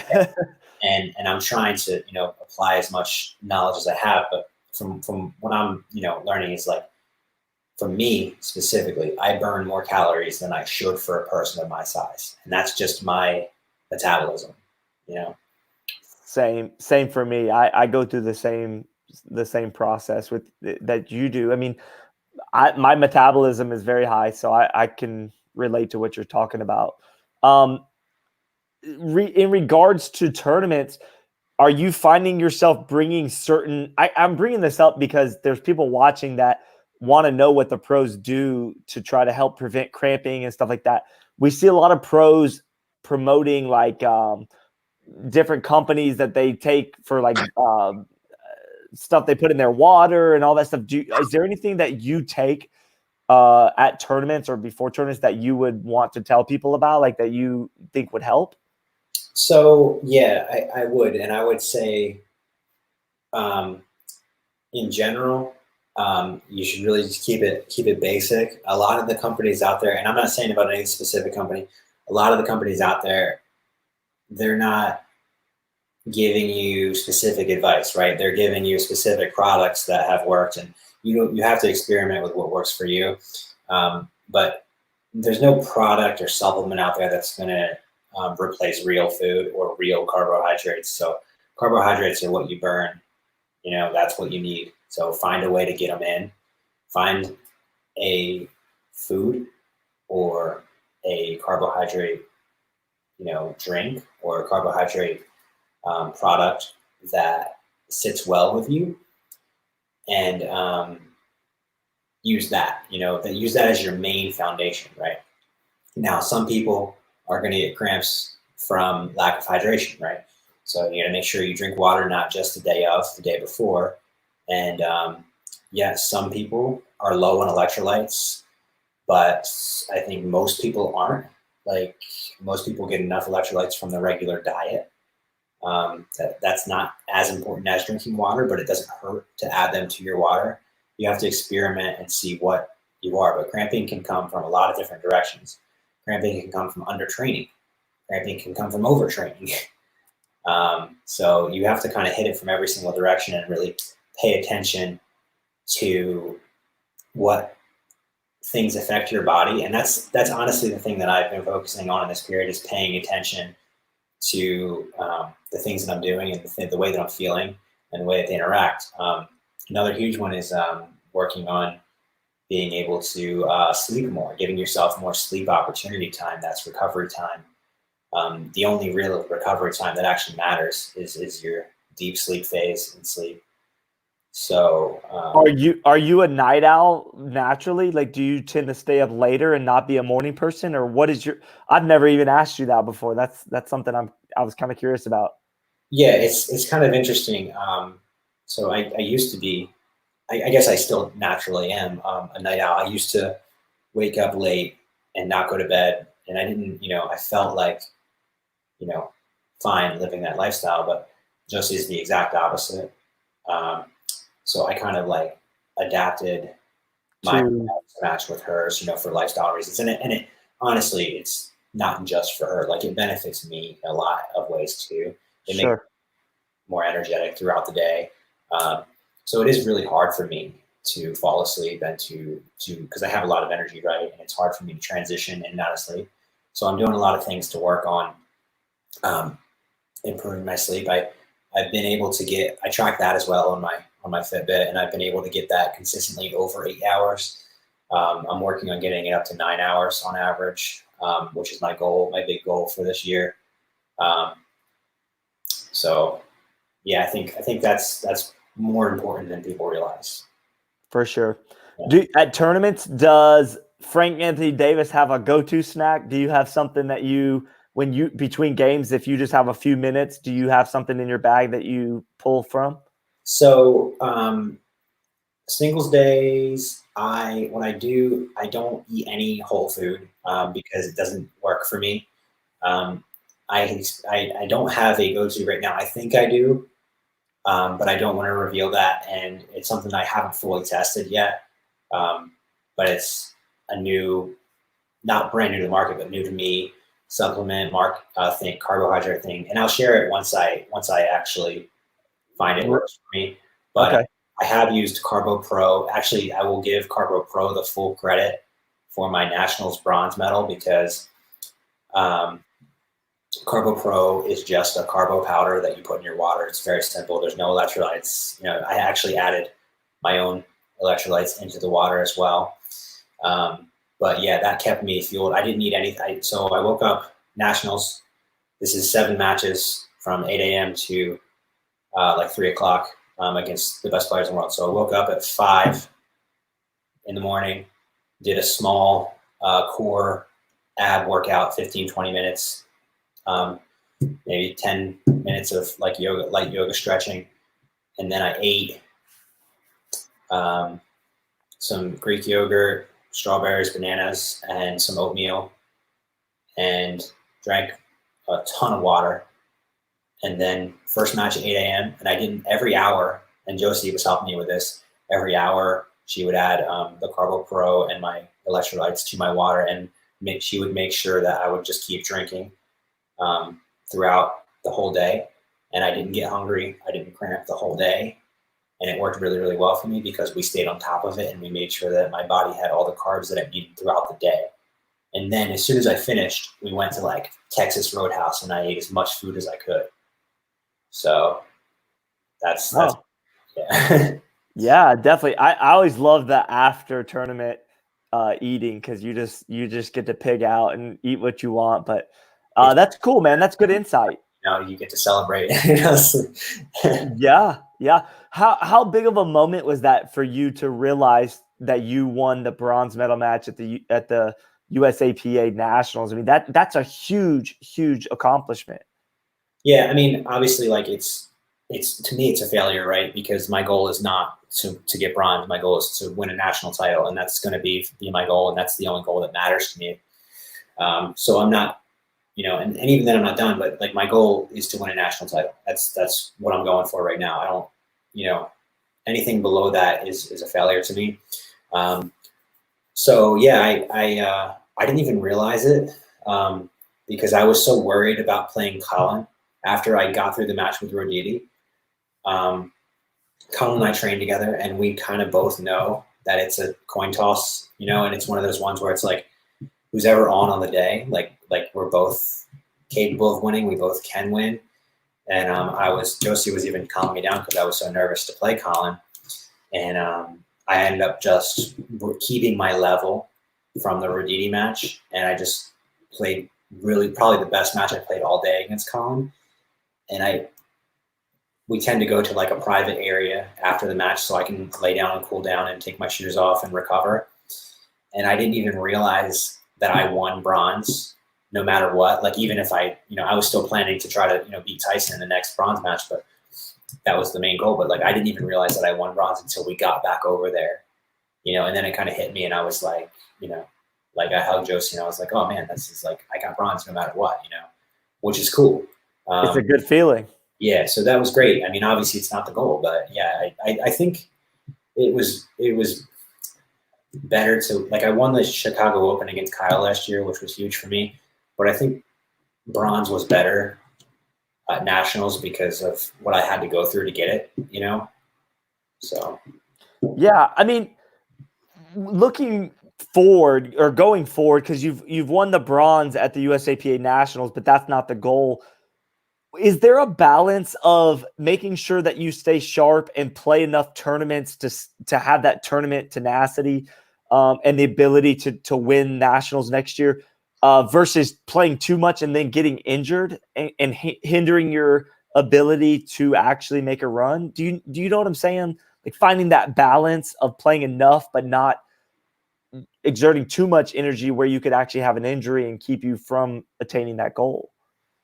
Yeah, I think so. I mean, that's one benefit for my strategy to mostly play just singles. I'm only playing one event, most of these tournaments. I'm not playing singles, doubles, mixed at every single event. So I do limit my court time. I get you guys get up and play doubles the next day and I'm recovering the next day. So that helps me a lot. I may play more tournaments than everybody, but I don't play as many events as everybody. And that's a specific reason for that, right? Like you're doing that so that you don't overdo it. Is that correct? That's one of, there's a ton of reasons for that, but that's one of the specific reasons. Absolutely. Yeah. Okay. That makes sense. Cause one of the things that I've always said, and I love tournaments. And I've played almost 100 tournaments in just 3 years, a little over 3 years. And I love the tournament atmosphere. But what I've always said is at the pro level, it's almost an injustice to the pros to make you play all day long in singles and then play your gold medal match 20 minutes after you just won a big bronze medal, or I guess you would call it the silver medal. You just win that match, and then you got to turn around and 10 minutes later you got to compete against somebody who took their shoes off for an hour and a half and got to recover while you're playing. And so one of the things I would love to see change is that if you battle all day long, maybe you should get at least an hour break. I know that's not always possible, but man, if somebody could just get an hour break, you can do wonders with that hour to help you recover and be the best version of yourself for that gold medal match. Yeah, I get that. I really do. I think there definitely should be a consistent amount of time. An hour might be too much for me.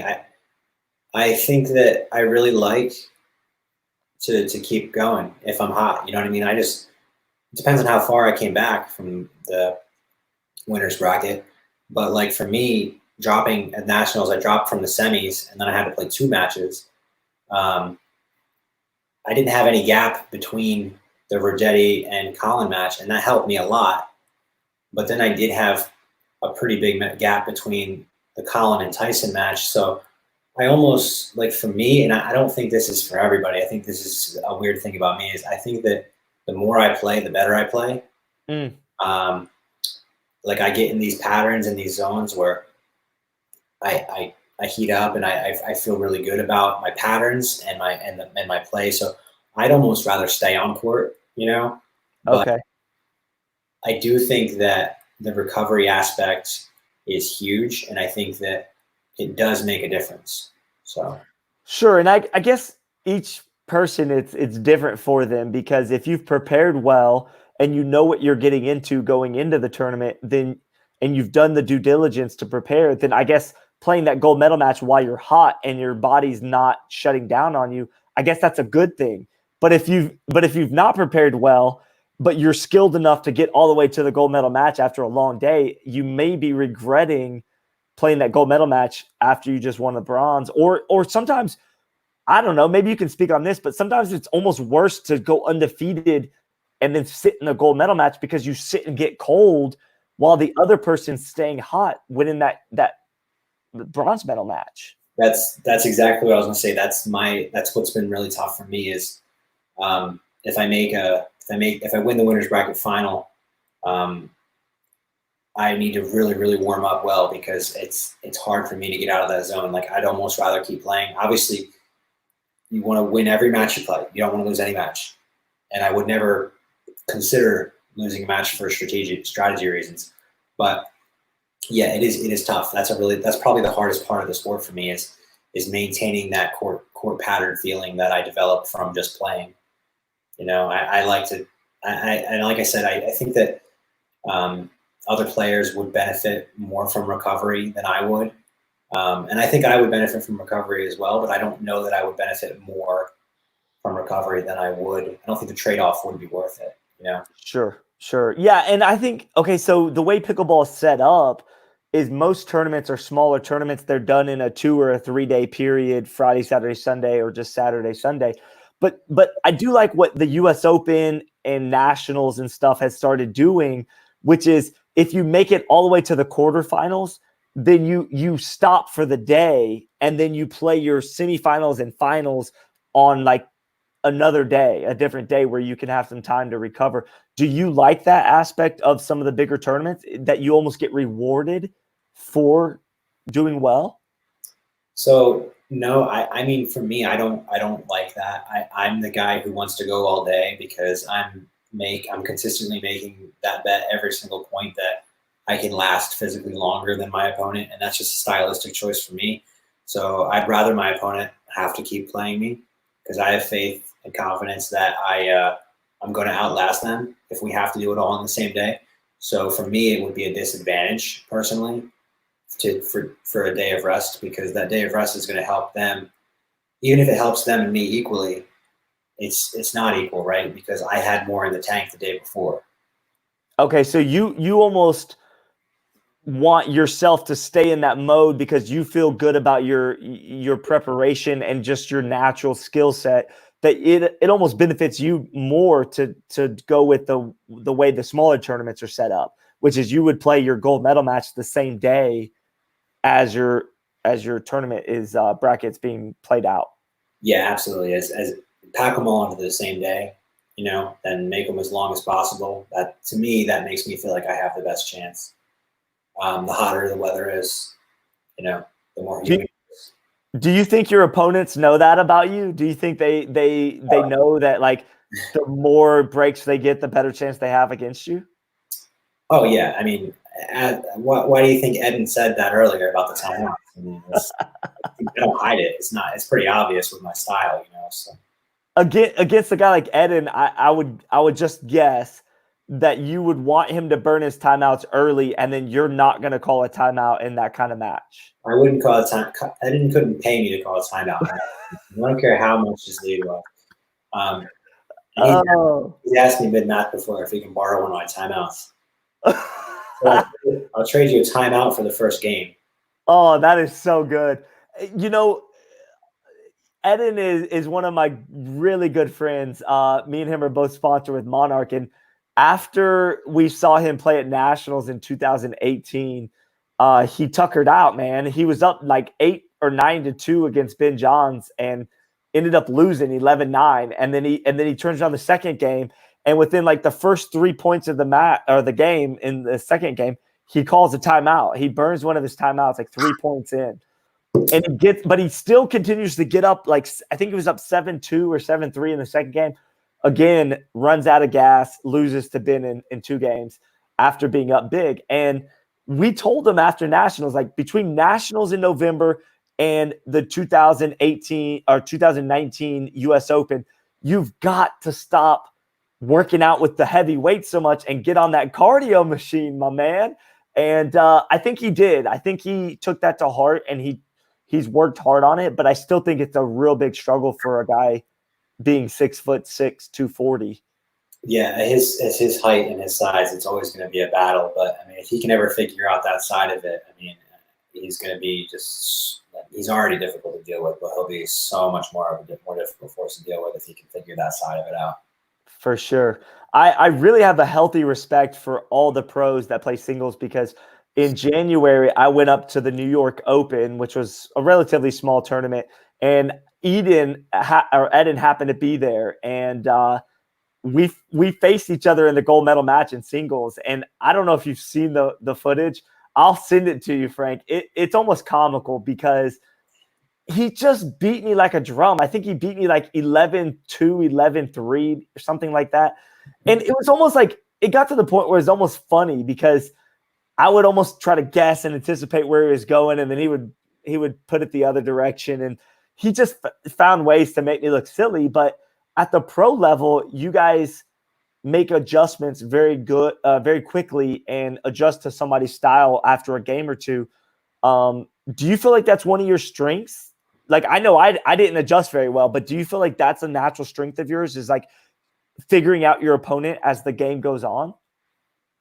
Absolutely. I mean, yeah, that's one thing for me is I'm not a great starter, and I kind of talk about patterns a lot, mental patterns for me, and the way that my mental patterns set up the physical patterns. So like, if you play Eden the same way that you play Tyler Loon, you're going to lose. If you play Tyler the same way you play Eden, you're going to lose. You have to play each player, a certain way sometimes, because the strategy that goes into, like playing into someone's strength is so important. You have to kind of play your strengths against their weaknesses as often as possible.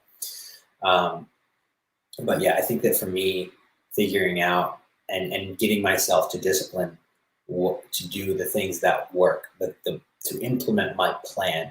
And I have a specific plan in general, but I also have a more specific dialed in plan when I know my opponent.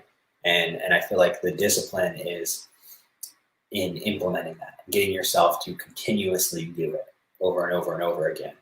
And that's the challenge, right? Is actually doing it, not thinking about doing it. So. Yeah, absolutely, man. That's incredible insight. I would be remiss right now if I didn't pull up this comment by Gabriel Joseph, Baby K. He says, if FAD beats my interview length record, I'm going to be heated. Do you know, Frank, by chance, what his record is? I didn't watch the whole thing. I watched a little bit of it. How long of it did it go? All right, it's vivid in my mind because I've done a bunch of interviews, and he's got the record right now. 3 hours and 37 minutes and 34 seconds is the record. We are at currently 3 hours, 12 minutes and 29 seconds. Now, I asked Gabriel this when he broke the record just prior to him breaking it, and I'm going to ask you the same question. Do you want to break Baby K's record, or no, does it not matter? I mean, we came this far, so we might as well, right? I knew what your answer was going to be before I asked it. If we do, I'm going to give Gabe a sweet left-handed fist bump because I know he likes my fist bumps. Actually, earlier in the comments, I didn't get a chance to throw it up there, but I think somebody, it might have been Gabriel, said that you are the king of the left-handed fist bumps. So, yeah. But yeah, I mean, look, I'm invested right now in Frank Anthony Davis, guys. We're at 3 hours and 13 minutes. I don't care if we have just my mom watching at the end of this. We are going to break the record at 3 hours, 37 minutes, and 35 seconds if it kills us. I hope Josie is okay with it. I hope she didn't have big plans for you because for the next 30 minutes, we got to break this record. She might be asleep already. Who knows? Or she might be. We might hear a knock at the door, but either way.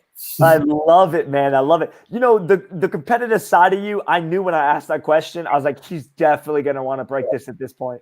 I also saw that Gabe wants to have a sprint contest with me to see who's the fastest in pickleball. And I don't know. I think that idea has Scott Golden Boy Streaming written all over it. A pro sprinting contest.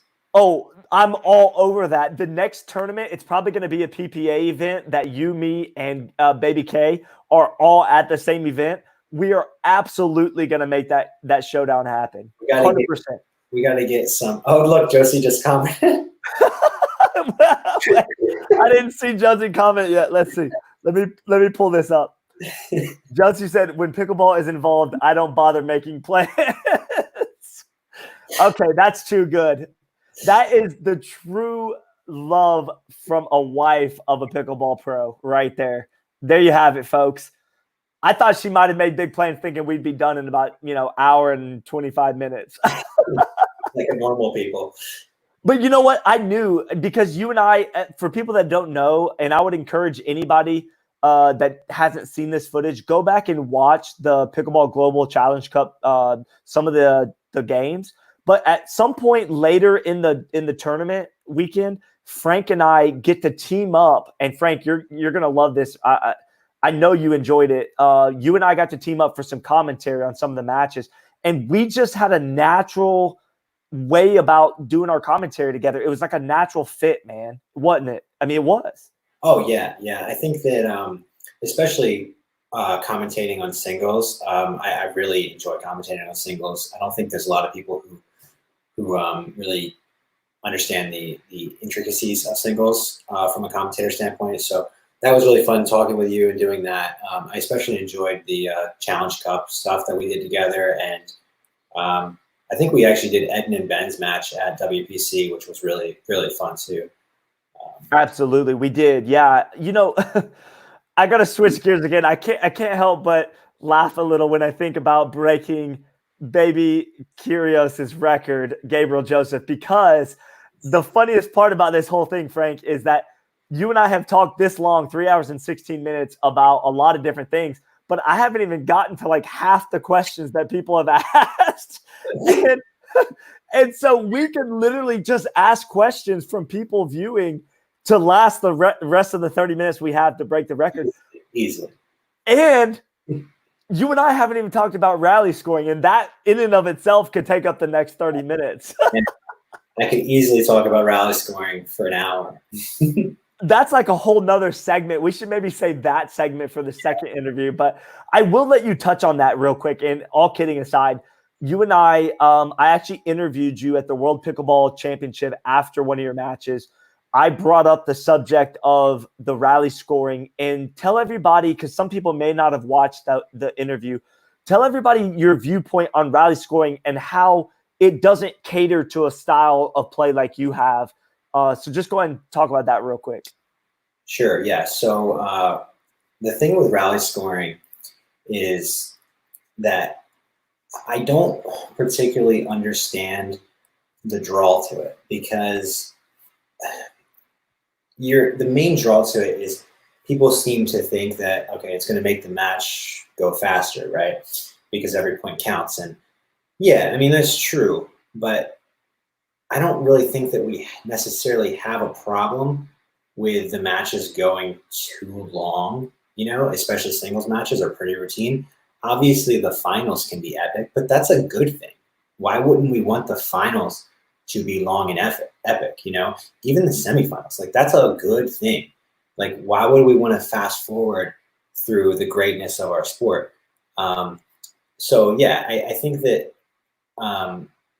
when you have rally scoring and you have a sport that's designed to make it harder to score points as the server, that's the whole point of the 2 bounce rule. That's the whole point of the kitchen, to make it harder for the server to score points. It was designed that way. So now you're saying, okay, let's just crank this serve and slap the third ball, and you can win a point that way, right? And the same thing goes, like, it's one of those things where it brings aggression to the sport, where somebody can take huge risks for huge reward. And if they're hot, they win. But that doesn't really bring in like anything exciting to the sport, in my opinion. That brings in a little bit of like luck into the sport.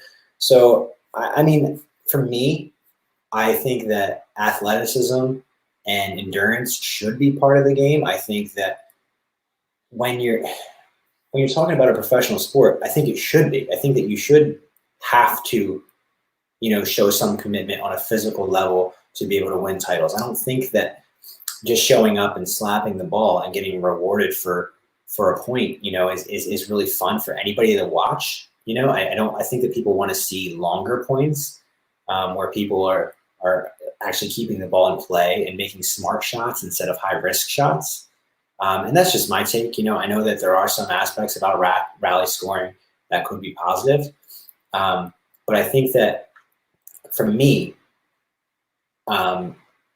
side outs in our sport are so crucial to what pickleball is. And I think that you really change the game so much by removing what a true side out is. So.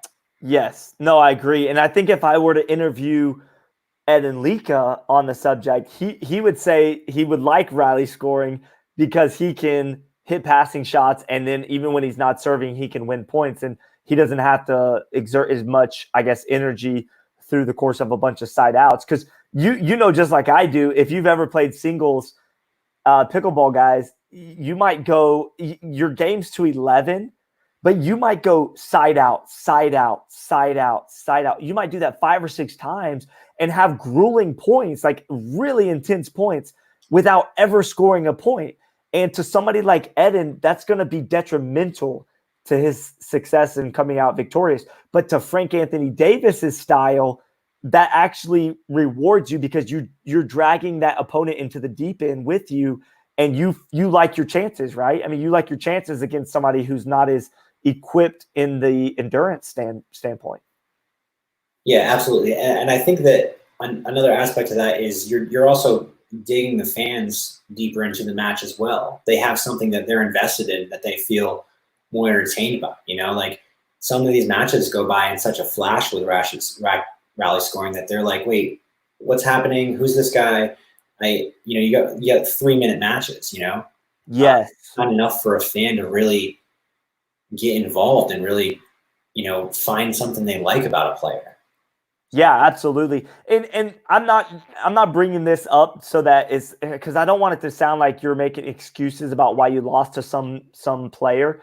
But you and I had some conversation off camera a while back after the World Pickleball Championship, and you crunched a few numbers. And I don't know if you want to go deep into this, but like you're kind of an analytical guy, and so after the rally scoring event took place at the World Pickleball Championships, in particular, you played against Zane Navratil, who's a very young, athletic up-and-comer. He was able to take you down in that tournament. Talk about how you crunched some numbers and you figured out, like, if it wouldn't have been rally scoring, the game would have been completely different, right? Not necessarily who knows about the actual outcome, right? But you were just simply saying that the points, I don't know, you can break it down. Go ahead. Yeah, so first of all, like Zane's a good friend and an amazing player, and he beat me at Atlanta last year with traditional scoring. So this is not about him winning with him. He won in rally scoring. It's he could beat me in traditional scoring. So it is what it is. But I will say that, like we said earlier, it takes me a little bit to walk into a match and really get the feel for how to play a player, figure them out and break them down, that sort of thing that's like engaging with the sport. So he beat me, and I don't have the numbers on me right now, so these might be slightly off, but they'll be close. So when each game would have ended, because he beat me 11-6, 11-8 with rally scoring. So when each rally scoring game ended, the traditional score would have been 8-4 and 6-4. Yes, that's Something right. Like that. So 8-4, okay. He probably has a good chance of winning that game. I've come back from worse, but I'm giving him odds to win that one. 6-4, that feels like that's barely a match, right? Like that to me, even 6-4, 6-2, like that to me feels like, I feel like the match has just barely started, so I don't think it gives a good reflection of the result of the game. Right. So I don't know. That's kind of the example you were talking about with that. And that day, Zane probably would have beat me traditional scoring anyway. I would like to think that I could have slowed it down with more time and with more side outs to figure him out. But when a guy comes out and he's smacking his serve off the baseline and he's smacking the third and he's getting points for every return that he hits off the baseline, it's really hard, and you're down, you're down 6-0 in literally under a minute. It's a whole different sport in my opinion, and it really hurts the value of pickleball from pretty much every perspective that I can think of. Not to mention, I don't even know how you could implement rally scoring in doubles. It would be so confusing. Oh, it would be a nightmare for a referee to have to do rally scoring in doubles. So why taint the sport even more with saying like, oh, well, yeah, because the rules are already confusing enough right now. It's like, oh, yeah, but singles is played this way and doubles is played this way, and the scoring is different in singles, but the rules are still the same, but the scoring is different. I feel like it's already hard enough to explain new players pickleball. No, I agree. If you started implementing the rally scoring in regular pickleball play, it would get extremely confusing to new people. I personally, I don't know. I have my own viewpoints on whether pickleball could ever be televised on a national level on ESPN or otherwise. But there's two sides, right? ESPN films beanbag toss. What's the beanbag game? Cornhole. Oh yeah. So there's like 10,000 people at a time watching cornhole that I've seen on live feeds, and then you've got pickleball, who people say, oh, it could never be televised because it's too boring, it's too drawn out, blah blah blah. But I disagree. I think there's lots of exciting things that happen within pickleball that could make it enjoyable for the viewer who may not even know what pickleball is. I mean, would you agree or disagree? Yeah, I mean, I definitely agree. I think the athleticism in itself is greater than a lot of other sports, and I think that I personally think that the average viewer would appreciate singles more than doubles, even though I think that doubles has some more interesting hand speed skills and stuff like that. But I don't think it translates very well to the person who's never seen pickleball before. But I think that someone seeing, an athlete like Tyson, and Ben running around playing singles and hitting perfect shots and Tyson crushing the forehand, I think that people would naturally see that and relate it to maybe like a sport like tennis, and it would just be an easy transition in their mind, and they'd get really excited about it. Sure, absolutely. If they televised the 70+ division in doubles, it may not come across the same way. But if you're talking about two elite athletes who, man, I tell you what, it's been 3 hours and 27 minutes. We're literally 10 minutes away from breaking the record, by the way. But I mean, we could talk about an infinite amount of things for a long period of time about this. But one of the hot buttons for me is that people outside of the sport of pickleball don't seem to give it a lot of respect, in the sense from the athletic standpoint. And I constantly see tennis players that don't play pickleball talk about how, it's not even close to the athleticism that you have to have for tennis and blah, blah, blah. But man, I disagree adamantly about the athleticism part, because some of the pros in our sport they could excel at anything that they do in life, I believe. It's just that they love pickleball so much because it's so much fun. Yeah, to the tennis thing, like there is tennis players, there's a lot of tennis players out there who are in better shape than anybody in pickleball, because I think that Novak Djokovic is probably the fittest person in the entire world, in any sport, in any human. So yeah, it's kind of hard to compete with that, but I think that a lot of that has to do with the money as well, right? Because yeah, I would train 12, 13 hours a day like Djokovic if I had a net worth like him, but I have another job, right? I have other things in my life, Right. So I don't make enough money from pickleball to fully support a training career and everything. But do I think that you need to be more in shape for for tennis than you do for pickleball. I mean, I think you have to. It's pretty close. I don't know. I mean, at Djokovic's level, to play a 4.5, 5 hour final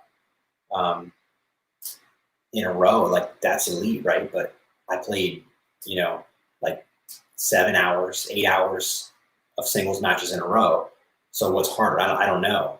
I think tennis might be more harder, like as a full body workout, like in the way if you use more upper body strength to generate more pace on your groundies and all that. But pickleball is definitely more compressing and more dynamic and more short burst, whereas tennis is a lot of east and west movement. So I don't know. I feel like they would be pretty close to equal. But that's not to say that I'm in as good of shape, or even Tyson, who I think is probably the most in shape of all the athletes in pickleball.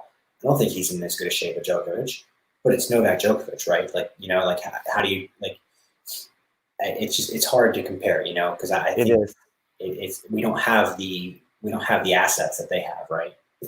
That's right. Yeah, they've got a huge amount of resources that help them stay at the top of their game, which I think is great. But pickleball will most likely, I can confidently say, I don't know, it could change, but that will never be to the level that the tennis world is. It's had a long-standing history of money that gets poured into it. It's a big, big sport. It'll never go away. But I do think pickleball is on the uprise, and I think that we have an opportunity to capitalize right now on some of the publicity that we've gotten, whether it's good or bad or whatever. But do you think it could ever be televised on, say, ESPN3 or something? I mean, where it's like on literally cable TV. Yeah, I absolutely do. I don't see any reason why it couldn't be. I think that it's, like I said, it's the format that has to be figured out. But yeah, I think that it's a perfectly televisable sport. I think that people would enjoy it. I don't know that it would ever get. It would take a long time for household names and for it to be on, like, as much of a platform as tennis is. But I don't think it's unrealistic to think that we could be on like ESPN, something like that, like where it's like a live thing. Maybe not in my career, but if pickleball keeps growing at this pace, it's anything's possible. For sure. Would you be willing to, in your career, if somebody came to you and said, "We'll air this sport pickleball on national television on ESPN if you're willing to relinquish your viewpoint and play rally scoring"? Would you be willing to trade that out or no? Oh yeah, absolutely. I mean, that's I won't be mean, but that's what WPC was, right? It's the money's on the line, so you do it, right? Like nobody wants to do it, but you do it for the money. Sure. So, I mean, it feels kind of dirty to do it that way, and I feel like it does taint it hurts the sport. And I don't fully understand the argument for it, because I've done quite a bit of research on this, and everybody's argument is that it's faster and more predictable. But it's really not. I mean, it's not. I looked at Tyson and Ben's last 7 finals, and all of them were under 45 minutes. And every single, like, even WPC was 29 minutes, which was shorter, but only by 15 minutes. Yeah, like it's not that big of a difference. Like, we can sell an hour slot. I agree. I agree with you. I see some advantages to having rally scoring from a viewing standpoint, but I don't see enough of an advantage to change the whole sport and turn it upside down with the rally scoring. On top of that, I don't know that the rally scoring would translate in doubles, and it would be very, very confusing to try to figure out. So I do agree with you from that standpoint. I do want to throw this comment up here real quick. Justin Gastel is from the 585. He said, "I think FAD is is starting to cramp up from the overtime interview. Can he call a timeout and go 585?" Oh no! What's up, Justin? Good to see you, man. So yeah, no cramping yet, but I'm saving up that fist pump for Gabe as soon as we break the record. So I might cramp when I throw that fist pump out. Absolutely. Speaking of that, we're only 5 minutes away from breaking the record. I don't know if Gabe is still on here watching. I'm going to scroll down and see if I can see any comments from him. he must not be watching. So he's going to be, if he's not watching when we break the record live, I really wish somebody could text him right now and let him know that we're going to break the record, because I think he's going to be sorely disappointed. But also and I'm going to bring this comment up, but I'll go ahead and ask it. Justin Gastel actually asked a question earlier that I didn't get to. He said, do you like the idea of switching the singles court to 16 wide by 44 long? So removing 2 feet on each side of the baseline or the sidelines. Your thoughts on that? Yeah, so this is something that I actually answer this question a lot, and I thought about this a lot. So another thing, I don't really fully understand the argument for it, because I think a lot of people think, oh, well, I'm running back and forth in singles, and I'm old, or I'm not, that mobile, and it's too much court to cover. But it's really not about the width of the court. It's about your shot selection. The shots you're hitting are making you run. So try to hit shots that don't make you run, and try to place the ball and position you. Give your time to position yourself to where you're waiting for the ball, and don't panic run. But I don't really understand why people think that thinning the court would make them run less, because the whole point of pickleball is the non-volley zone, the kitchen, right? Correct. Shrink the court, you're shrinking the non-volley zone. That's where you hit your drops, man.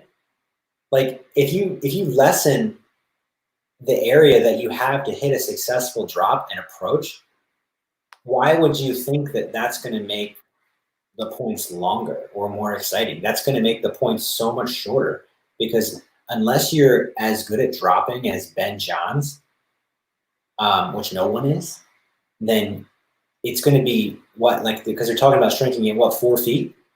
Yes, 4 feet, two on each side of the sidelines. 2 feet. So let me see if you can hit a drop against Tyler Loom.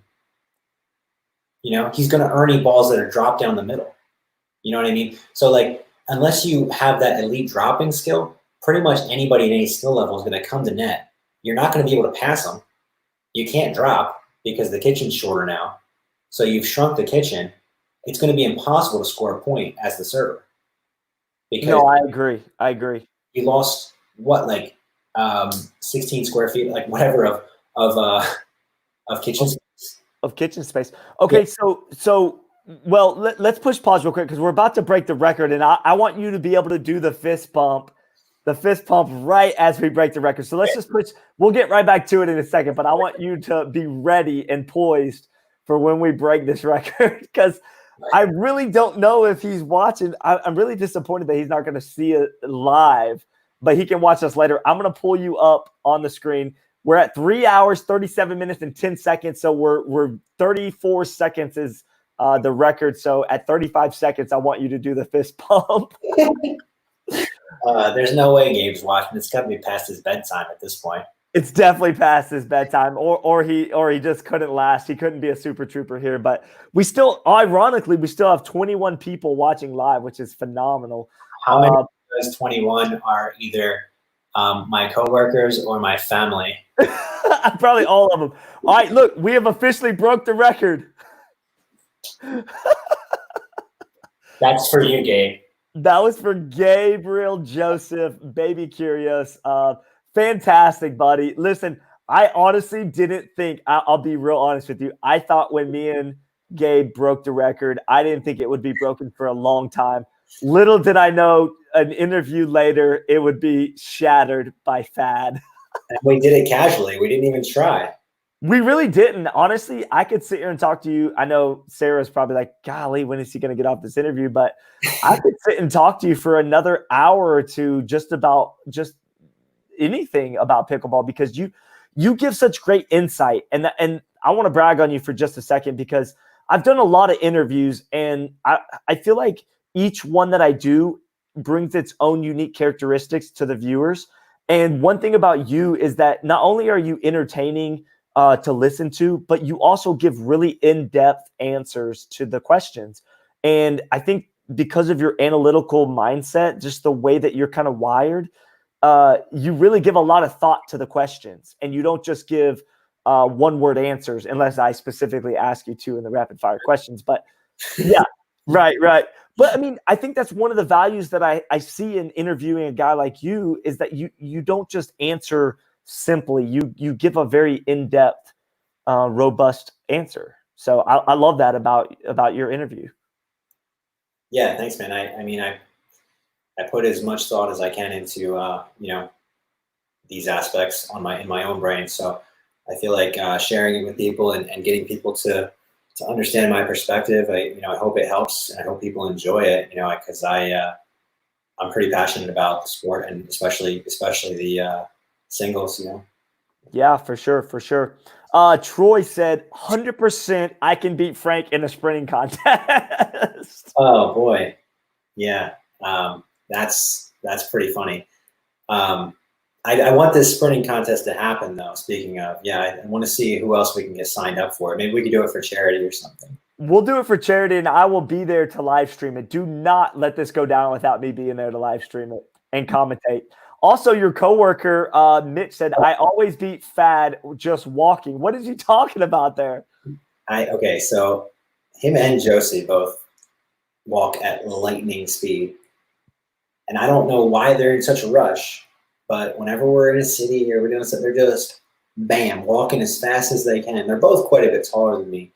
But honestly, I must be an incredibly slow walker because I have to, if I'm holding, I don't hold Mitch's hand, unfortunately, but I do hold Josie's hand, and I have to pull her back. Because she's just on a mission. Yeah, she's like, let's go.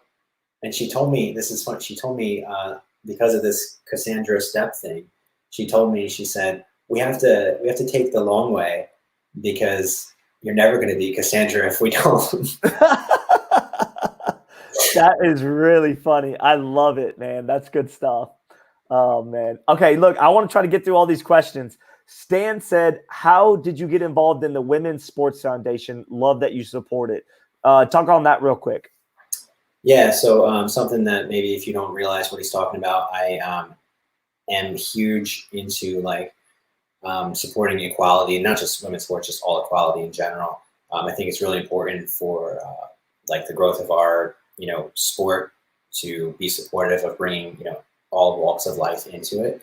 And anybody like who has seen my website, they will notice that 5% specifically of all of my annual revenue goes as a pure donation to the Women's Sports Foundation, which the Women's Sports Foundation is a foundation that's set up by Billie Jean King, the famous tennis player, and it goes directly to helping, helping young women and girls get involved in sports at an early age, especially in like schools and stuff, because there's a weird structure, and I've seen a lot of data on this that you can look into yourself, where naturally in younger sports, women and young girls don't get the same sport opportunities as men do, as young boys do. So they're not like thought of like as much. Like it's not like, oh, there's not as many sports for girls, right? So they don't think about it. So they work on making sure there's funding for that, making sure that the girls get as much opportunity. So it's really important to me. When I first started learning about equality and feeling the effect of it, like in my own life, and feeling my own biases that I grew up with and didn't realize that I had, I started to really think about how, like, well, if I have any influence at all, then I should probably, try to put the information that I have out there and do what I can.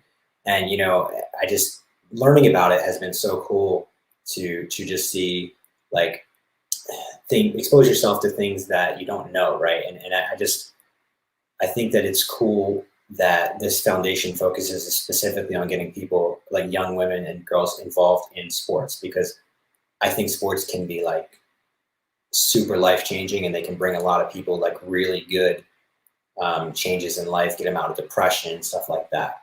And I specifically chose that Women's Sports Foundation because of the working with youth, which I think is super important. Man, that's awesome. I love the insight there. I'm just trying to go down this list. Justin, he said, "Are we getting to the halfway point in this interview? Come on, let's really break this record." So he's all on board about us just shattering Gabriel's record here, but that's funny. Also, let's see. We've got some. Oh, Angie. I didn't know she was watching. She said, "Oh my God, you're the slowest walker ever." Yeah, Angie's one of my best friends. Her and her brother Steve.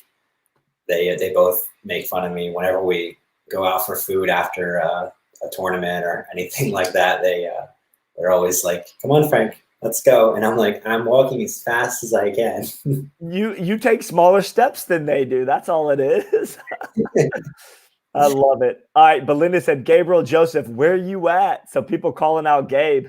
Unfortunately, he didn't see you break the record, but I will send it to him later. I love it. All right, Chris Dickert said, "Not many people at the top of any sport take time to talk and give advice to amateurs like Frank does. He's a beast and an amazing ambassador to the sport. Awesome role model. We appreciate you, bud." So Chris, giving you a little shout out there. Thanks, Chris. That's awesome. I'm glad that you get something out of it. It's cool to be able to give back, and I love meeting new people. And I really like more than anything, I like working one-on-one with people. So I hope to do more of that in the future. That's awesome, man. Justin, going back to some humor, he said this may be a Guinness Book of World Record. Is that a joke? I don't know, man. We might actually be breaking a record here. I'm just kidding. If I interviewed you for 24 straight hours, that would be some type of record, I'm sure. Yeah, no, that I would probably not do. No, I would probably not either. Okay, Mitch, again, throwing some shade, saying normal speed is what he beats you at in walking. I don't know if I can believe Mitch. He sounds like a big exaggerator of the truth here. It doesn't do anything at normal speed. Oh my gosh, I love it. All right, Josie. Everybody seems to love the slow walking stuff. They're commenting all over that. We got places to go, Josie said. She's all over it, man. She's pulling you along. Yeah, we have a whole lot of places to go during quarantine. I love it. All right, look, I just got word that Gabe is actually watching. He said, "Belinda Detman, I'm upset." He realizes that the record's been shattered. Oh, he's gonna text me immediately after the interview, wanting a second interview to be lined up. No, I love it. All right, and here's the last one from Gabe. He said, "Fat and I breaking records on here. Now we need to translate it to the pickleball court." I personally think that's going to be one of the great matchups in 2020 or 2021 if it doesn't happen in 2020. We'll see. I mean, I was kind of expecting us to play at the California Open. He kind of had an off day. He said he had a late night the night before and had some schoolwork. So I was really thinking that was going to be another rematch almost right away. But for sure it's going to happen at some point. Yeah, I mean, he's an up and coming star in our sport, and he's also the one thing I'll say that you really can't do anything about. And you can't change anything with this, is he's like 20, I think he's like 22 maybe or something. I don't know. He's barely an adult. Yeah, he's got youth on his side for sure, but I think that the mentality of old age, the wisdom of old age, is gonna benefit me at least until the athleticism starts to shift the scale. Absolutely. One other thing I want to talk about before we go, I don't know if you've put much thought to this, but the youth of pickleball, do you see the sport continuing to grow from a standpoint of having somebody like Anna Lee Waters, per se, that is 13 years old and is already competing at the highest level in our sport? I mean, is that a good thing for the sport, seeing that? Oh, yeah, I think that's the best thing for the sport. It's very it's pretty typical in a lot of other sports. I mean, you think about like what Maria Sharapova and Rafael Nadal did when they were her age, So it's not as like unheard of as we seem to think it is with Anna Lee, and she is great, and she's amazing, but it's not like the pickleball doesn't have as much exposure as like tennis does. So like she's just fortunate that she found pickleball, right? And we're fortunate that pickleball found her, to have her in our sport. And I think that that's that's amazing because pickleball is not that big of a sport nationally. So once we get more popularity out there, there's kids who are her age who are super athletic, who can be as good as her, but they're just not seeing the sport right now. So I think over time that'll be you'll definitely see more teenagers on podiums than 30 and 40-year-olds. Definitely. Do you think this is somewhat controversial? I'm not sure if we want to go too deep into this, but like I know Adam Stone, Kyle Yates, Deckelbar, and I forget who the fourth was. Gosh, I'm drawing a blank. But recently they went to the Pickleball Global store in Bonita Springs, and they did like a exhibition with singles with ESPN3 filming it.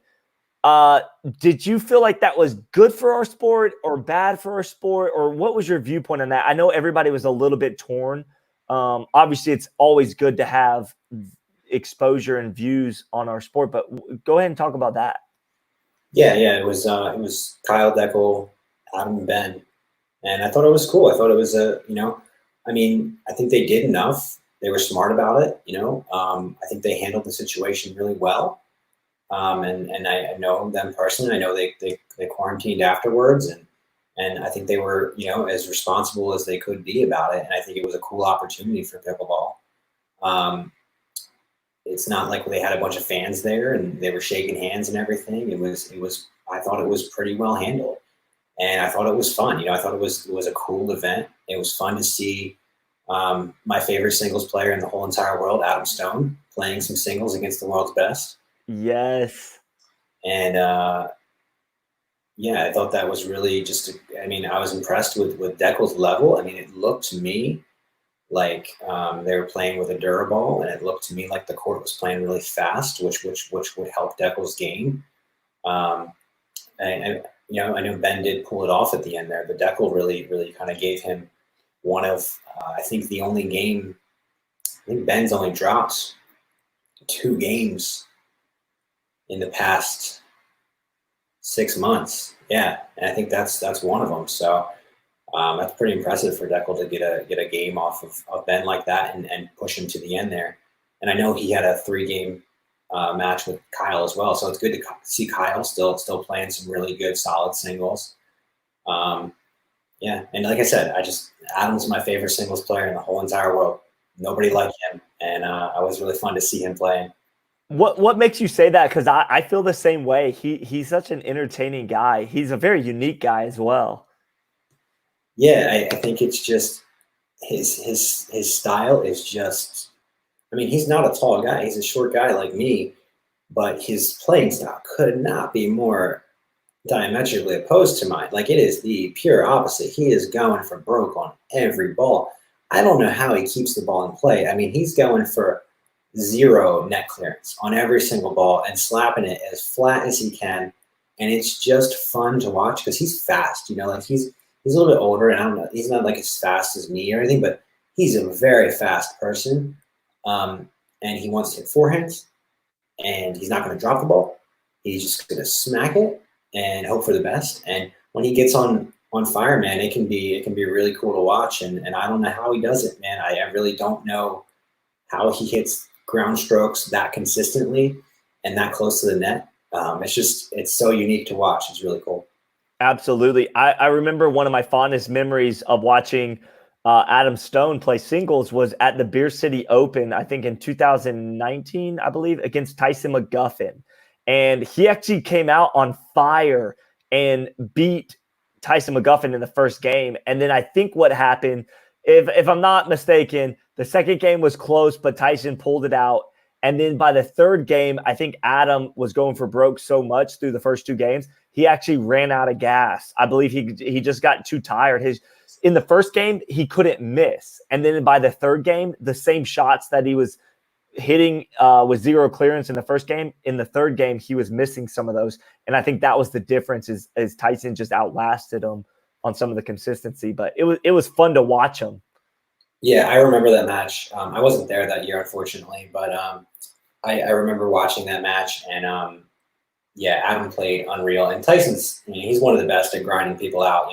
Like I do as well. He'll outlast you, and it's something that both him and I take a lot of pride in doing. But I will say, if I remember correctly, I think that Tyson was suffering with the bad like stomach bug that weekend. So, Wow, I didn't know that. That's interesting. But Tyson's still a warrior, man. He's a beast. I remember actually, there's so many stories that come to mind whenever we talk about these certain players. But there was I believe it was TOC or one of the tournaments out in the Northwest where Tyson was playing against, I believe, either Ben Johns or one of the players that is a top player. Tyson was having full body cramps. Do you remember? I don't know if you remember this, but like between points, he could barely move. I couldn't believe, and he was literally hobbling around even during some of the points. Do you remember that? you took what, this year or No, this was a couple of years back. Is when I first got into the sport. He was like cramping up really badly.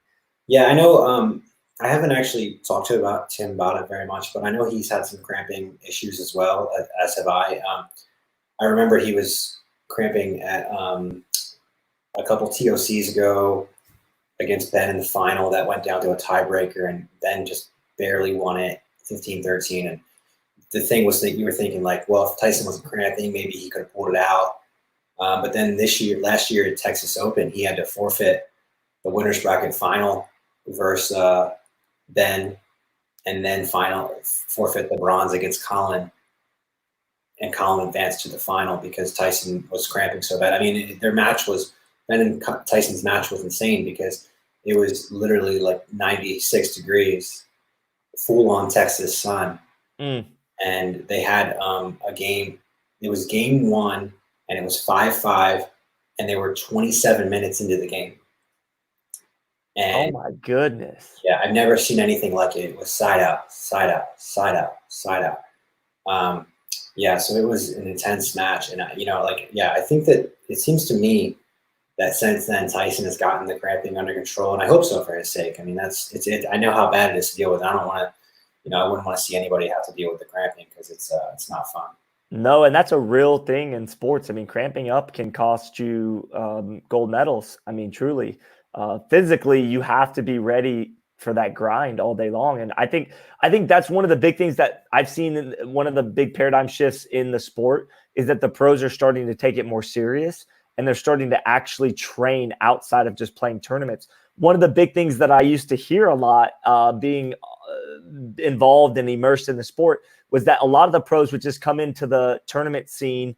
Let's say there's going to be TOC in August. Well, they would just come in like a few days early, and they might not play for 3 weeks prior to the tournament, but maybe they come in 3 or 4 days before the tournament, and they used to just play some pickup games and get back in the flow. Well, that's no longer good enough anymore. I mean, there's people taking this really serious, and that's why I think the sport's changing in a good way at the pro level. Yeah, absolutely. I mean, I was one of those people. I was even worse though. I used to come in the day before and just try my best, and hey, that was 5th place, and I don't want to go to tournaments for 5th place, No way. And also, if you're going to spend the time, the money, and the resources, you want to be prepared and do well. I mean, if you're going to play at the pro level, there's a reason that we call it professional level. I mean, there's a lot that goes with that. Well, yeah, there's only one spot at the top, so I love it. Currently, that's Ben Johns that holds that. Yeah.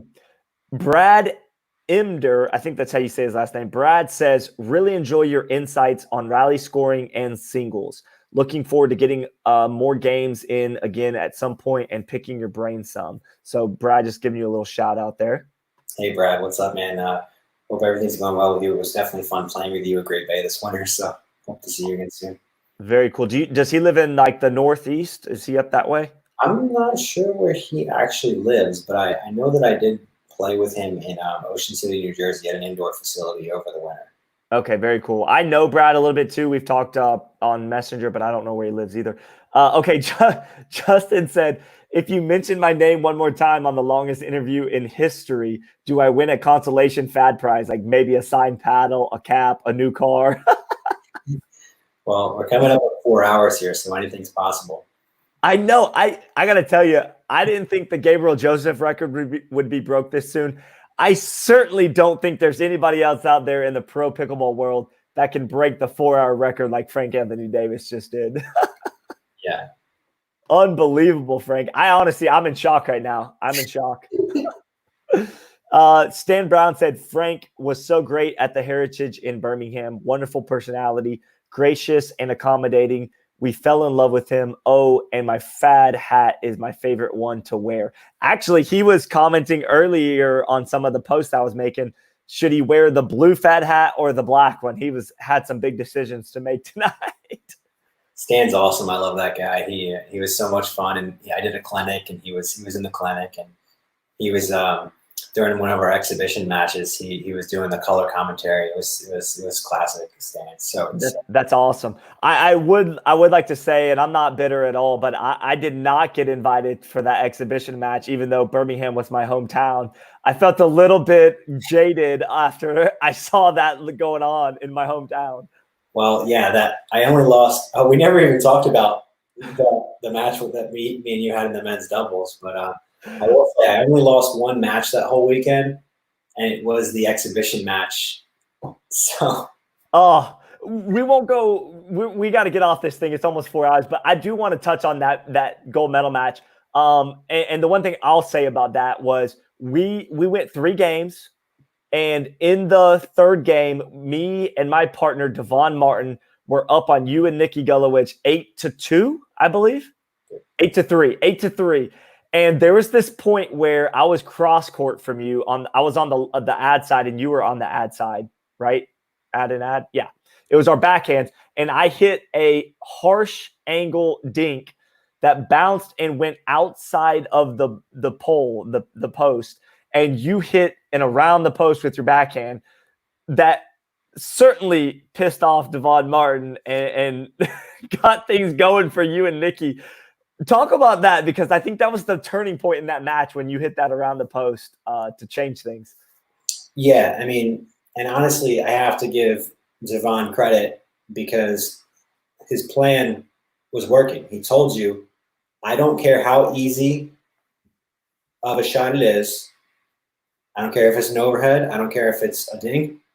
Don't let Frank touch the ball. That's right. And it was working. It got you up to 8-3. And, you know, credit to Nikki for hanging in there, because he was getting so much. You guys were putting so much pressure on him. I was a lot of heat. 90% of the court because of how much pressure he was getting, and he was still. You guys were placing every ball to him, and he played amazing to come through that mentally. He did. But yeah, that ball you hit, I realized that I had to do something because you were going to score a point if I hit it back, because you're going to hit it, you know, because you pulled me all the way across court. And I was like, I did one of those ones where I kind of curved it around the post.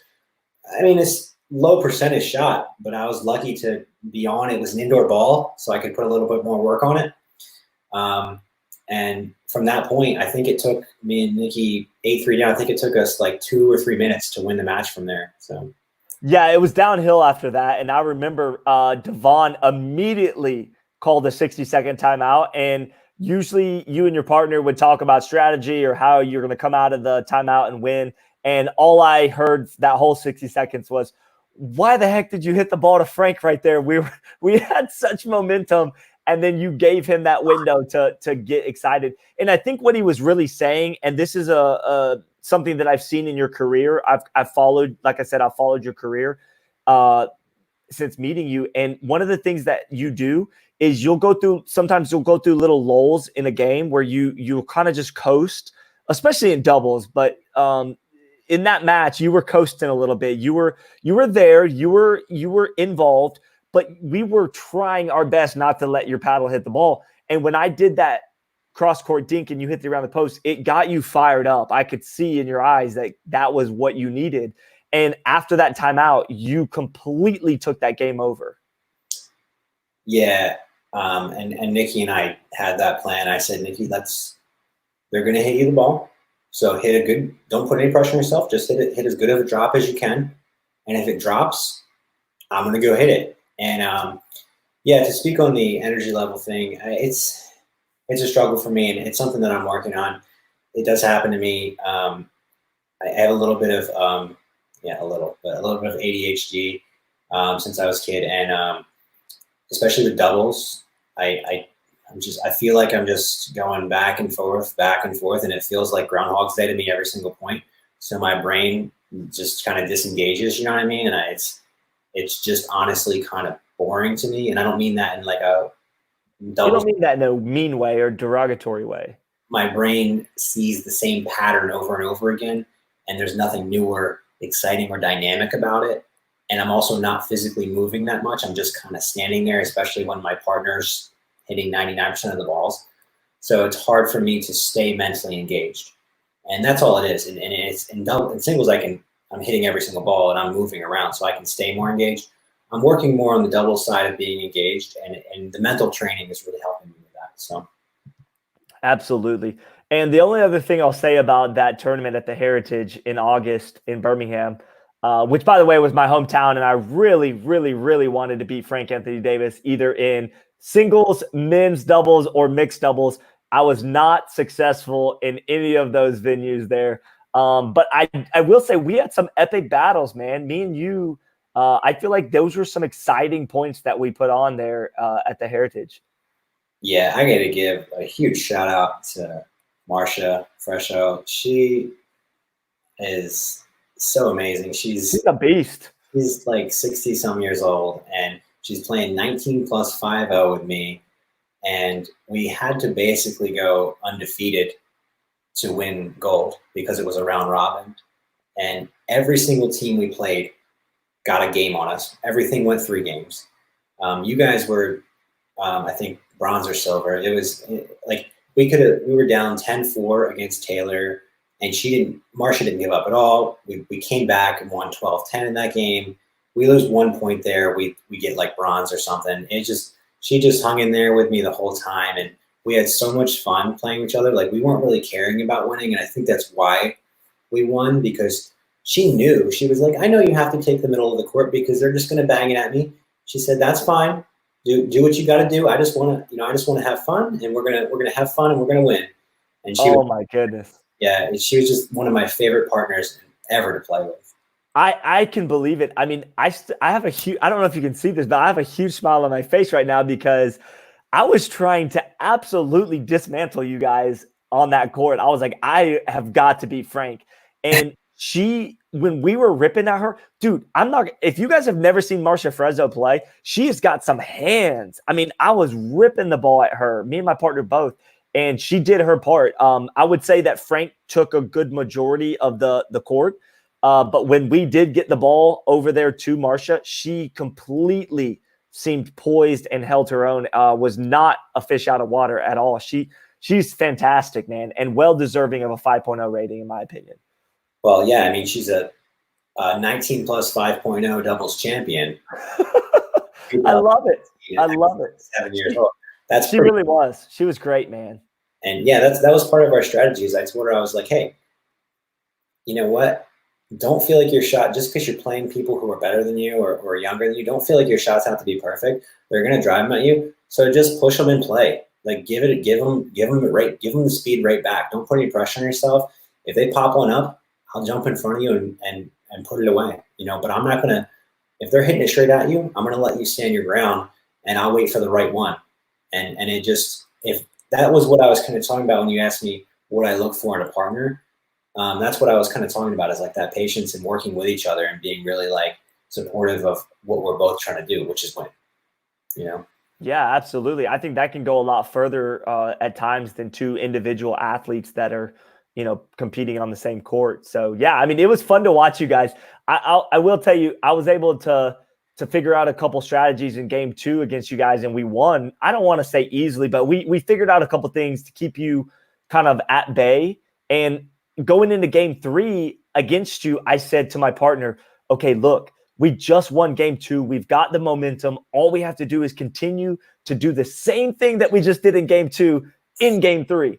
And for some ungodly reason, I don't know why to this day, you were able to not let us do what we wanted to there, and you were able to get involved more. And I just feel like you kind of have this way about taking over a game at times and closing it out.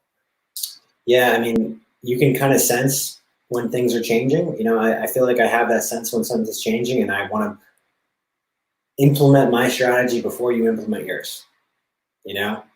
And if it's a good strategy, it'll work. If it doesn't, then it won't. So I but, love it. yeah. Love it.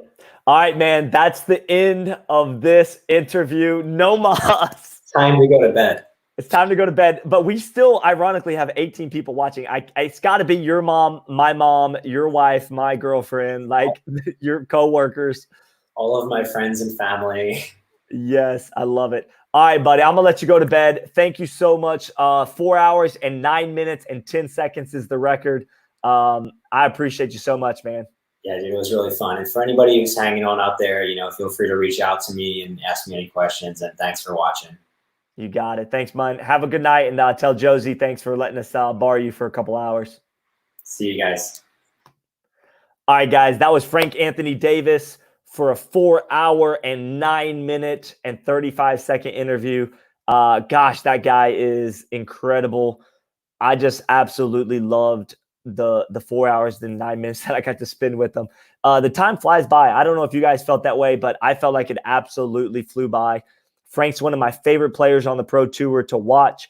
If you are just finding out who Frank Anthony Davis is, which I highly doubt anybody watching this doesn't know who FAD is already, but if that's the case, I would just say to you, start paying attention to Frank Anthony Davis, follow his career, find out what tournaments he's going to be at, and go book your flights and be a part of those tournaments. Because I got to tell you, when you're not playing singles or your singles matches are done, go find Frank Anthony Davis, look him up on pickleball tournaments while the tournament bracket's going on, and go watch this guy play singles. He's phenomenal.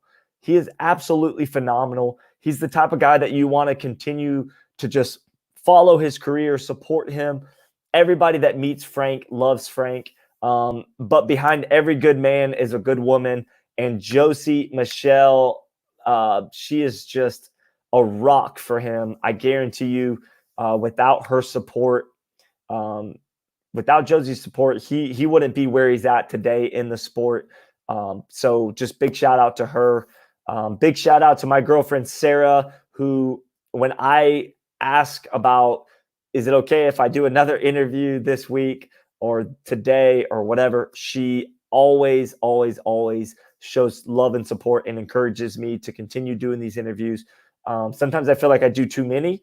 And right now she said, listen, everybody's home, they're quarantined, there's no pickleball going on.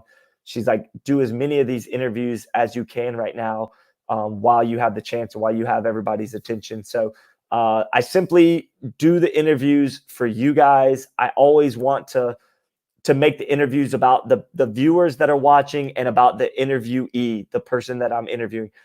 These things are never about me. I absolutely love being a part of these interviews. I love the fact that I'm the one that gets to do these interviews, but by no means do I do the interviews so that I can get any glory or credit or satisfaction for my own self. I love, love, love interviewing the pros. Guys, it's a passion of mine. I love that you guys support what I do. If it wasn't for you guys watching and being super troopers, I promise you I wouldn't do these interviews as much as I do, or I may not do them at all. So that's my little soapbox right there. I just want you guys to know that I appreciate you guys from the bottom of my heart. I never want to get to a point in my career with pickleball where I lose this passion for the sport, for the interviews, and for the people, because that's honestly what drives me. Yes, I got to make money. I got to support my family and myself by making money somehow through pickleball. But that's not the drive for me. That's not the reason that I do this stuff. The reason is because I love bringing the pros to you guys, bringing the insight. And when you guys, next time you watch Frank Anthony Davis, you're going to have a little more insight about his nutrition, about his, mindset, about his endurance and stamina that he has on the court and his preparation that goes into him being successful. So that's the reason I love doing the interviews. It's because it gives you guys, as the fans, the people watching him in any interview that I do with the pros, it gives you guys that insight into their world, into what they're thinking. And then you have a better knowledge and a base and motivation, honestly, to watch these pros at the tournaments. As if you don't have enough motivation already, but I just wanted to put that out there. I think that that's very important for you guys to understand why I do what I do. I don't do these interviews for me. Trust me. If it was about me, I would have never interviewed anybody in the first place. I would just sit on these interviews and talk by myself, be a solo show. But I always try to bring value to you guys as the pickleball community. And I hope that I've done that. I hope that I will always continue to do that.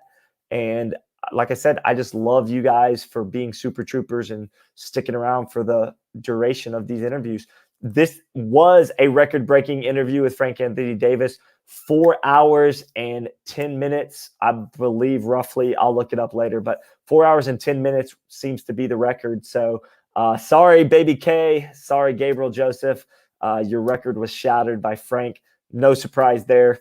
But anyway, you guys have a great night. It is now 10:15 my time on the East Coast, and I'm going to wrap this thing up and probably go to bed soon. So, all right, we'll see you guys later.